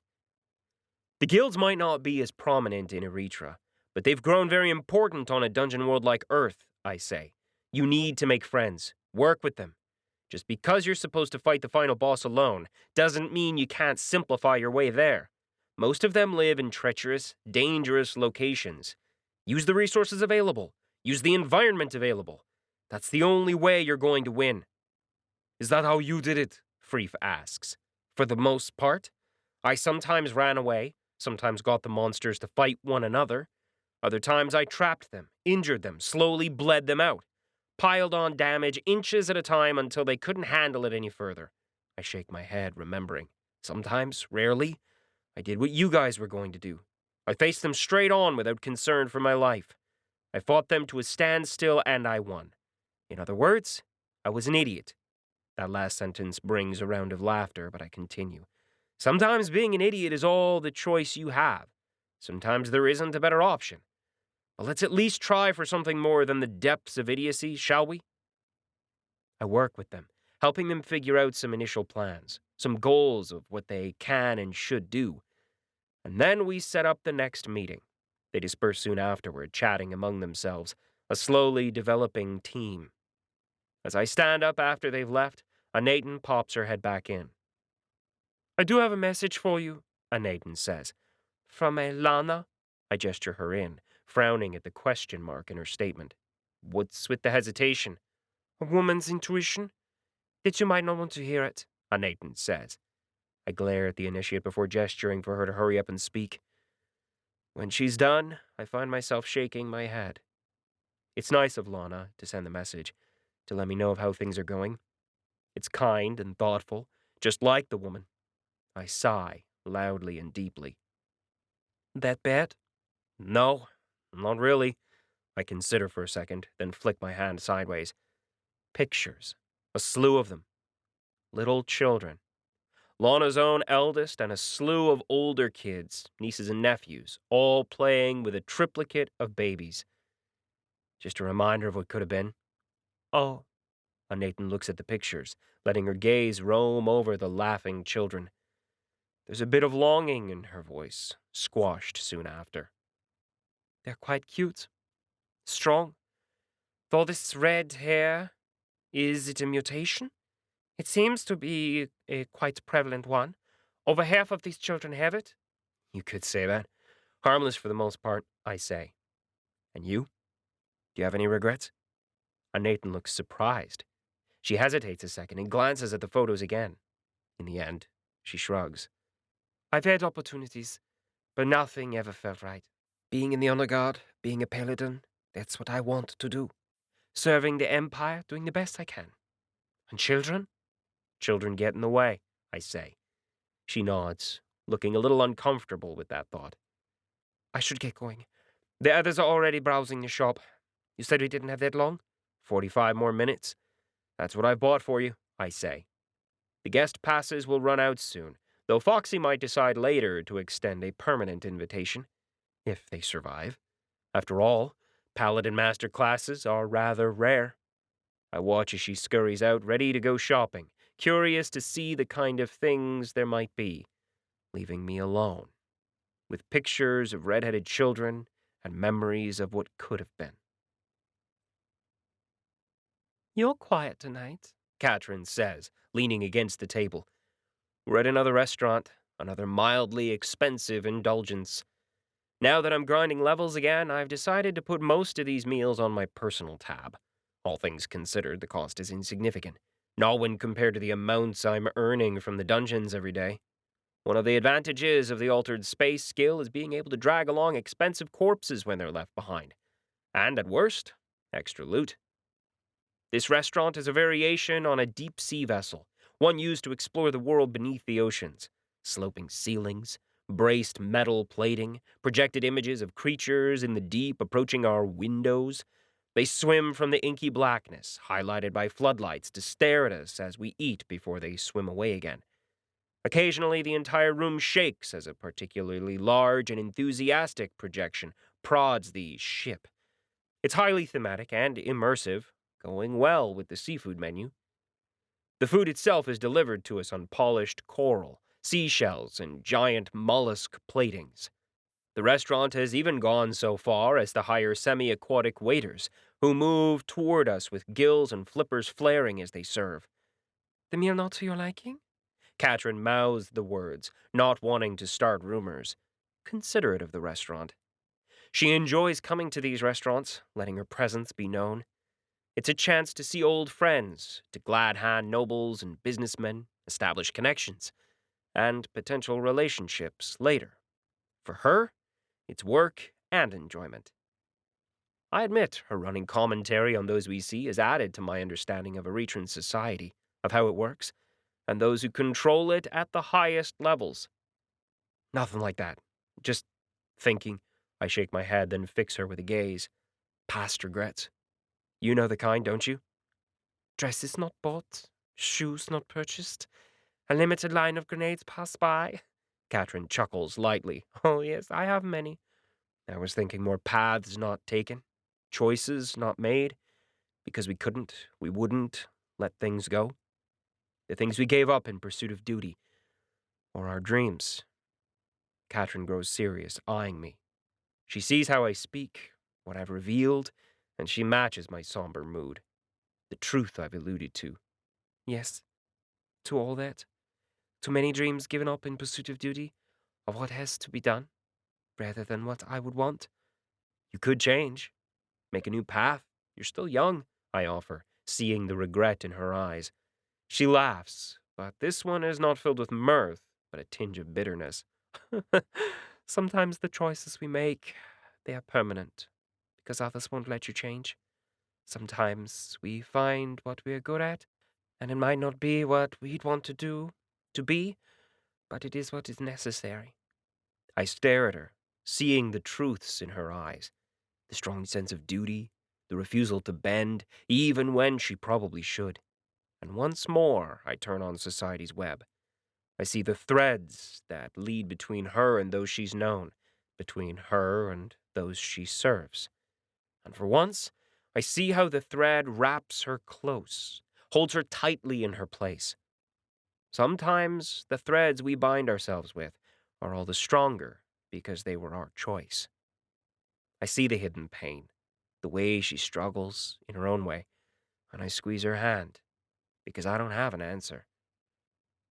We eat, and there's a more somber silence for a while. We finish another 2 dishes before she places her utensils down.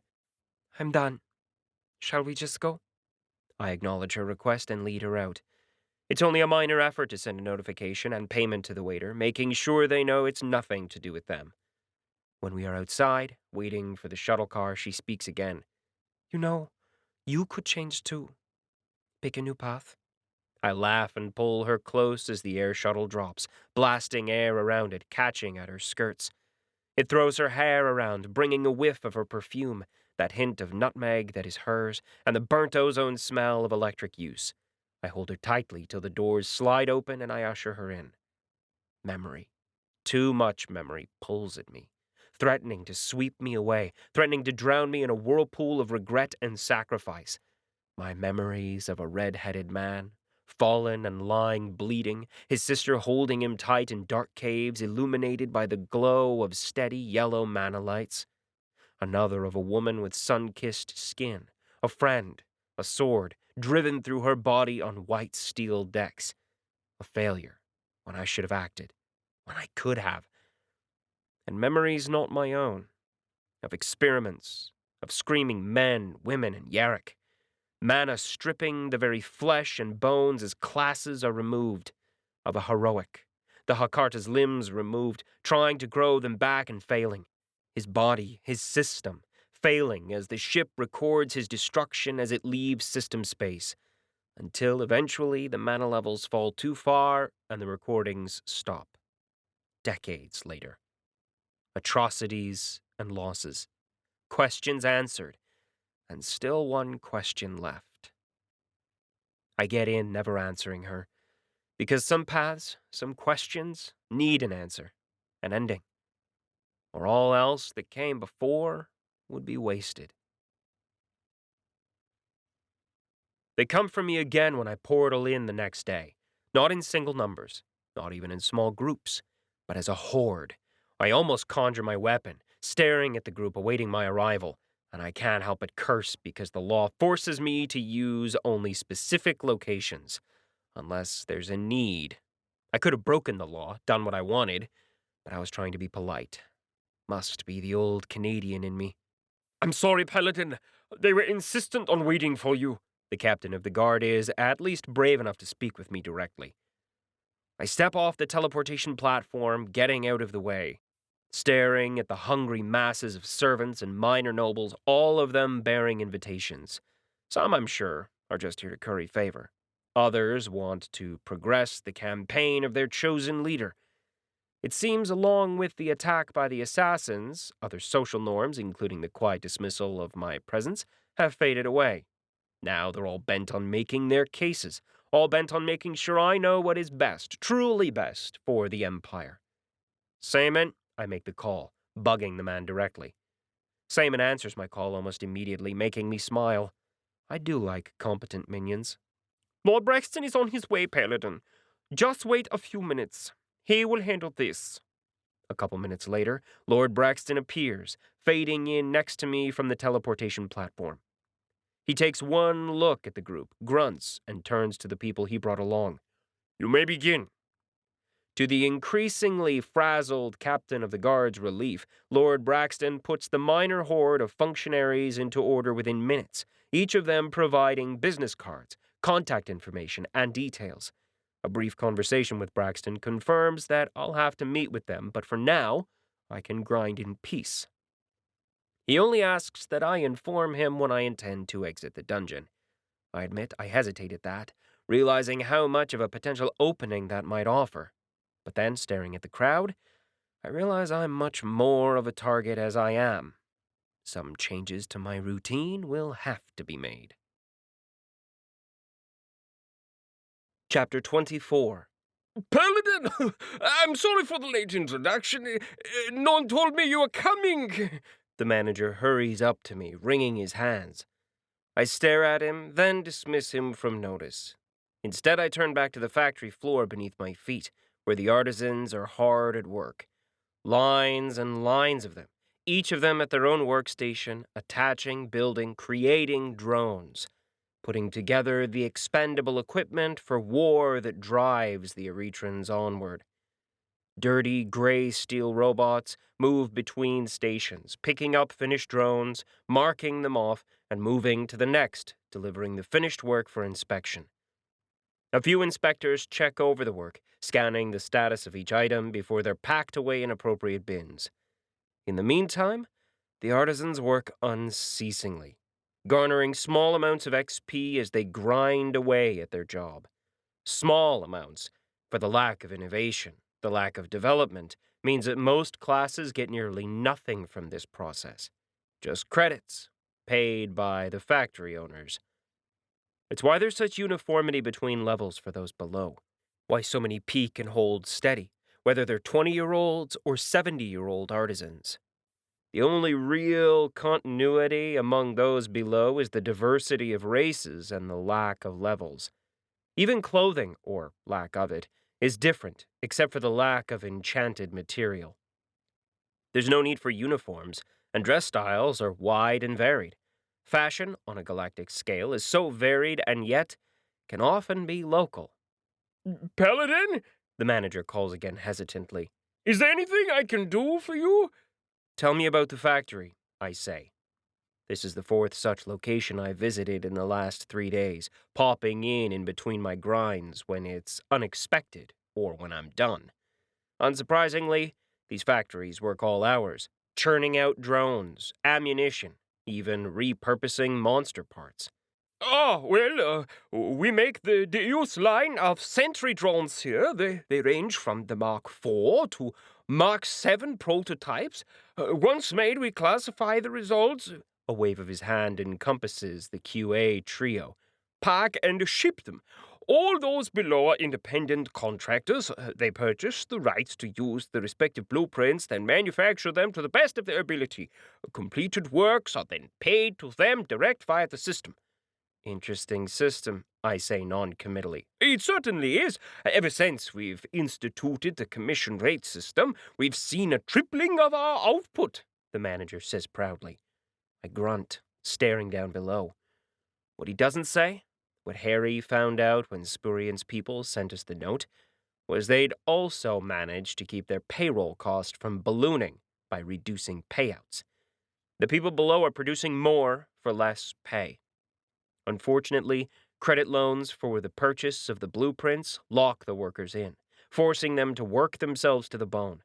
Worse, when someone does manage to level up and thus increase their production levels, they're often convinced to try their hand at another blueprint in another factory. Of course, there's more chance of leveling with a new blueprint, but it also means they're locked in again. It's a vicious little circle, and one of the ongoing trends in industrial production among the Erethran capitalists. The generals don't complain. They get cheaper equipment to use. The adventurers are happy because their loot drops sell for more, and the merchants and nobles, they laugh at their credit balances. It's just the artisans, caught in the middle and exploited, who have issues, and no one, at least not yet, is talking for them. How many 𝗕icious factories are there?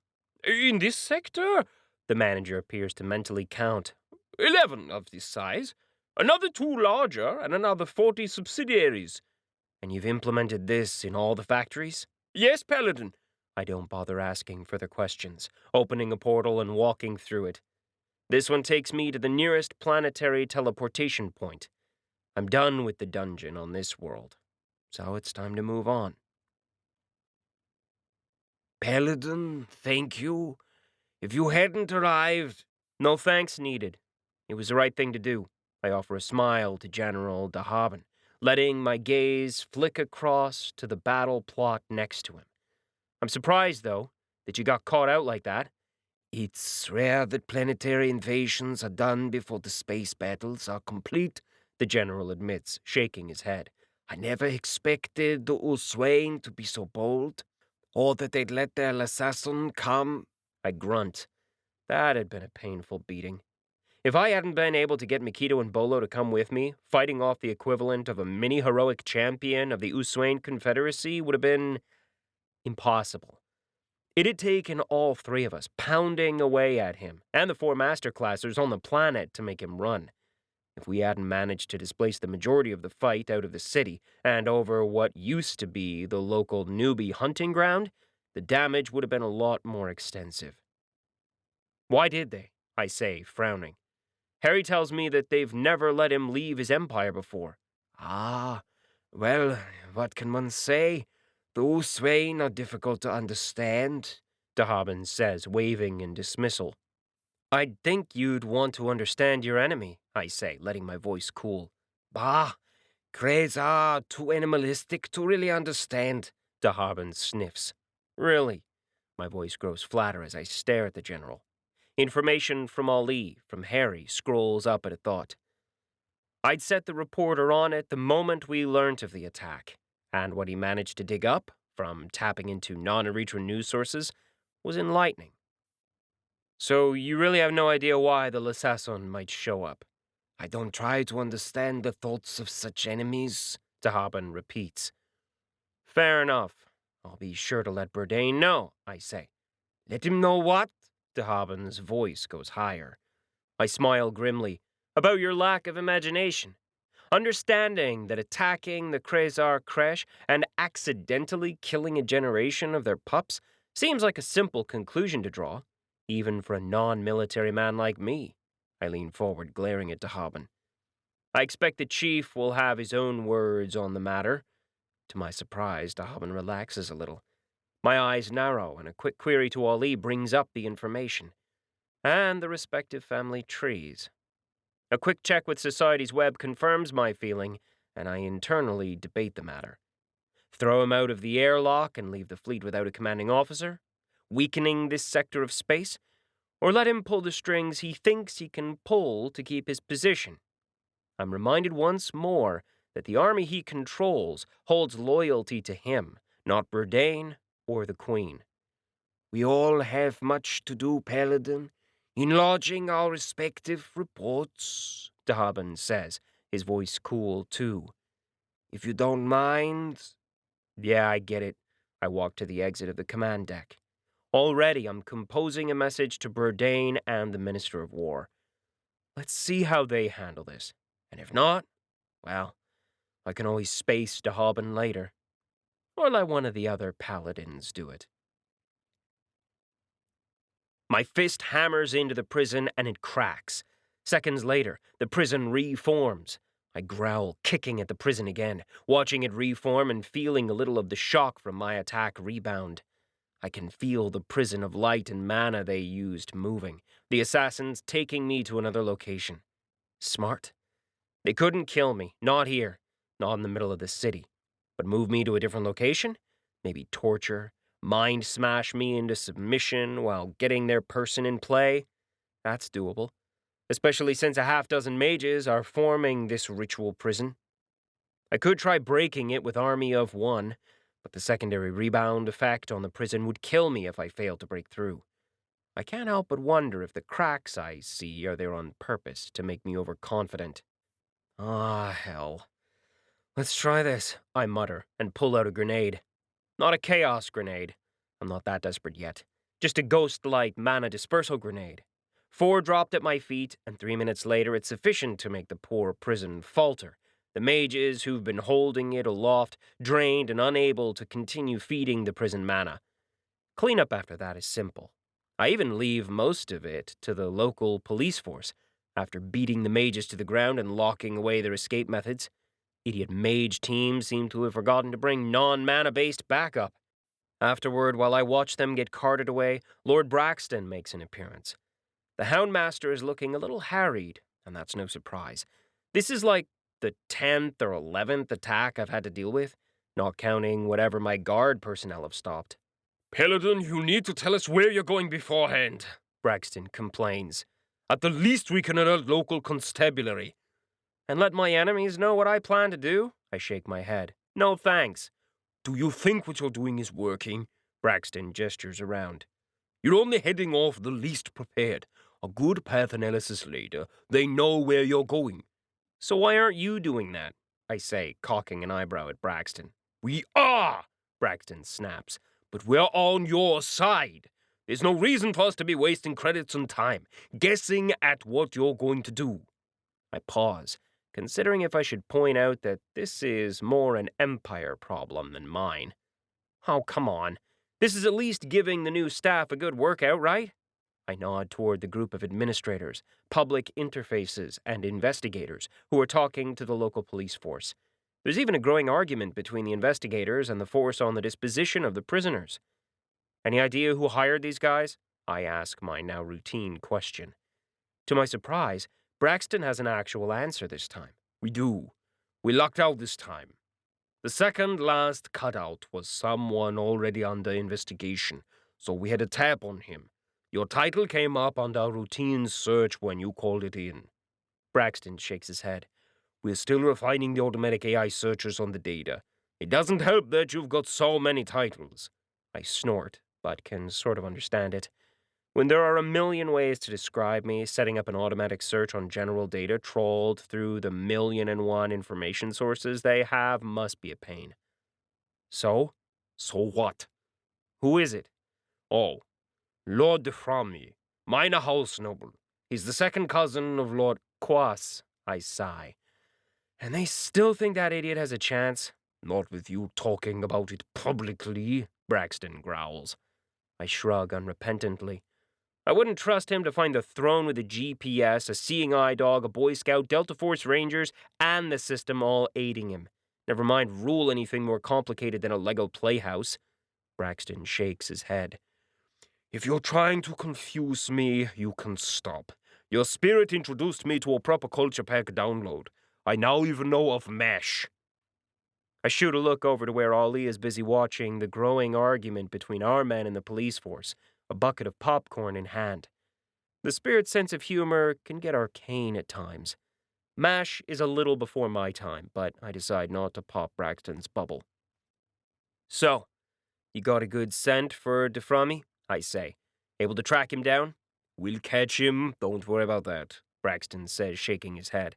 "I just hope you level soon. This is getting interesting." I grin, waving goodbye to Braxton as I open up the portal. My surprise visit to the nearest healing shop where Spurian had fed me some more information is scuppered. So, I move on to Plan I. Or is it J?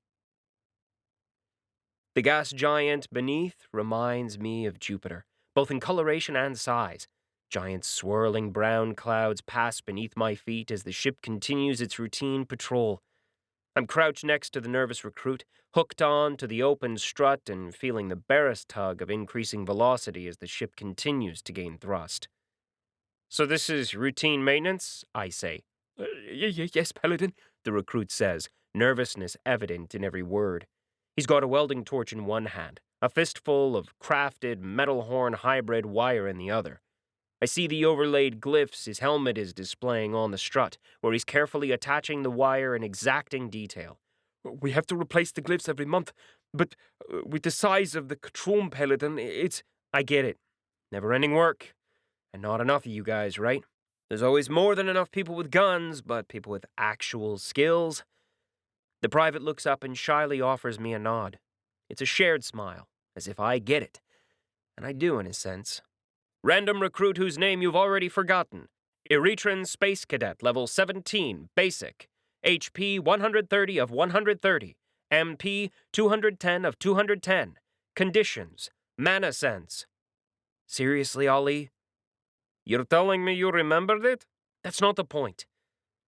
"So they put you through special training for this, right?" I say, gesturing below. "Yes, Paladin," the recruit offers me a proud smile. "We get trained in the basics now, if we have the aptitude. Start specializing with some of our skill choices. Then, as an advanced class, we can further specialize. I'm going for Erethran spatial magic mechanic." I nod. "And until then, you grind this? Get experience for it?" "Yes, sir. Cadets get experience for following orders and combat, Paladin." "Very good. Well, I won't bother you. I'm sure your sergeant will be on you if you don't get this done." I grin and wave goodbye to the kid before opening a portal to send me back into the hull itself. There are a few others I want to chat with, to get a feel of their Navy. Overall, in contrast to the weirdness of the generals, the Navy is almost entirely of one mind and loyalty. I guess it helps that the Navy and their ships get paid for by the Queen. Add in a constant rotation of membership, and while there's intense loyalty to their immediate captains, there's less of the insubordination I noted with the generals. As I snap shut the portal behind me, I muse about their social structure, about the challenges Burdain and Julie Rudy face in keeping their people contained, in gaining loyalty otherwise, and worse, of the deeper corrupt currents at play. Too many damn people have their fingers in too many pies, all of them refusing to extract them. And somehow, they think a few paladins can fix it. I'm not sure whether to be flattered or appalled, but I make sure to compose another cautionary note for my friends on Earth to watch out for my initiates. A few days later, Harry is finally back. I'm still mostly running around by myself, my friends busy with their own activities. 𝐼𝐞𝐸 occasionally swings by. More often than not, an attack materializes soon after. It's an uncanny ability, one that she's loath to explain beyond saying that it's just a feeling she gets. I get a feeling, too, that it's both her skill and Harry's quiet influence. Surprisingly, Bolo rarely shows up, busy with his own activities. I'm almost annoyed by his abandonment, but the vast majority of the attacks are less than effective. The only few times it matters, he makes an appearance. It's hard for assassins to surprise someone when said person spent his formative years in an apocalypse, and then, most recently, spent the same amount of time doing the same job as the attackers. It also helps that the majority of the true threats, teams of masterclassers, heroic-level bounty hunters, and the like, are kept at bay by the presence of the Erethran military. Few bounty hunters or assassins are willing to risk angering an entire kingdom. Finding Harry waiting for me in the dining room is a bit of a surprise. What's not so surprising is the array of fish and chips before him. I join him, eyeing the multiple plates, each of them with a slightly different golden coloring to the batter and each fish piece in different sizes and shapes. Each set of chips is formatted in a different way. All of them are within easy reaching distance, except for a plate of chips that's been shoved far away. The thinly sliced potato serving isn't exactly what I'd call chips, anyway.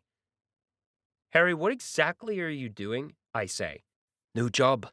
I'm being paid by the local culinary circle in the capital to rate their attempts at my national dish, Harry says, the last words dripping with contempt.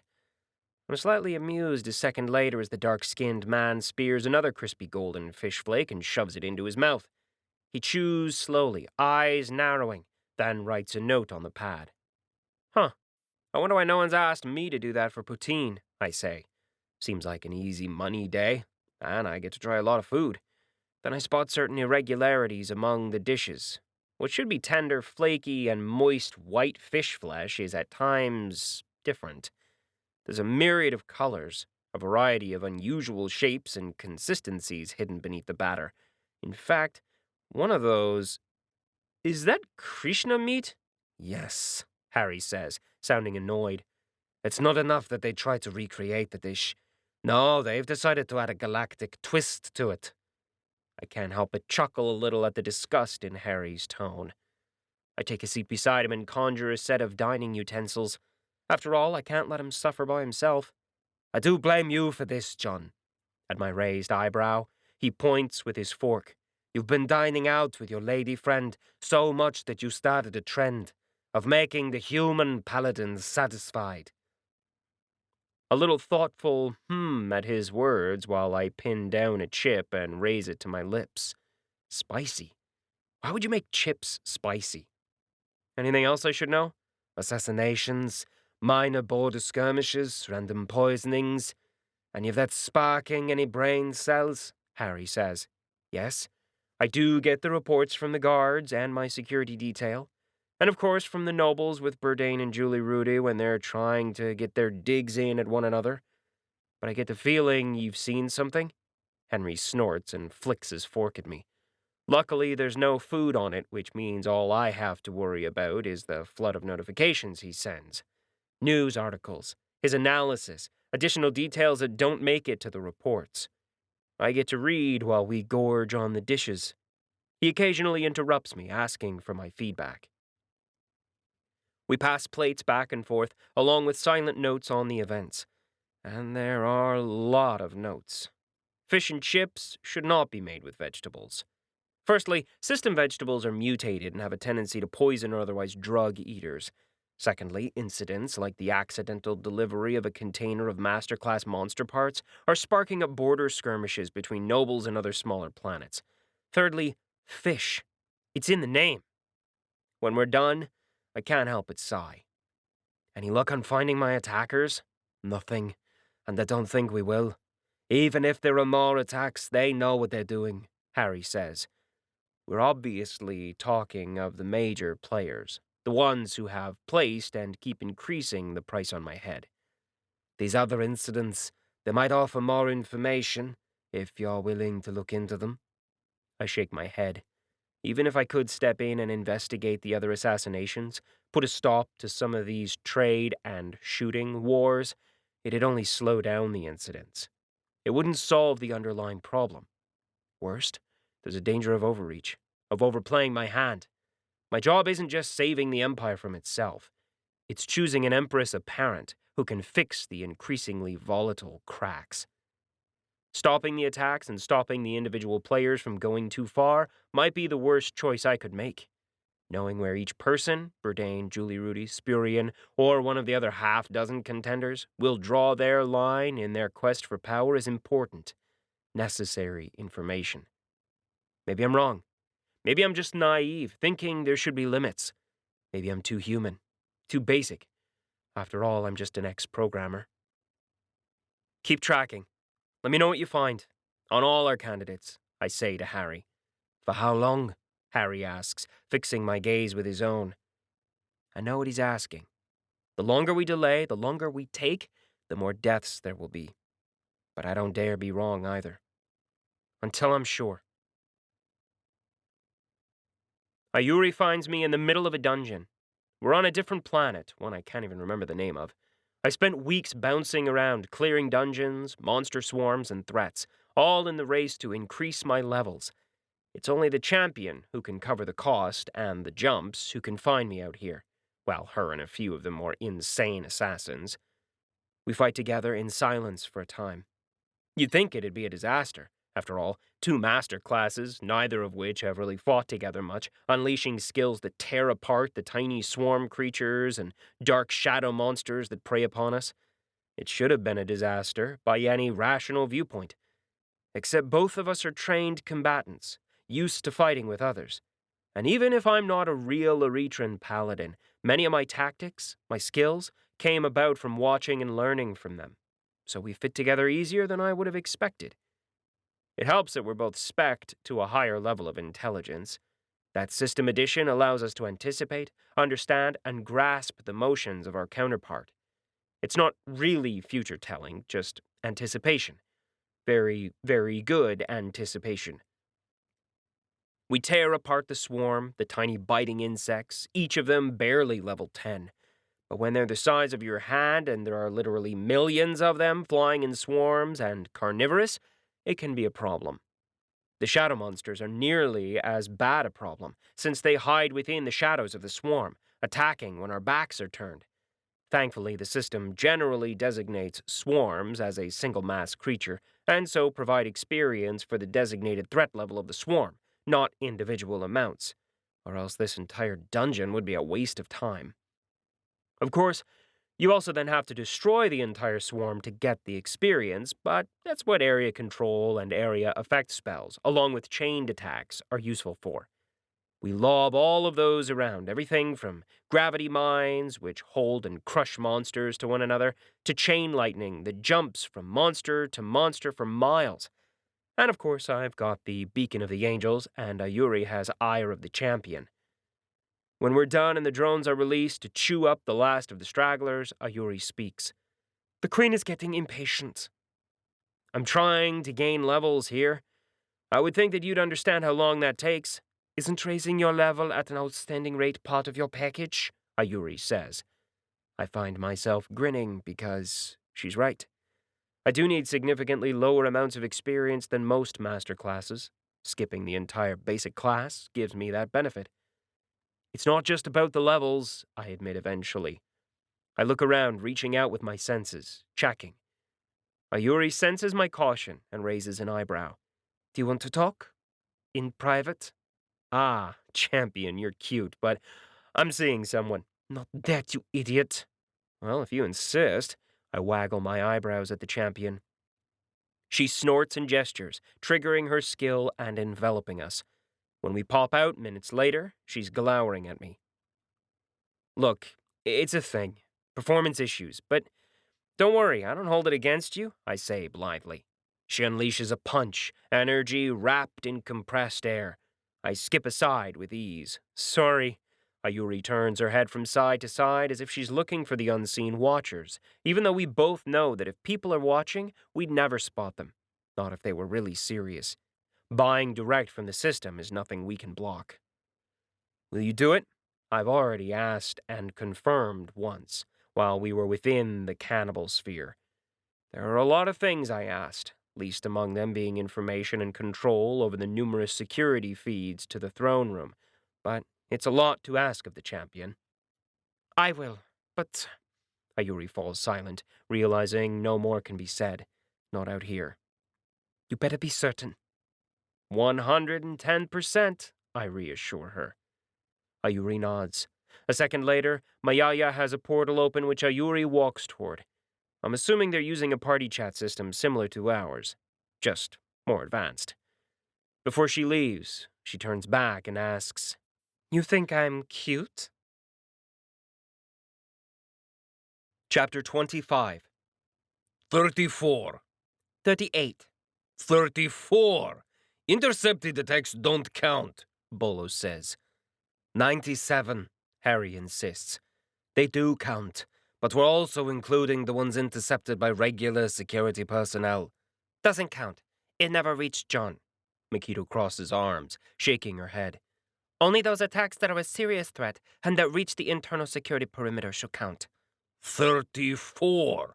Only the ones he thwarted himself count, Bolo snaps. That's what we said. No, we didn't.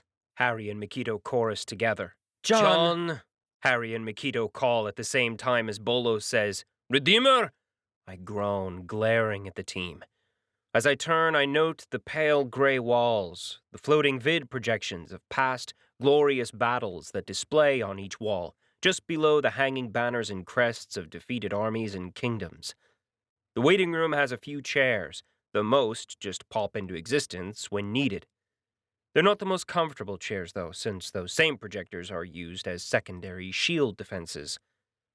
I'm not getting involved, I state. Also, betting on how many times someone was going to try to kill me was in rather bad taste. Bah, Bolo says. If we bet that you'd die, that would be bad taste. This was just a way to pass the time. The constant attacks weren't enough for you? Especially that masterclass team? I find myself rubbing my hip gingerly. Masterclass worms are just unfair. It was like Frank Herbert had grabbed his idea of giant worms from the mana-diffused air of pre-system Earth. Except he missed the fact that they had classes and levels, and had a tendency to take on unwinnable bounties. That's just wrong. That was amusing. It was a good team, Bolo says musingly. If you hadn't climbed down your attacker's stomach, we probably wouldn't have gotten to you in time. I can't help but shudder, remembering the pulsing flesh, the slosh of acid that ate at my shields, the remains of its previous meals, and the hard rock. Nightmare-inducing. Ali looks interested, mostly because he was banished at the onset of the attack, leaving me to deal with 3 master classes. Not a fun place to be. Not at all. We still haven't found them, I say to Harry. We managed to kill the worm. Seems like having me inside, blocking any teleportation, had seriously messed with its stasis block penetration skills. The 3 worms hadn't even realized it was a problem till Bolo, 𝗪𝐸𝐸𝐸, and Ayuri made it to me and the battle started to turn. Unfortunately, the other 2 worms escaped.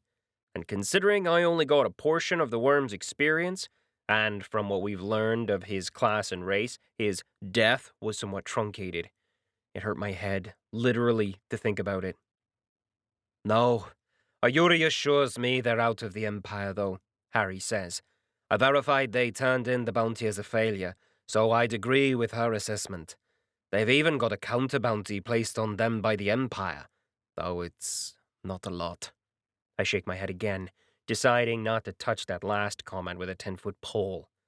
More politics. We've been stuck in the waiting room for the last hour, waiting for the Queen to find time to see us. You'd think after nearly 4 months of grinding, attacks, and repeated questioning, she'd be excited to see me, especially since I finally reported I was ready. John Lee, Monster's Bane, Redeemer of the Dead, Duelist, Explorer, Apprentice Quester, Galactic Silver Bounty Hunter, Paladin of Erethra, level 41, HP 4,870 of 4,870, MP 4,380 of 4,380. Of course, that's a lie. My actual level at this time is 45, but they don't need to know that. And altering that single line in my status via the ring is easier and safer than playing with everything else. I wanted to gain more levels, but time and tide waits for no paladin. Still, the new levels are great. It made surviving those attacks a lot easier. But, just as much, I'm kind of proud of my new skills. I spent nearly everything I had since I now publicly have access to the final tier of the Paladin skill tree. Figuring out what I wanted to add was interesting. On the last tier, I'd had 4 options. Judgment of All, Immovable Object, Unstoppable Force, Shackles of Eternity, and Domain. I couldn't get Domain without purchasing Shackles, but since I had to get Shackles for the Eretrans, it had been a possible option to focus upon. Truth be told, I would never have picked up the Shackles of Eternity if I wasn't forced to. Just by its name, I didn't really like it. Then again, I've never been into the entire slave thing. Kill someone when you need to, but leaving them enslaved? It's wrong. Shackles of Eternity, Level 1. A paladin's job is not just to see, but it is to judge and enforce the judgment. The Shackles of Eternity provide a paladin another method of enforcing his judgments. Once used, the shackles bind an individual, forcing them to abide by the paladin's decree. Activation of the shackles will leave a brand, a visible mark, and will deal punishment immediately and on an ongoing basis when the decree is violated. All law enforcement personnel, of whatever class or society, will be able to see broken shackles on an individual. Effect: Shackles of Eternity are 𝗧𝐸 that an individual must follow. The restriction will warn an individual when they're close to breaching, and upon breach, will layer a number of effects upon them. Effect 1. A permanent and highly visible mark will appear to all law enforcement individuals, whether by title, class, or system designation. They will be able to access data at no cost on the broken shackles, including breakage reason and the original shackles use. This can lead to a loss of reputation and other effects. Effect 2. Shackle breakers will receive a skill level multiplied by half mana cost, amount of damage upon breach of decree.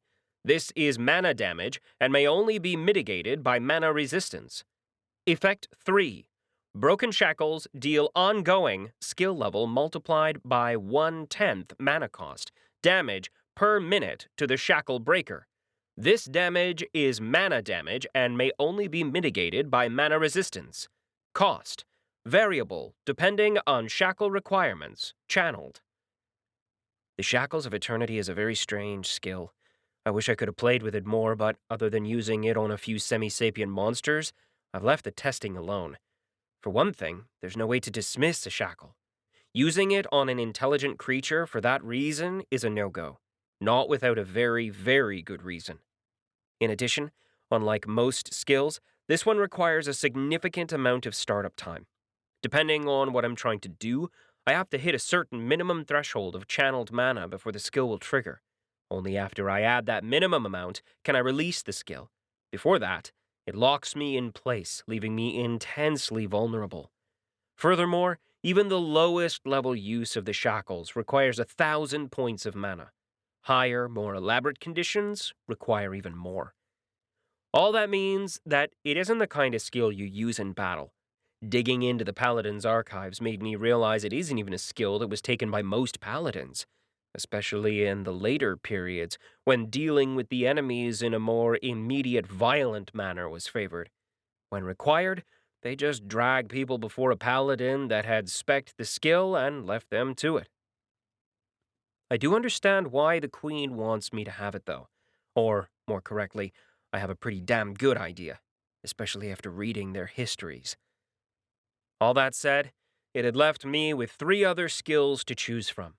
Judgment of All was the simplest. Like Army of One, it was a pure combat skill. It was in a way similar to the Champion's skill, using the combined strength of many to power the attack. It could be extremely strong, but had one major weakness.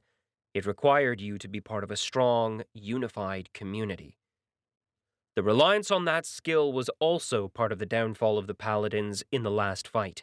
After all, they lost the faith of many, so the skill they'd come to rely upon had decreased in effectiveness. Even so, a single planet's worth of trust can be quite damaging, as my mentor had showcased. On the other hand, Immovable Object, Unstoppable Force was a weird dual-use skill. Upon activation, the Paladin had to select between the two. The choice would provide a boost to himself and to anyone within his aura range. Immovable Object increased Constitution, Health, and passive damage resistance by a significant number. It also negated all knockback effects on the Paladin. Basically, it made him the ultimate tank. Unstoppable Force, on the other hand, increased movement speed, agility, calculated momentum, and damage done by the same percentage. Unfortunately, it had a major negative in that the moment the Paladin stopped moving, the Unstoppable Force buff would automatically turn off. On the other hand, it also gave a smaller buff to everyone within aura range. As for Domain, that one was kind of messy. Domain allowed the Paladin to alter reality within the range of his aura. Enemies entering his domain would receive a debuff to all attributes and mana cost, and a damage over time effect. Allies received a heal over time effect and a buff to all attributes and mana cost. At the same time, the Paladin received a minor boost to health, mana regeneration, resistances, and speed, while reducing damage done to them that passed through the domain. It was an all-encompassing skill, but each of its individual effects were lower than any of the individual skills it drew upon. For that reason and others, I'd had the hardest time allocating my remaining skill points. It wasn't as if I could get another evolved skill, so for my choice, I had to decide which of the three would suit my fighting style best. My musings over whether I'd chosen right was interrupted by the entrance of the Major Domo. He looked at my group with a sneer before he waved us in. I idly considered using shackles on him to stop him from sneering ever again, then kicked myself. Really, ultimate power can so easily make one evil. The throne room is similar to before, but this time around, it's filled with courtiers. One group is streaming out, their leaders having a hangdog expression, but the subtle smirk on another's face as he trudges beside and behind the group indicates not all of them are as unhappy as you'd think. There's probably something in all that byplay, considering the entire group is supposed to be together. I can see how having a paladin with Society's web stationed here could pick up a number of interesting missions. For that matter, I wonder what kind of skills the Queen has, her and her personnel. Society's web might be somewhat different in how it displays information, but it isn't a unique skill at its base. I vaguely recall that 𝐶𝐸𝐿 has a skill that allows her to process social information in an entirely different manner. Not as useful for meeting random strangers, but more robust and detailed in the information provided in a known social setting. My team troops in, taking our place in front of the Queen as she finishes speaking with one of her retinue. Subtle cues send out various courtiers and others stream in, joining the group behind me. The man the Queen is talking to steps back, offering her a nod, and I'm only slightly surprised to see that it's 𝐸𝐭𝐴𝐿. He is, after all, the exchequer of her purse, or something like that. More surprisingly, what I don't see is the champion or any of her team. There are, of course, a few honor guards around, standing at the sides of the throne room and keeping watch. Even more are hovering mid-air near the walls. Today the room itself is muted, the moving images and projected banners reduced so that everything, all our attention, is focused on the woman seated on her throne. And even without the help of Aurora, she definitely has everyone's attention. "Tell me, Paladin, how are my initiates?" the Queen asks once we are done with the formal greetings. I idly watch as Harry scurries to the side, moving to join the group of reporters near the base of her throne. He's gotten special permission, after some insistence on my end, to record what's happening today. "Well enough. No one has died, but they're a bit slow," I say. 4 months in, and they're all only 2 monsters in at most. There have been some close calls, especially when Majin decided to charge in and be an idiot to showcase how tough he is. On the other hand, his example drew the team even closer together as they seriously got into sharing information. The fact that he lost half of his team members in that attack just to save his ass had been sobering. "And when do you expect that I will receive my new paladins?" "That, I believe, is up to them. But at this rate, probably another 6 months. I meet her disapproving gaze, knowing she wanted them out faster, especially since my life has been put in danger recently, and even the initiates have had a few close calls. The assassins going after the initiates were less worrisome, mostly because they were lower level. Those few who did try were often in for a rude awakening, as Rob's many safeguards against random assassinations had been extended to the initiates. After Earth's own experience, there'd been a significant investment, completely out of proportion to our GDP, in anti-assassin measures. Harry and 𝐸𝐭𝐴𝐿 have struggled to find additional information on our attackers. Even with the system, there's a certain level of expense required to cut through things. You can't just ask the system, "Give me the attacker's employers." You have to know the right questions to ask, which could mean multiple questions, each costing credits. Worse, my Society's web can only connect direct relationships when I'm watching the person. When you've got suspects who are highly connected, just because of their roles or their places in society. Finding the correct thread to pull upon is difficult. Even if we manage to capture the attackers, the threads often led to dead drops, cutouts who had no clue why they were doing what they were doing, and other system subterfuge. Could I find the people behind all of our attacks? Probably. Given enough time, given enough motivation, I could track each thread, each individual, override the credit requirements, pay it all out from our budget. Problem is, we don't have time. And so while the investigators are hard at work, I've kept leveling. Very well.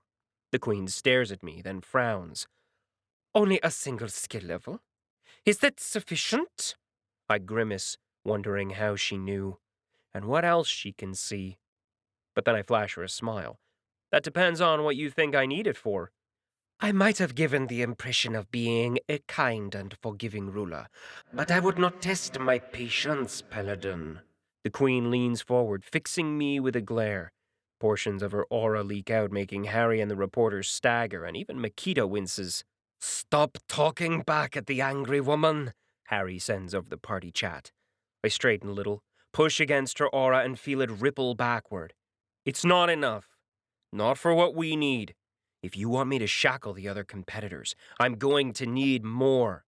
I need access to the Crown's purse to increase this skill. It seems my budget is still blocked. I look to the side, fixing on Simon, who just shrugs. The Queen doesn't even blink when I think the middle sentence rather than say it. Instead, she gestures, and Simon steps forward. He focuses on me, and a second later, an access window blooms. Surprisingly, it's a direct access to the shop. I take a deep breath, place my hands by my sides and clench them, and purchase the Shackles of Eternity skill twice more. That should be enough, especially considering how much I expect the basic use will cost in terms of mana. When I'm done, as information stops flowing into my brain, as the skill finishes its download, a light sweat is broken out. I look at the Queen and give her a single nod. Then let us finish this. Bring them, she says. The words create a ripple through the courtiers as they stir with excitement. Gratitude that they've been allowed to see something so momentous. As I get ready to do what I was brought all the way here for, I can't help but smile grimly. Time to make a choice. I'm not surprised that they managed to find Burdain and Julie Rudy. They both have quite public jobs. The same can be said for the half-dozen other minor contenders who are let out. At one point or another, I've met with them all, spoken with them, pressed the flesh, and been left with an impression. None of those impressions have been particularly vivid, though. There's a reason they're considered minor contenders. I'm surprised to see Spurian here, as well as some other less reputable individuals. Some are known for their opposition to the government, or to specific policies of the government.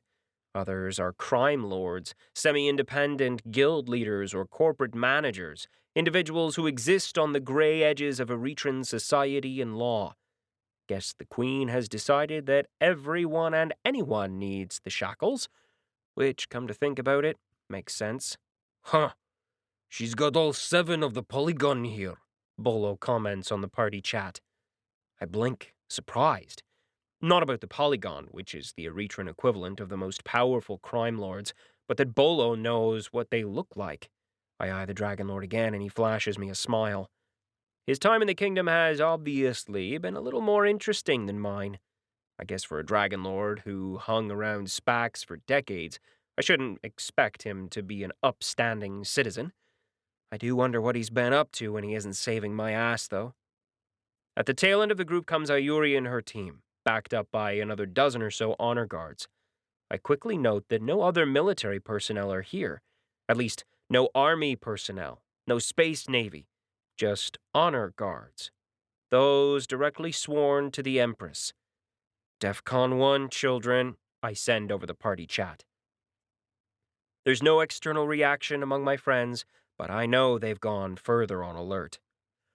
Thank you, all of you, for coming. The low-level murmuring by those brought in silences as the Queen's words echo through the room. It's like a teacher smacking a ruler on a table among a group of unruly children. We're here today to see an end to certain irregularities in activities, and to set aside once and for all the question of who shall rule after me.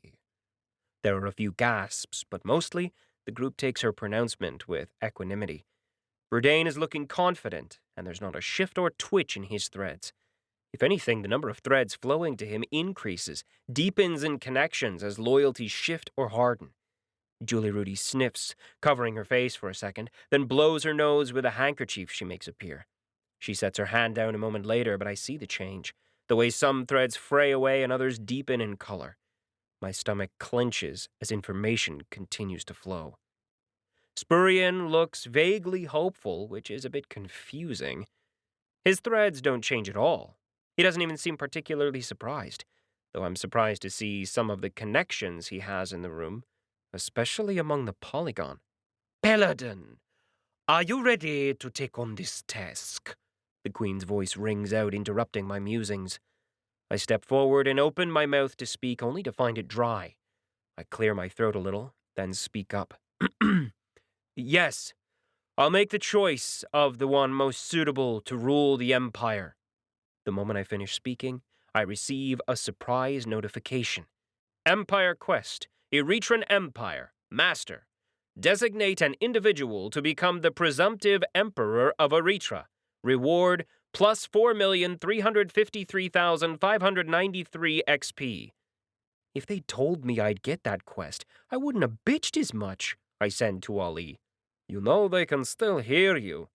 Oh, I know. The Queen waves, encompassing the throne room and all those within the moment I take the quest. Very well, Paladin. I believe the field is yours. I turn on the balls of my feet, staring at the group, and find myself meeting the gazes of a group of apprehensive faces. A part of me hates what I'm going to do. This skill is wrong, evil in a way, but I weigh my choices. Leave them to fight it out? Allow an entire empire to fall because I'm scared to get my hands a little dirty? Perhaps someone else might choose otherwise, someone with stronger morals. But I lived through an apocalypse, and doing what needs to be done is something I learned a long time ago. I grin at the group, hiding my doubts with joyful sadism and a trace of rage. Don't worry, boys and girls. No one has to die today. The honor guards help me line them up by order of status. Amusingly, this means they start out with people who have the lowest levels, but not potentially the least amount of political or financial strength. Sometimes levels matter, especially when the insane little human monkey is about to test his new skill on you. My first victim is sweating bullets, licking his lips continuously as he's brought to me. A quick check of his status gives me his name. 𝗪𝗔𝗪, Scion of the West, Profligate Creditor, Slayer of Goblins, Level 32 Industrialist Heir, Advanced, HP 470 of 470, MP 1730 of 1730, Conditions, System Tip, Industrial Efficiency, Mana Drip. I grin and slap my hand down on his shoulder. Don't worry, this won't hurt a bit. Really? There's a flash of relief on his face, and I feel his shoulders relax. Definitely. It's going to hurt a lot. When he's busy trying to back off to escape from my grip, I tighten it and trigger my skill. Shackles of Eternity is weird to use mentally. First is the usual plethora of mana formulae that form and flash away. Bundles of data that the system uses in a pre-programmed fashion that allow me to cast at a fraction of the time I'd need normally. Then comes the movable parts of the skill. I have to adjust the portions, the parts of the shackles I lay on him. I could do this in silence, leaving the poor bastard to wonder, to figure out the shackles himself, but that doesn't serve our purpose today. Also, that increases my mana cost significantly. 𝗪𝗔𝗪, I, as a paladin of Eretra, now shackle you. From this day to eternity and a day, so long as the system holds, so long as the mana flows. You will bear faithful allegiance, provide unconditional loyalty, and sincerely serve in all manners and form the Empress and the Empress Apparent of Erythra. A ritual circle blooms around my feet and my victims as I speak. Mana is drawn from the environment, converging on the circle, helping to power it. The mana flow grows so dense within the circle that wisps of power can be seen by the unaided eye. More mana from the system, from my body, floods out, joining and taking hold of the ambient mana even as the skill formula flows around the ritual circle. More and more glyphs of the unknowable, unspeakable system controls appear. At first, my victim looks puzzled. There's no pain, no effect. He stops struggling, which is a mistake. Not that it'd help. A moment later, chains erupt from the circle. They pierce his body, digging into his flesh. The black chains are covered with spikes at irregular intervals, and they slide through his twitching body, tearing through flesh and muscle, wrapping around his bones. His health drops, but not by much, for these chains are more immaterial than they are physical. No, the damage it's doing, that will come later, if he breaks the shackles, if he defies the warning. That's when he'll suffer. For now, though, it's only the pain of the attack he feels. More and more mana flows as I pour it in, waiting for when the system deems it sufficient. My eyes widen, realizing that I'm fast reaching the bottom of my mana pool, and I grit my teeth.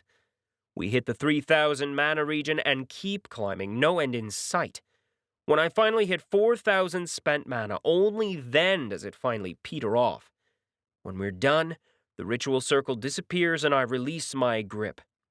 Auditor staggers away, his clothes bloody and torn, his flesh unmarked. His eyes are wide. He's fearful of me, and his aides come rushing over, dragging him away before he can say or do something foolish. I'm ignoring him as I wait for my mana to regenerate. That took a lot more mana than I expected, and he's a low advanced level. I expect I'll pay even more for those with higher levels. Thankfully, due to the speed of my mana regeneration and how slow the actual ritual is, comparatively speaking, I can handle it for the moment. Later on, well, we'll work it out then. I told you he was never a real contender, Jourdain says to Julie Rudy, almost crowing about it.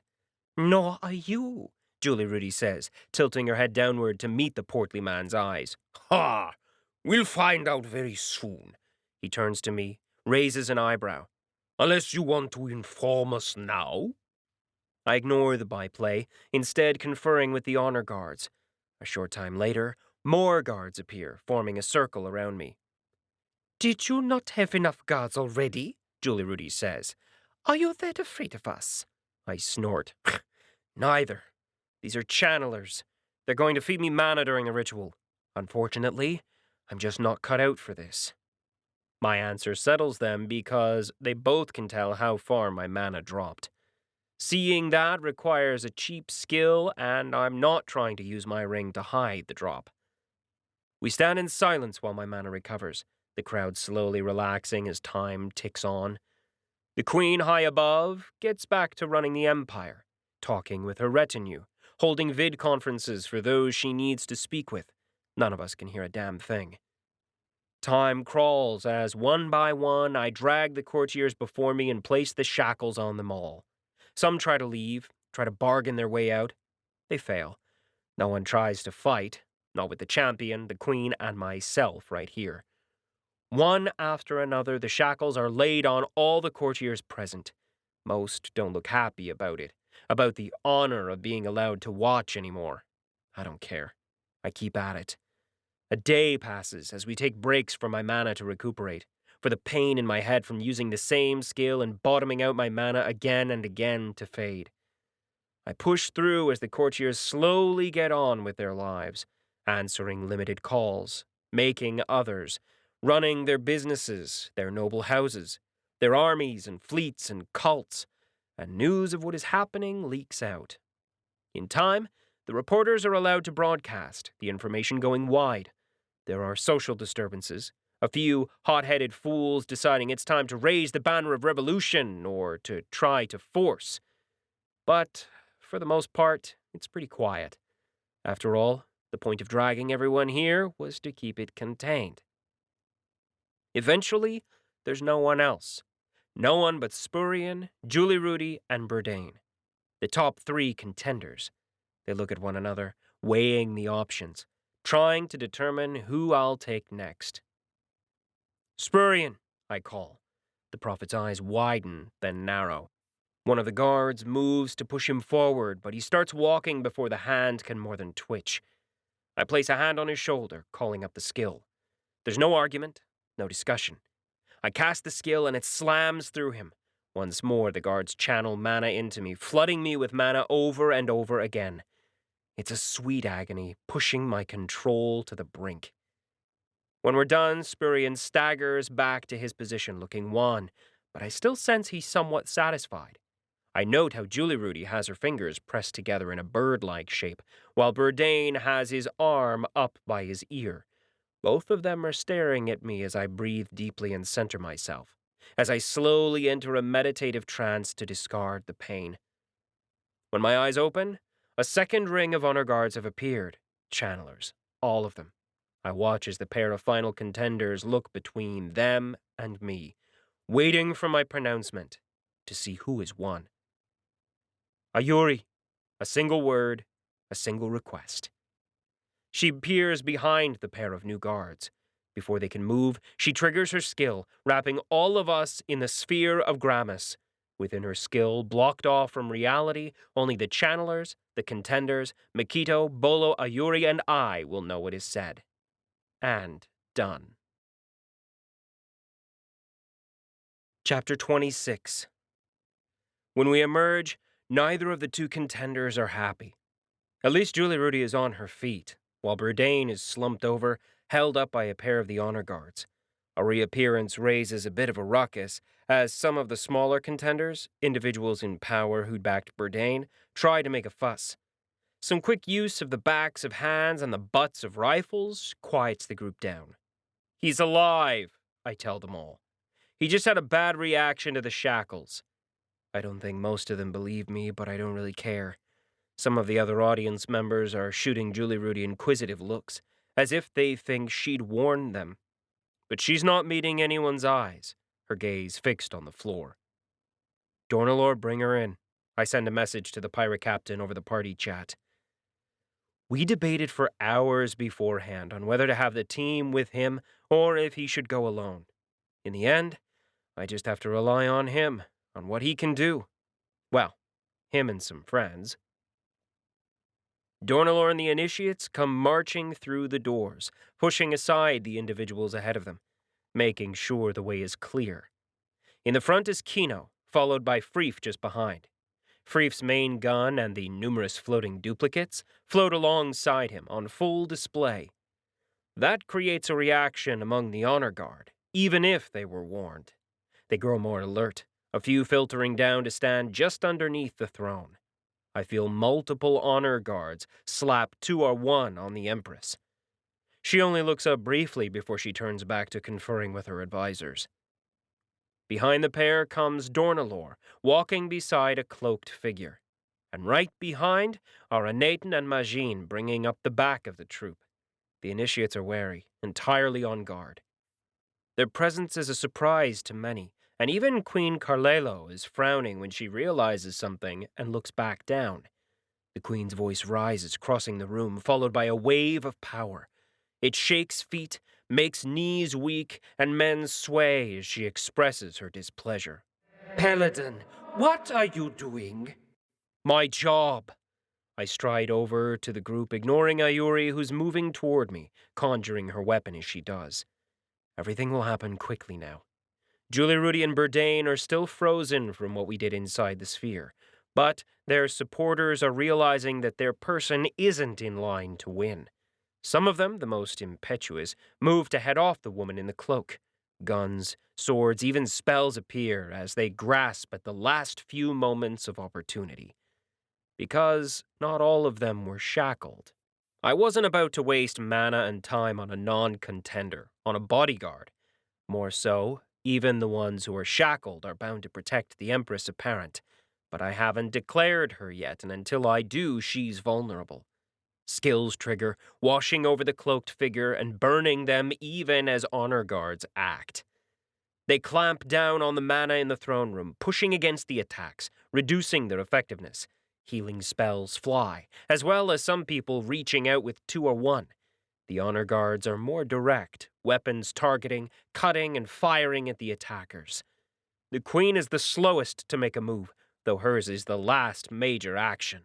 Her aura flares and hammers the attackers. Whether or not she agrees, attacks in her throne room are an insult to her. Some, the smarter ones, realize their mistake. Too late. Those who were shackled are torn apart, the chains erupting from their bodies, crisscrossing and squeezing.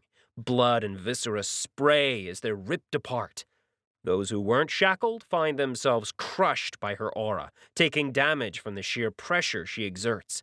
Attacks fail to form, defenses crumble, and then the honor guard finishes the job. Meanwhile, 𝗪𝗏 has moved aside from the attacked figure, leaving it to burn. Some of those skills used against it were damage over time ones. Others were one-off uses. None of it was particularly useful, as the melted figure sags and burns before finally disappearing. The doppelganger skill turns off, 𝗪𝗏 releasing the cast. Even from where I am, I can see the wide smirk on the pirate's face. "Baka," 𝐼𝐸𝐸 mutters, staring at the mess made by the courtiers. So many of them acting without thinking, torn apart. Cleaning robots appear to deal with the corpses. I shake my head, having reached 𝗪𝗏 and clap him on the shoulder. He steps back, muttering something about payment before I stride past the smoking portion of floor where the doppelganger used to be. I stop next to a Nathan. "Are you ready?" Hasbata doesn't object, not any longer. Ayuri's a short distance away, weapon in hand, but eyeing the surroundings, not me. They're not stopping me because they maybe, just maybe, trust me to do what is right, to do what a paladin always has to do. Put the Empire first. The entire problem with this has always been, and would always be, finding an emperor or empress who could survive the job and who could improve the Empire. What's a new challenge is the state of the Empire. The Erethran Empire has endured over a century of neglect by the lack of paladins, by the nobles, and by the generals wearing away the direct power of the Empress. Corruption is rife. Attacks on each other continue. They're more concerned about expanding their personal fiefdoms than the Empire. And the Empress has to push, pull, balance out their needs, and keep everything held together. The generals keep expanding, forcing her, the ruler, to focus her attention on the military, leaving the domestic to run riot. And that isn't enough. Not anymore. No matter what I thought, no matter what was said, the reluctant survivors aren't crazy pacifists. Their recommendations, while somewhat over the top or unrealistic in places, have a grounding in reality. The Empire has grown too large, too unwieldy. Like Rome, it will eventually fall as the barbarians at the gates press against the ever-widening borders. Or something like that. I never claimed to be a historian. I just played Total War Rome. So we need someone the military trusts, who can see the problems among the domestic world, and who isn't entrenched in the corruption. That, by definition, ruled out all 3 contenders almost immediately. Not that I intended to tell them that, but it was true. My concern was that anyone I chose outside of the contenders wouldn't be able to do the job of an empress. They wouldn't have the personal strength to fight multiple attacks, nor would they have the skills required to bolster the already thinly stretched armed forces. More concerning was that any major disruption could set the enemies of the Empire rushing in to finish the job. The first glimmer of a potential solution appeared when initiates were introduced to me. But now here we are in the throne room, and before anything else can be done, I need to resolve one last issue. I walk past a Nathan, catching a whiff of a familiar nutmeg scent. I note the tension, the slight nervous sweat on all the initiates' faces. Then I turn to the initiate next to the woman. "We spoke to Burdain," I say softly. "He didn't really want to give you up, but we didn't give him a lot of choice. He's loyal, I'll give him that. Majin stills. I wait before he steps back quickly, sword hilts appearing in his hands. He's glaring at me. I don't really care if he had one of you suborned. If any of you were suborned, I raised my voice, letting it ring out to encompass all the initiates. I figured multiple corrupt individuals would balance each other out eventually. I wouldn't keep looking. But you killed 𝗏𝗏 and 𝐜𝐸𝐮, and that I won't accept. Majin falls into a combat stance, one sword raised and pointed at my face, the other held low and covering his chest, the lower line of attack. He could stab me from here, but between my soul shield and my emergency shielding ring, he can't kill me. Not in a single attack, so I ignore the blades. Why? I say. It wasn't even in your orders. That fact we had confirmed. It was the reason 𝗏𝗏 was alive. The reason we hadn't just killed him. They didn't deserve it, Majin sneers. That old 𝗓𝗏𝗄, he never made anything of his life, and then he thought he could be a paladin. While I've worked all my life, struggled to be something only to fail because I was born too late. The Movana turns his head to the side and spits, even as he continues. The Pushkin! I would never serve beside one of those creatures. Disgusting monsters, daring to think they're equal to me. I see his incandescent fury, the burning rage in his eyes from being overlooked again and again, his towering pride and the blame he set upon everyone else for his failures, for the fact that he never amounted to more than what he thought he was, and in doing so, he turned that anger on others. His friends, his fellow initiates, back away, giving him and me room.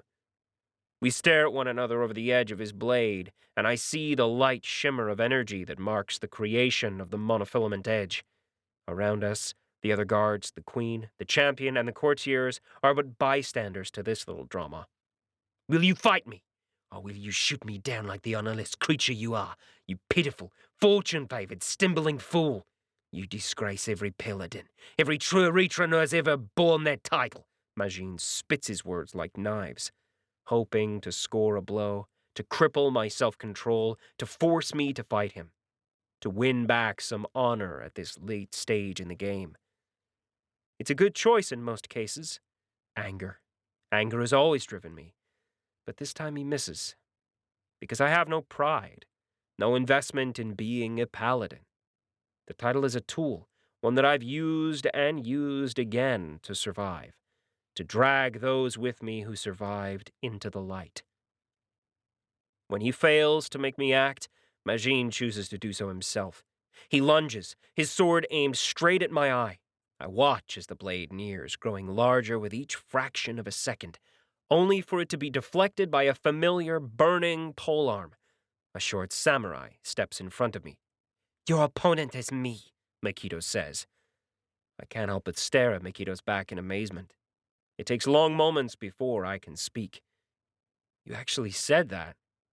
I see just a little bit of her profile, enough to see that she blushes. Majin, for all his talk of honor, takes her blush as a distraction that he can exploit, and he lashes out with his small swords. Unfortunately for him, 𝗏𝐸𝐻𝐸's ready, and she blocks it and the follow-up thrust from his other sword. I back off, and in short order, we create an open space. Shields form, trapping the pair within, allowing them to duel without interference. Even the queen stops her work to watch. I guess in a society like this, a high-level duel between two arena champions is considered high entertainment. Weapons clash, 𝗏𝗏𝐻𝐸 doing her best to keep the fast-moving ex-initiate away, using the extra reach of her weapon and its greater weight to beat him around. He, in turn, uses multiple quick-shedding blocks, cutting at the edges of her polearm as she swings, driving it farther off 𝗏𝗏𝐻𝐸's center line by inches each time. Each move, each block, each attack is designed to open a gap between strikes so that he can slip in. Intermixed among the mundane skills are their skills. Blade strikes, power blows, cleave, haste, they all trigger, giving them surprise attacks, explosions of energy, or even unblockable attacks that slip past blades. Blood blooms, staining both of them as shields fail. Armor gets pierced, and blood rolls to the floor. A quick flicker of the small swords, barely a foot of movement, and the paired blade strikes push 𝗏𝗏𝐻𝐸 back, forcing her to block them with 𝗏𝗏𝐻𝗨. The polearm swirls in a quick form, breaking apart the attacks. Seconds later, the ground around 𝐞𝐞𝐫 explodes in flames. A preset skill trap, or potentially a spell, engulfs the samurai. The damage is significant but not fatal. More dangerous is the fact that the flames block her vision, allowing Majin to trigger a new skill. By the time she's out, 3 figures, all looking exactly the same, are charging her. You would think that they're just illusions, but you would be wrong. The skill Majin uses actually creates, temporarily, 3 duplicates. All of them are reduced in strength and health, but not in speed. He can't use any other active skills while the duplicates are in use, but that's not his fighting style. A lot of passives, a lot of damage bonuses to attacks. That's his way. Majin rushes 𝐸𝐞𝐫, pouring out quick, blurring attacks that are coordinated between all 3 duplicates. Against anyone else, that might have been dangerous. It might have been a fight ender. But 𝐸𝐸𝐞𝐫 outlevels him, and she's finally done playing. She triggers her skill, and haste, blitzed. It all combines. Her movements become a blur, much, much faster than the still locked advanced classer can keep up with. She tears through one of the figures with a simple rising cut from her front leg, spins the naginata blade around to block a pair of cuts in a lunge, reverses and strikes with the butt of the polearm, then cuts again with the blade. A figure drops, bleeding, missing a limb. Together, the injured mirror images continue to attack. She cuts and cuts again, bringing an overhand sweep down with such speed and force it throws a duplicate into a shield, cracking it. Long seconds, then the blurred forms within the shields freeze.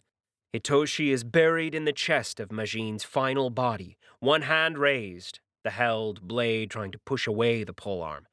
The second sword is deep in 𝐸𝐸𝐿's thigh.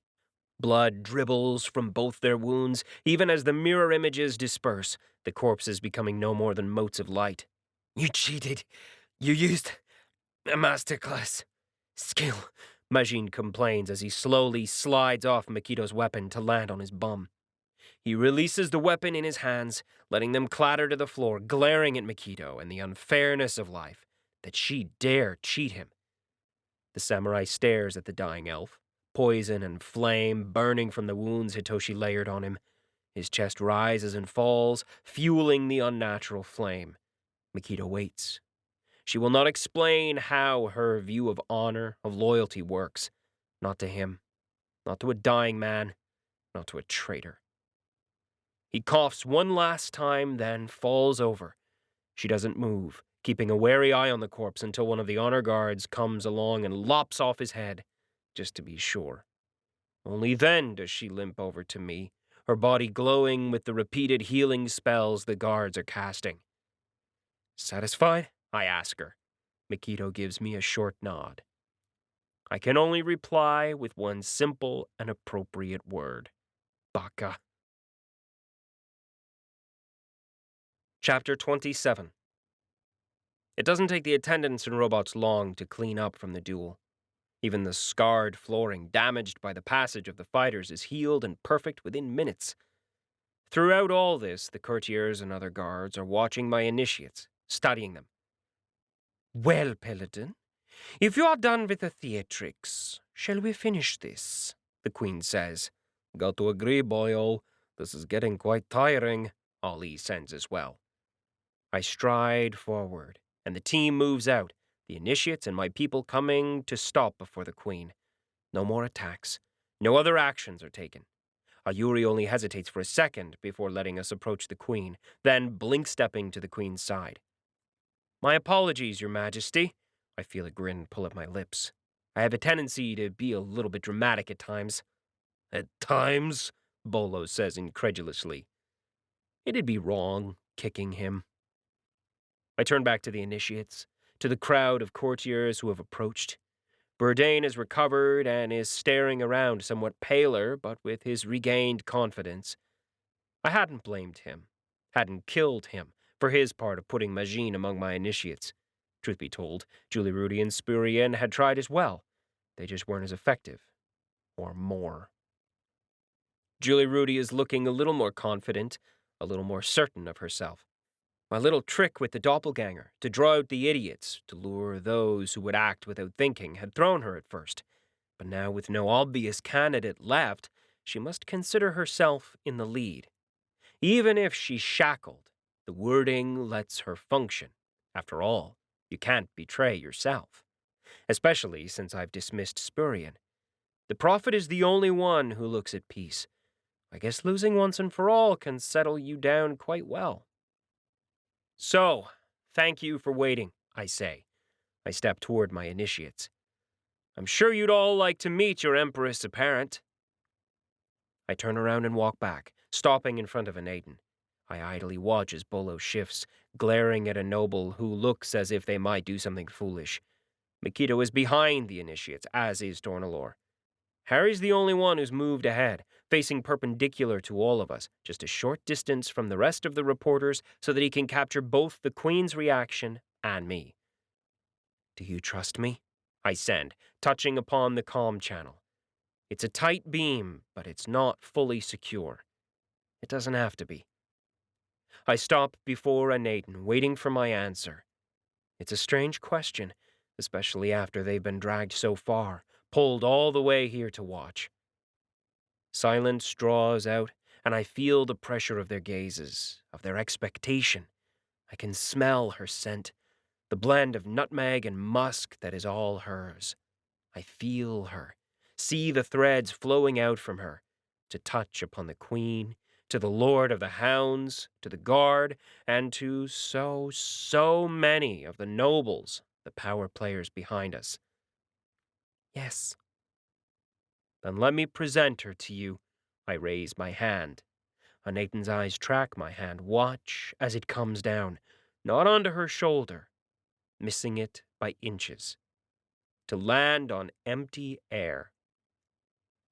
Only for a short moment, for 𝗪𝗏𝘀's and Ollie's twin skills finally fail. Lords and ladies, generals, admirals, and soldiers, your new Empress apparent. The susurration of scandal, of shock, has already started. Bolo shifts, crackling with power to bring the involuntary steps toward us to a stop. 𝗪𝐞𝐸 levels her naginata at Burdain, who's looking shocked. And on the throne, Ollie shows me the Queen, her mouth open as she tries to order me to stop, surprised in her own place of power, surprised at having her skills locked out. Ayuri's eyes are wide, realization striking her regarding why I asked for control of the room's security apparatus, why I'd asked for it. There's no ultimate skill, nothing that can't be blocked or hidden, given enough information, time, and credits. 𝐾atrin 𝗪. Congratulations! Empire Quest, Erethran Empire, Master, completed. Designate an individual to become the presumptive Emperor of Eretra. Reward, plus 4,353,593 XP. Mana floods into me, as does experience. I shudder, multiple level-ups appearing and disappearing in a cascade. Another larger notification appears, one that I shelve to the side as chaos erupts around me. Redeemer, what is the meaning of this? 𝗪𝗓𝗓 snarls, leaning forward in her chair. Her aura snaps out, smashing down on all of us. People stagger. Anyone who isn't a masterclass sinks to their knees or worse, drop directly to the floor. Even those with masterclasses stagger, some unable to keep their feet. My team does, but it's a struggle because her anger, her displeasure is directed at us. The only person who looks unfazed is 𝗏atrin. If the mana vortex that formed around me as I gained experience from the system quest was large, the one that flows around the new Empress apparent makes mine look like a dust devil next to a Class 3 tornado. 𝗏atrin's changing with each strand of power, each tendril of the system as it takes effect on her. She's discarding her old class, gaining a new one, receiving the approval and approbation of the Empire, and gaining a series of titles to mark her new place in society. Memories of prior tests, prior class changes pull at me. A desire, a need to stare and record the change, to compare it to past studies, rises up. It almost disrupts my concentration, pulling my focus from the irate Queen before me. I've never felt this before. This need from the library. If not for the immediate pressure exerted by the Empress's aura, I might have even given in to the library and my own curiosity. Attention pulled back when Ayuri appears, blink-stepping right up to me. Her friends are behind her, squaring off against Bolo and Mikito, but Ayuri only has eyes for me and the Empress apparent. Our only threats here are the honor guards, the champion, and the Empress herself. Everyone else is either too weak or shackled. She asked you a question, Redeemer, Ayuri snaps. Anger at being betrayed, at being tricked, pulses from her. She's just out of easy reach, though with our conjured weapons it'd be a simple matter to hurt one another. But we're not there yet. Not yet. Exactly what you asked me to do, champion.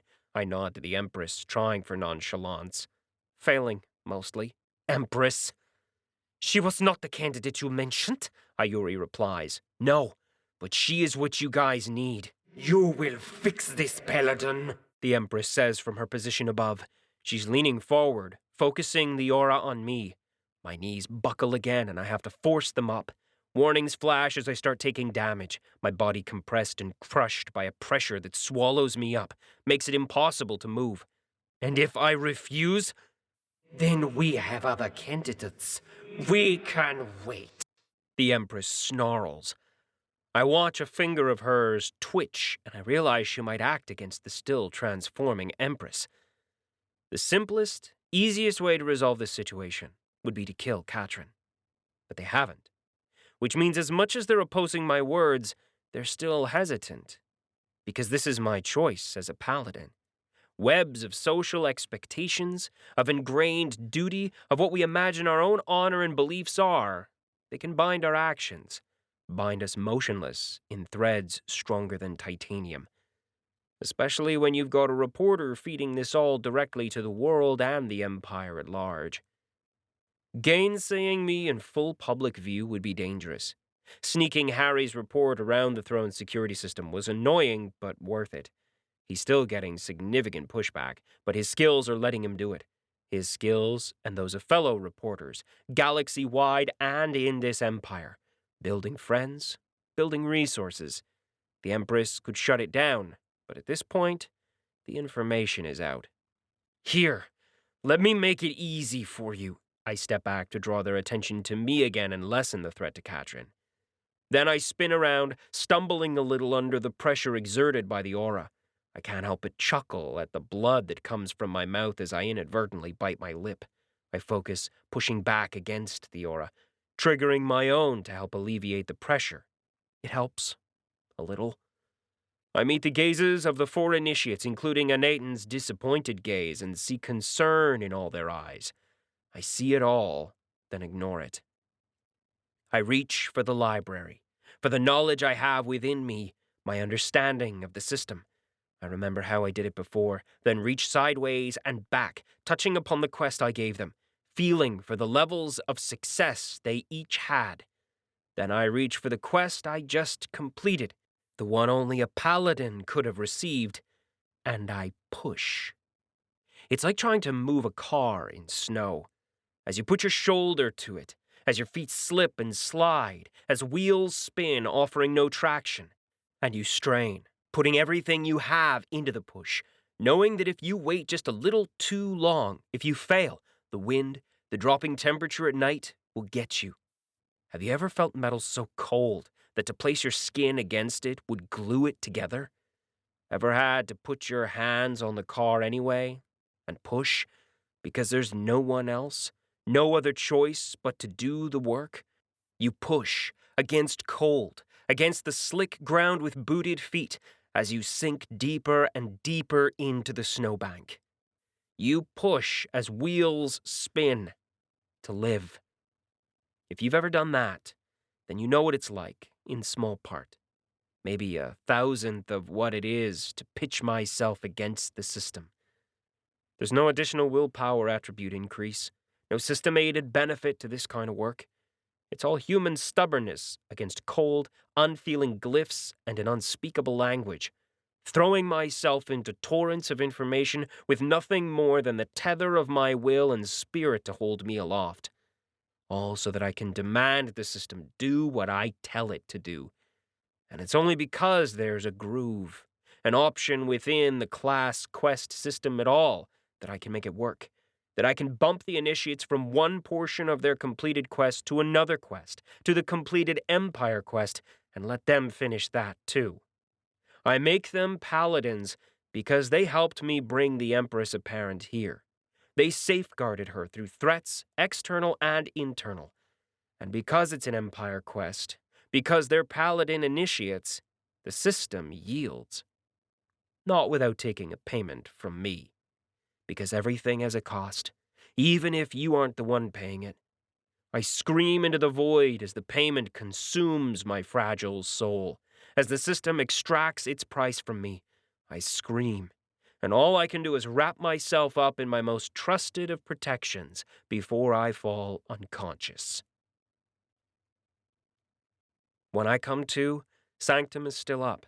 Ayuri, her people, the Empress Apparent, my team, sans Harry, and the Initiates are all captured within the bubble. Everyone else is kept outside. My body feels as if every bone in it was shattered and put back together. Ali, hovering beside me, is muttering imprecations, fingers dancing as he manipulates the system, data streams and notifications that I barely glimpse. Too much data, too much information, though I see more and more boxes set aside for my later perusal. But he's not the most important figure among those here. What he's doing for me is, as always, left unsaid and unappreciated by most, for there's bigger drama. The Paladins, the former Initiates, are standing in a semicircle around the still transforming Empress Apparent, the Empress Apparent's last line of defense. My team, on the other hand, is looking worse for the wear, as are Ayuri and her people. Bolo's facing off against Ayuri, his hammer out glowing. His scale mail is chipped, one entire shoulder pauldron shattered, portions of it embedded within his body. Ayuri is nursing a broken hand, one that is slowly healing while Mayaya glares at Dornalor, who's smirking. The pirate captain hates to look as if he's not in control, but he's lucky we're stuck in this sphere. Mayaya is severely curtailed, locked out of reality as he is here. On the other hand, Mikito is the least injured, her Naginata blade resting on Unilo's neck. Ow! I complain. My word draws attention, making everyone look at me. I push myself to my feet, careful to keep an eye on the champion.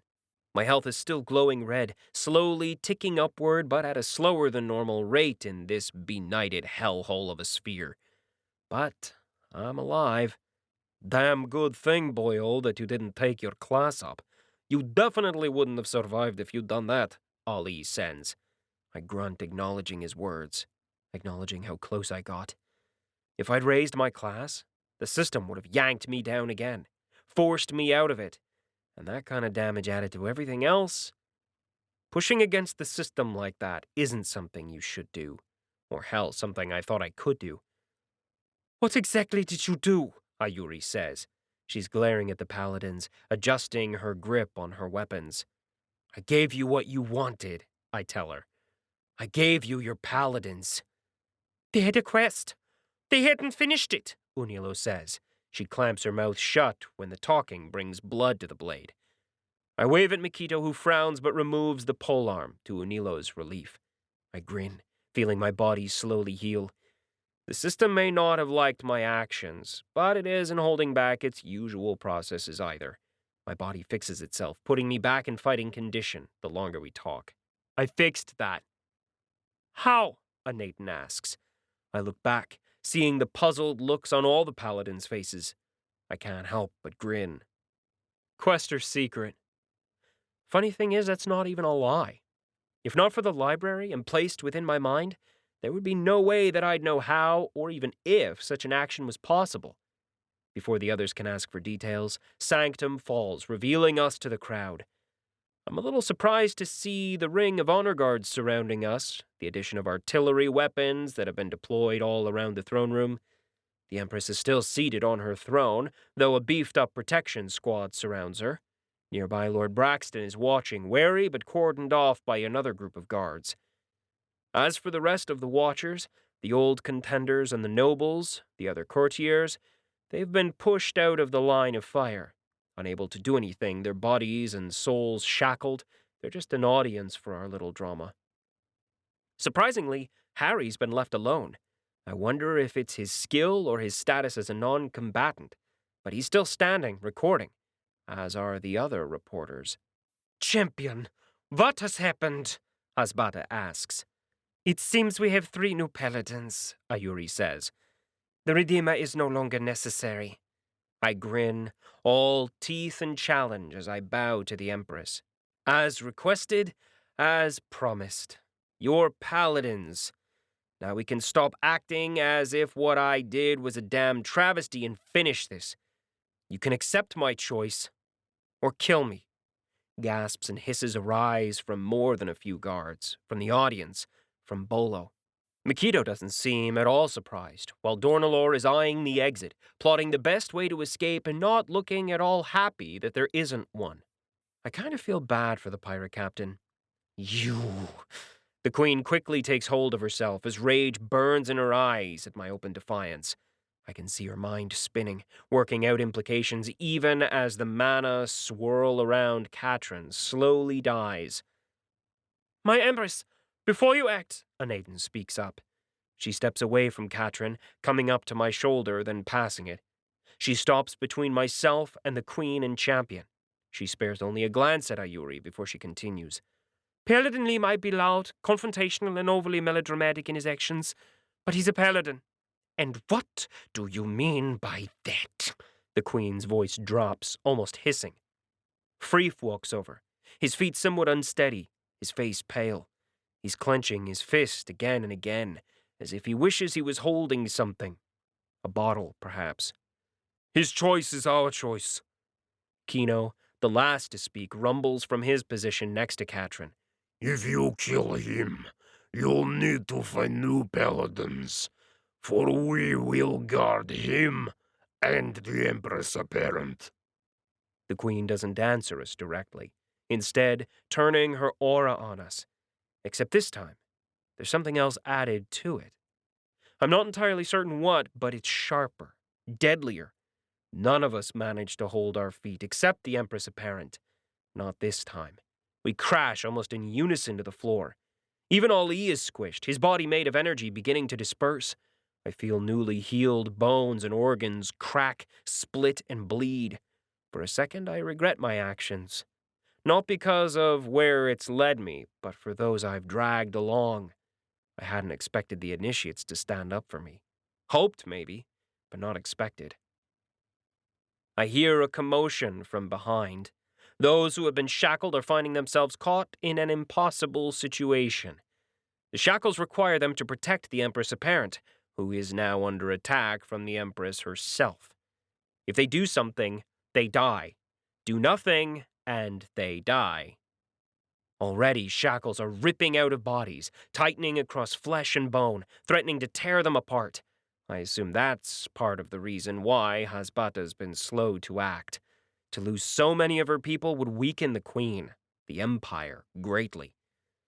But I pushed her too far. Too hard, perhaps. This time there's no let-up as her aura does nothing but crush us, tear at our bodies and souls. As my life slips away, I hear the screams from the generals, the heads of industry, the nobles rise. I gambled, once too often, and failed for the last time. And then, suddenly, blessed relief. The aura's pushed back, the pressure lessened. It's not all gone, but most of it fades, like a tide broken by tide-breaking rocks. I stagger to my feet out of sheer stubbornness rather than any sense, driven by anger. My head pounds, blood drips from my nose, eyes, ears, and fingertips themselves. I'm seeing double, triple at times. But I force myself to stand. Shame at being crushed that easily turns to anger. I stand. Only to see Katrin before all of us, pushing back against the Empress with her own aura. I blink, even as my mana sense triggers, showing me the almost unseen struggle. I see the waves of pressure as auras fight one another. I'm surprised that Katrin's able to do this, to push back this far. And as I think this, the system answers. Title: The Empress Apparent of Erythra. As the Empress Apparent of Erethra, the title holder gains certain benefits, reputation changes, and the collected regard of the Empire to wield. In return, certain class skills effects by title holder will apply to the populace of the Empire. Effect 1. Gain a lesser version of the Aura of the Empire effect. Effect 2. Major reputation changes among galactic society. Effect 3. Selected class skills affect citizens of the Empire. "Thousand hells, that's a title," I blurt. Ali, having pulled himself together, literally floats over. He joins me in staring at the Empress Apparent before his voice enters my mind. "Yup. How she's holding the Queen's aura back to this degree, I don't know. Must be a combination of her own skills." I shake my head, not interested in the answer. Not right now, at least. Instead, I walk forward, joining Katrin. The Empress and the Empress Apparent have their gazes locked upon one another, while everyone else is disregarded. The very air between them warps as the auras press upon one another. It's clear that Katrin's the weaker. That's why a lesser effect of the pressing, cutting aura of the Empress is still upon us. But people aren't actively dying. Not by much, at least. Not from the aura. But there's a price. I note the nosebleed on Katrin's face as she strains. I glance over, spotting a Yuri. She's standing, her weapon held by her side, but not attacking. I'm grateful that she hasn't. And I wonder, for once, if she can. As champion, can she? I don't know, but I'm grateful either way, for we are more than our classes. If you were men, I'd say put the mana sticks away and stop measuring, because if you don't, you're going to be down a lot of citizens. I turn, pointing backward to where many of those I shackled writhe on the floor. A few of the weaker, more administrative side of society aren't moving anymore. My chains, my shackles with their spiked obligations, continue to dig in, grinding away at the health of those bound. There's a long pause as the Queen considers. Then she finally relaxes her aura, sitting back. Mental commands follow, and the honor guard casts spells, fixing the audience.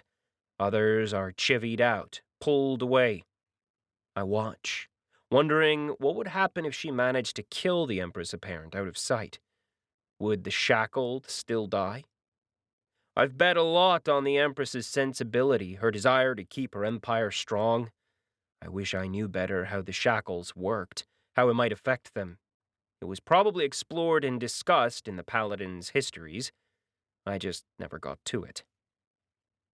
In tense silence, we wait, as the Paladins behind me, as my friends, recover. Only when we're alone, but for the guards and the Queen's attendants, but for my allies, does the Queen speak. "Why her?" "Ask Lord Braxton," I reply. The poor man looks startled to be drawn forward like this, but he eventually sighs and prowls forward, some of his earlier subservience fading away, his back straightening. "How long have you known?" "Since the first night," I say. I turn to Katrin, stepping close to her, and take her hand. She looks slightly amused, until I raise it and turn over the hand to showcase the dark gold ring she always wears. "When you didn't ever take this off, when the thread between you and Lord Braxton was so intensely woven, when the Hound Master and his hounds made their presence known, helping me, I knew." "She's one of yours?" the Queen says. Now she's less angry, more intrigued. "Yes, Your Empress. One of my internal security members," Lord Braxton says. "Hound Master, but there are no hounds. Not physically, at least. Just figuratively. The Hound Master chases down those who would be the enemies of the state by loosing his hounds on them." "Even so, a spy is not a general, and we need a general," 𝗪𝗓𝗪 says, but now she's more argumentative than angry. "No, you don't. Your contenders, Burdain, Julie Rudy, with the shackles in place, they can be used to the fullest extent to hold your borders, especially since you've got 3 new paladins," I say. "Katrin's only mid-level advanced class, so rising in experience, gaining the skills to aid the entirety of your empire as your heir apparent, should be simple. She can grow, given time." "So is..." The Queen hesitates, her glance flicking to Anatan. Then, realizing that the gig is up, she says it. Nathan, she who you told us would be your choice. She would have been a good queen. Honor guard, loyalty guaranteed, a fighter who could have been a paladin. Yes, a good queen. I look at Nathan, whose face is carefully blank, though I see the confusion within her eyes, the tinge of regret. But she'll make a great paladin. When the group looks doubtful, I sigh. Katrin, your heir apparent, can play the game, your political game, better than anyone else. She knows what your world needs because she's been both swanning around among the top of your society and crawled up from the bottom. Working for Lord Braxton, she knows where the bodies are kept, how to clean it all up, who has to be cleaned up. And she can do it, now that you have your paladins back. And once we let the world know what she did, what she really was, they'll be a lot less doubtful about her suitability from the military, especially since her first targets will be the nobles. I shake my head and wave. I've also shackled the major players, so you've got time. Time to let her train, to gain in levels. Maybe not a lot, before the others take over, before the generals we've shackled are replaced, but enough, if you let her. 𝗧𝗪 continues to frown, obviously not entirely convinced. Then, before I can keep pitching the woman, Katrin puts a hand on my arm. I shut up as she steps around me, approaching the throne. Ayuri moves to block the way, but stills at a glance from the queen. 𝗧𝗪's retracted her aura, making it easier for all of us to breathe, to continue healing. As Katrin strides forward, glancing between Ayuri, Lord Braxton, the other attendants, and the honor guards before her, I can only hope I was right. Silence stretches out before us as the click-clack of her heels on the floor resounds, the only noise within the expansive throne room. As she leaves, the hint of her scent, that nutmeg and musk, fades. We wait. The room waits. Katrin finally comes to a stop at the foot of the stairs leading to the throne. She looks up, meeting the Empress's gaze, and speaks. We should talk. Privately. Chapter 28. Not with a bang, but with a whimper. That's how things get resolved in the end. They kicked us out, my team and me. We're put on watch even if the new paladins are ushered out to be debriefed and checked over. They go without much complaint, for now. Once the check is done, they're released to do their thing, leveling and searching down quests to complete. Annoyingly, it seems that the Empress has been withholding a number of Empire quests from me. Quite a number that are Paladin only have stacked up, giving the new Paladins a lot to choose from. It keeps the Paladins and their teams busy, leveling and righting wrongs. The Empress and the Empress Apparent speak for hours on the first day, before the announcement is made. Not that Harry's transmissions hadn't spread, but the official broadcasts reaffirm and ensure that Katrin's place is officially backed. There will be no midnight assassination, no random body turning up, skewered by the champion. Our captors let us get news and messages from outside the cells they hold us in. Carefully monitored, but they let me read the news, which is nice. I'm sure they'll let us out eventually, or so I hope. The first to find me is Nathan. The paladin finds me in my gray, drab utilitarian cell with its single tiny window. She finds me staring at the ceiling, running over the experiences, teasing at the memories and information that the library expelled. That told me of what was to come when what I'd done to the paladin initiates was spread around, and staring at the single notification I've refused to dismiss. System quest completion rate, 89%. Redeemer? Nathan greets me softly. I swing my legs from the bunk so that I can sit up and stare at her. Not paladin anymore? Not between equals. She takes a seat across from me, the nanites forming a chair for her. I'm surprised they let you see me. I've been given some additional privileges, informally, because of what they heard, Nathan says, glancing toward the door she came in from, where the guards wait. Ah, right. My lips twist. And you wanted to talk about that? Yes. I pause, considering. I'm sorry for using your name. I needed a distraction. 𝗏𝗡n replies. I understand. Why me, though? Because you and the Empress Apparent are similar in many ways. Your sense of duty, your understanding of war and what it truly means, I say. Life on the frontier or the restricted zones. You use me to test the waters with the Queen. When I nod, she adds, with a little more heat in her voice. Then why not just choose me? Did you want it? Do you want it? I say. Of course I don't, 𝗏𝗡n says. To be trapped by politics and compromises, to weigh the needs of each person, each army with every single decision I make, or refuse to make, who'd want that?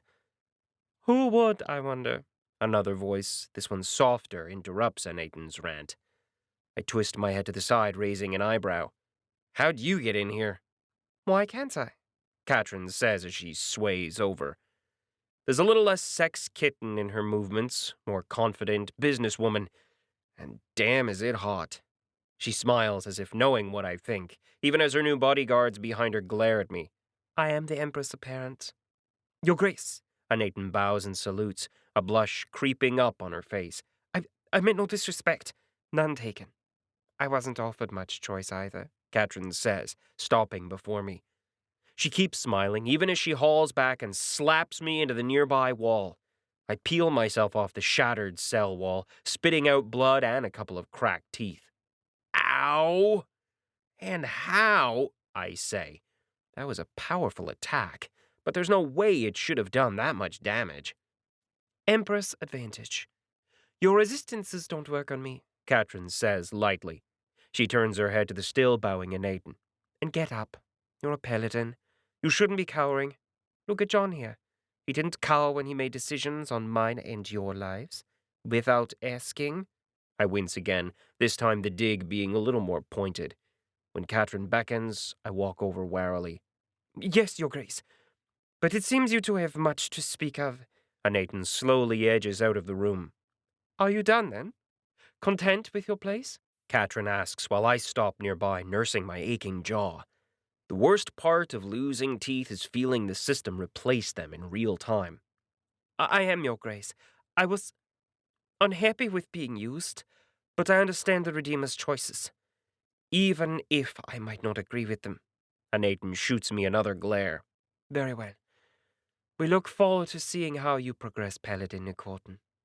𝗏𝗏n scurries out, leaving me alone with 𝗏𝗏ryn. The Empress Apparent turns to regard me, her eyes trailing from my eyes to rest of my swollen jaw. At a mental command, the cell doors close at her bidding, blocking off the guards and bodyguards. I hear muttered imprecations from outside, but I ignore them. I can't help but marvel at the changes. She's shed the false front, removed the ring that hid her true class, dropped the dual classes she had to take to help hide her status. The things she needed as a hound. And with it gone, her true levels, her true experience shines through.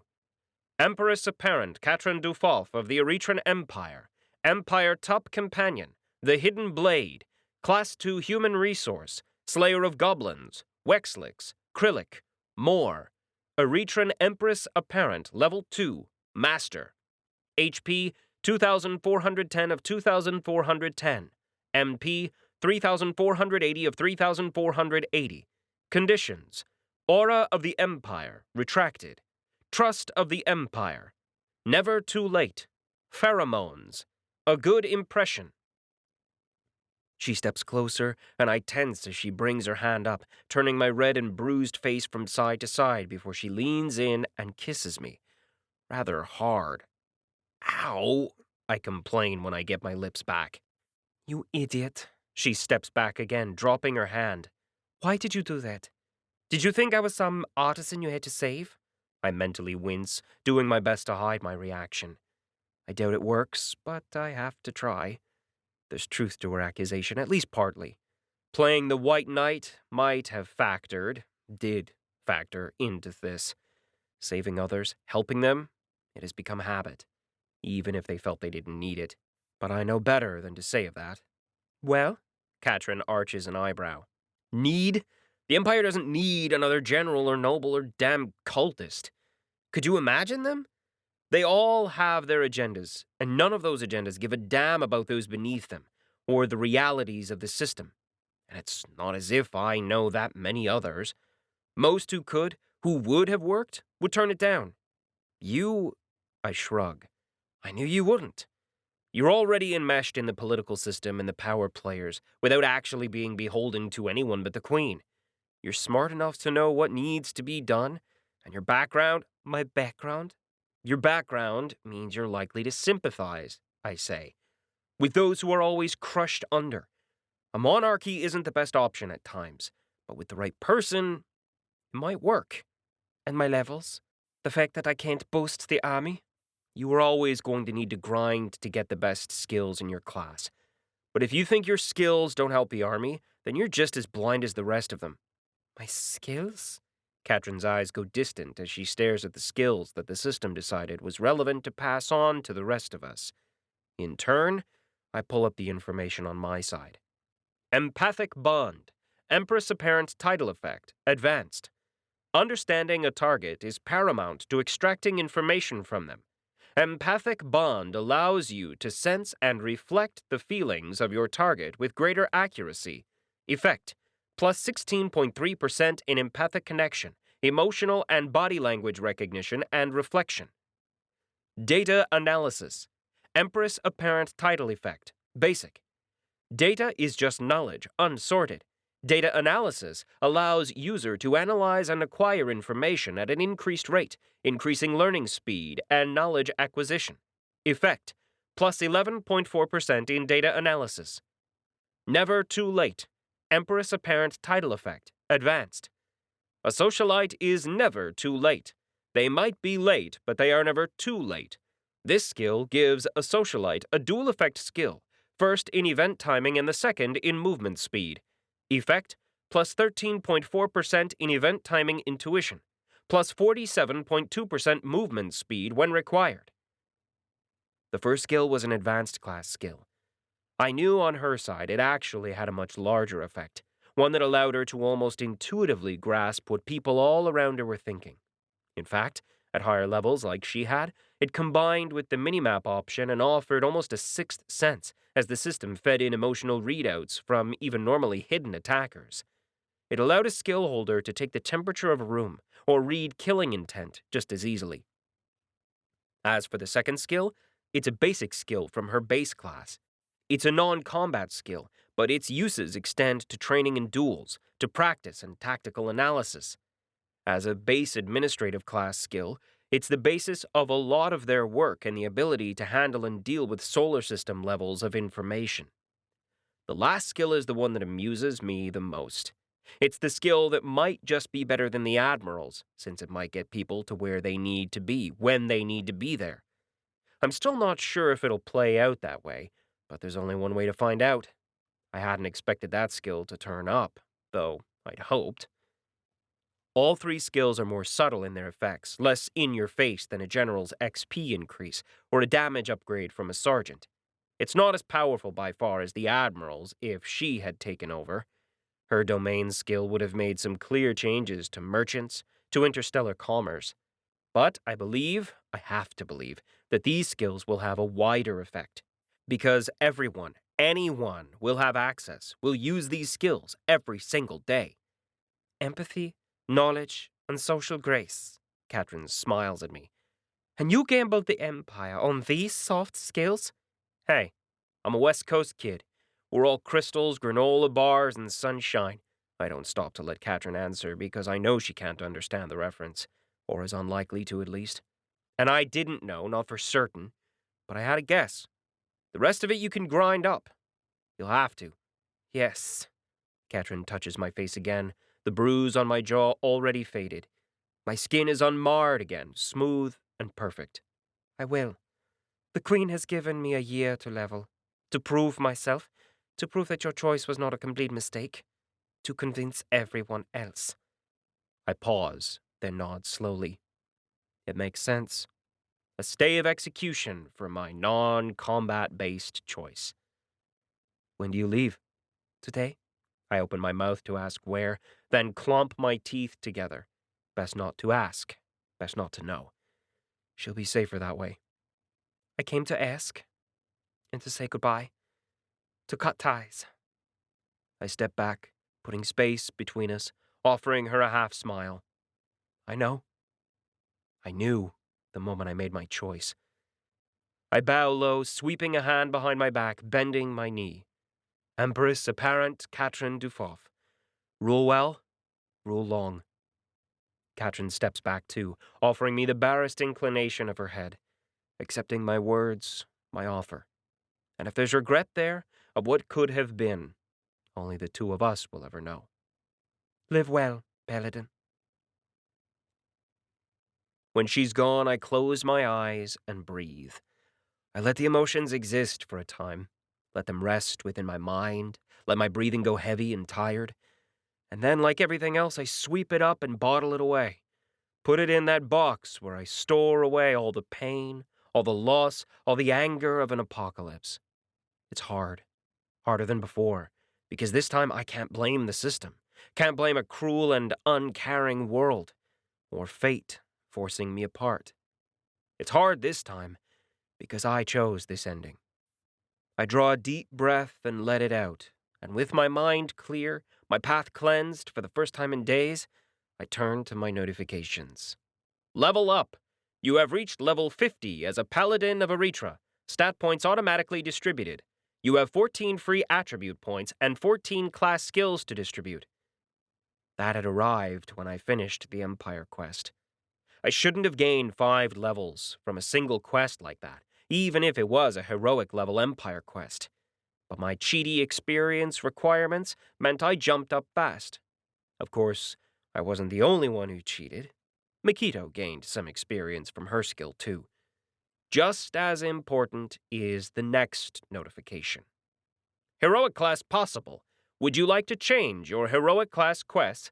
Available quests include Grand Paladin of Erethra, the Lord of Light, Shield of Rage, more. Unfortunately, my little stunt with the system had seen that taken away from me. My choices, my options. In a bitch slap that robbed me of some of my experience from the quest, that robbed me of some of the benefits of my level up, the system had also enforced a new class. One that I only dared to look at now, when I'm alone and certain of my safety. I turn my gaze to the small window and look at the twinkling night lights of the city in the distance. The cell, the corridor outside, the prison, they echo with an emptiness that seemed to wrap me up, remind me of how alien this world is. And then I stare at my news status screen. Status screen. Name, John Lee. Race, human, male. Class, Junior System Admin, Grand Paladin. Level 1. Titles: Monster's Bane, Redeemer of the Dead, Duelist, Explorer, Apprentice Quester, Galactic Silver Bounty Hunter, Corrupt Quester, Living Repository, Class Lock. Health: 5,170. Stamina: 5,170. Mana: 4,660. Mana regeneration: 434 plus 5 per minute. Attributes: Strength, 368. Agility, 446. Constitution, 517. Perception, 300. Intelligence, 466. Willpower, 529. Charisma, 220. Luck, 121. Class skills: Mana Imbue, 5. Blade Strike, 5. 1,000 Steps, 1. Altered Space, 2. 2R1, 1. The Body's Resolve, 3. Greater Detection, 1. 1,000 Blades, 4. Soul Shield, 4. Blink Step, 2. Portal, 5. Army of 1, 4. Sanctum, 2. Penetration, 9. Aura of Chivalry, 1. Eyes of Insight, 2. Beacon of the Angels, 2. Eye of the Storm, 1. Vanguard of the Apocalypse, 2. Society's Web, 1. Shackles of Eternity, 4. System Edit, 1. Grand Cross, 1. External class skills. Instantaneous inventory, 1. Frenzy, 1. Cleave, 2. Tech Link, 2. Elemental Strike, 1. Ice. Shrunken Footsteps, 1. Analyze, 2. Harden, 2. Quantum Lock, 3. Elastic Skin, 3. Disengage Safeties, 2. Temporary Forced Link, 1. Hyperspace Nitro Boost, 1. On the Edge, 1. Fate's Thread, 2. Combat Spells. Improved Minor Healing, 4. Greater Regeneration, 2. Greater Healing, 2. Mana Drip, 2. Improved Mana Missile, 4. Enhanced Lightning Strike, 3. Firestorm. Polar Zone. Freezing Blade. Improved Inferno Strike, 2. Elemental Walls, Fire, Ice, Earth, etc. Ice Blast. Ice Storm. Improved Invisibility. Improved Mana Cage. Improved Flight. Haste. Enhanced Particle Ray. Variable Gravitic Sphere. Zone of Denial. There are quite a few changes in play. All that leveling meant I never had a chance to make use of the free attribute points and the free class skill points. I still have 42 free attributes and 2 class skill points from the Erethran Paladin class, and another 10 attribute points from my class upgrade. I stare at my class and bring up the entirely unhelpful explanation. Strangely enough, the explanation, in its entirety, is in English. Not Galactic that has been translated by Ali into English, but English to begin with. Class: Junior System Administrator, Heroic. A Junior System Administrator has a minor role in overseeing the smooth operation of the system. They have access to the basic code of the system and may make minor changes to ensure the continued, smooth functioning of the system and the achievement of its primary goal. +4 in Strength and Agility per level, +5 in Constitution per level, +8 in Intelligence per level, +10 in Luck and free attribute points per level. External mental manipulation and information access is barred. All other resistances increased by 20%, stackable. Damage received reduced by 25%. Access to level 3 installations and code. +1 class skill per every 2 levels. If I hadn't known something strange was going on, the new title, which is hidden from all but Ali's gaze, would have told me. Title achieved. Class unlock. You have a limited secret class. As per Galactic Order 4.1, all such system administrative classes and titles are hidden. You have access to equivalent classes and skills as per Galactic Order 4.1.1. Effect: your class shows as Grand Paladin of Erethra. You may access the equivalent number of class skills, 1, of the Grand Paladin class, 1, locked to Grand Cross. I never even got a chance to choose my skills. Never got a chance to look them over, decide if this was the right one. And unlike so many other skills, the singular skill offered to me by the Administrator class is incredibly simplistic in its description. System Edit. A core skill for system administrators. Effect: make trivial to minor amendments to system processes. Cost: variable, HP and MP. I stare at the information once more and reach out, touching the tendrils of the system, the way it overlays and encompasses the mana it marks, the way it presses upon my skin, twists itself into me in the very air we breathe. It's everywhere, a part of everything, making it all work. And I can change it. The memories that lie within unlock finally. They tell me what I have stumbled upon, what I forced on the paladins and then myself.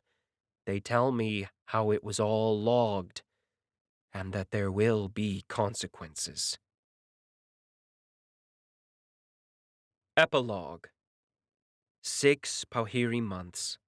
As the world spins, as empire quests and dungeons spawn are defeated, I stick around, studying my mind, making full use of the Empress Apparent's bonuses for data analysis, doing my best to understand what the corrupt questers have learnt, what I've stumbled upon. As good as her word, Katrin is gone, spirited off for training, for developing her skills. The first time she placed a point in her skills, we all noticed. And again a few months later as she leveled up enough to get another point. She's grinding under the protection of the honor guards, protected by the promises I drew from the others with the shackles. Though rumblings of discontent, of Burdain and Julie Rudy losing standing, even as Spurian and his people grow in numbers, rise every single day.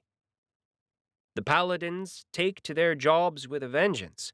Freef travels to the front lines, bringing his brand of destruction and violence to hotspots across the Empire.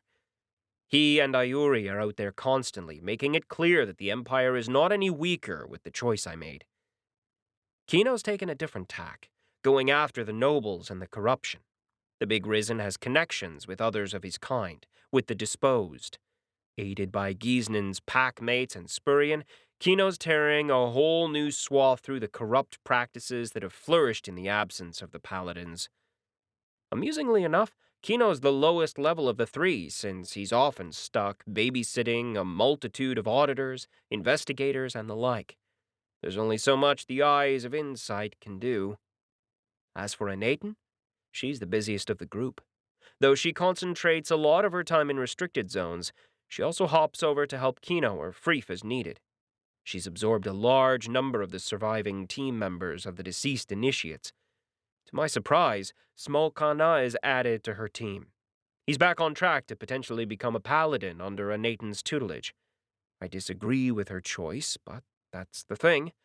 Variety is the spice of life. In the end, they don't need me. Even when we locate Kremnock, ex-Duke of the Infinite Keeps, the fight is over long before it starts. Without the aid of his most powerful allies, who are all shackled to not betray the Empress, he's cornered on the floating asteroid he calls his base. The only reason it was a challenge was because we decided to play nice and go in instead of bringing a fleet to blow it to bits at a distance. I'm left alone, and that leaves me more than enough time to grind and, very carefully, test my new skill. I explore the system, the way it changes layers to dungeons, the unclassed to classed. I watch as people complete new quests and accept new classes, when settlement orbs flicker and die, and when mana overpowers technology. I eye skills as they trigger, as the system takes over the heavy lifting, and I understand more than ever. But my system quest doesn't tick up, no matter what I learn of how the system works. I'm stuck at the 89% mark. I'm missing something, and I can only believe that it's in my head somewhere. And so, I study. I suffer through the headaches and the pain, the bloody noses and the brain bleeds that are fixed by the system in my trawling through the library, searching and failing. 6 months, and finally the other shoe drops.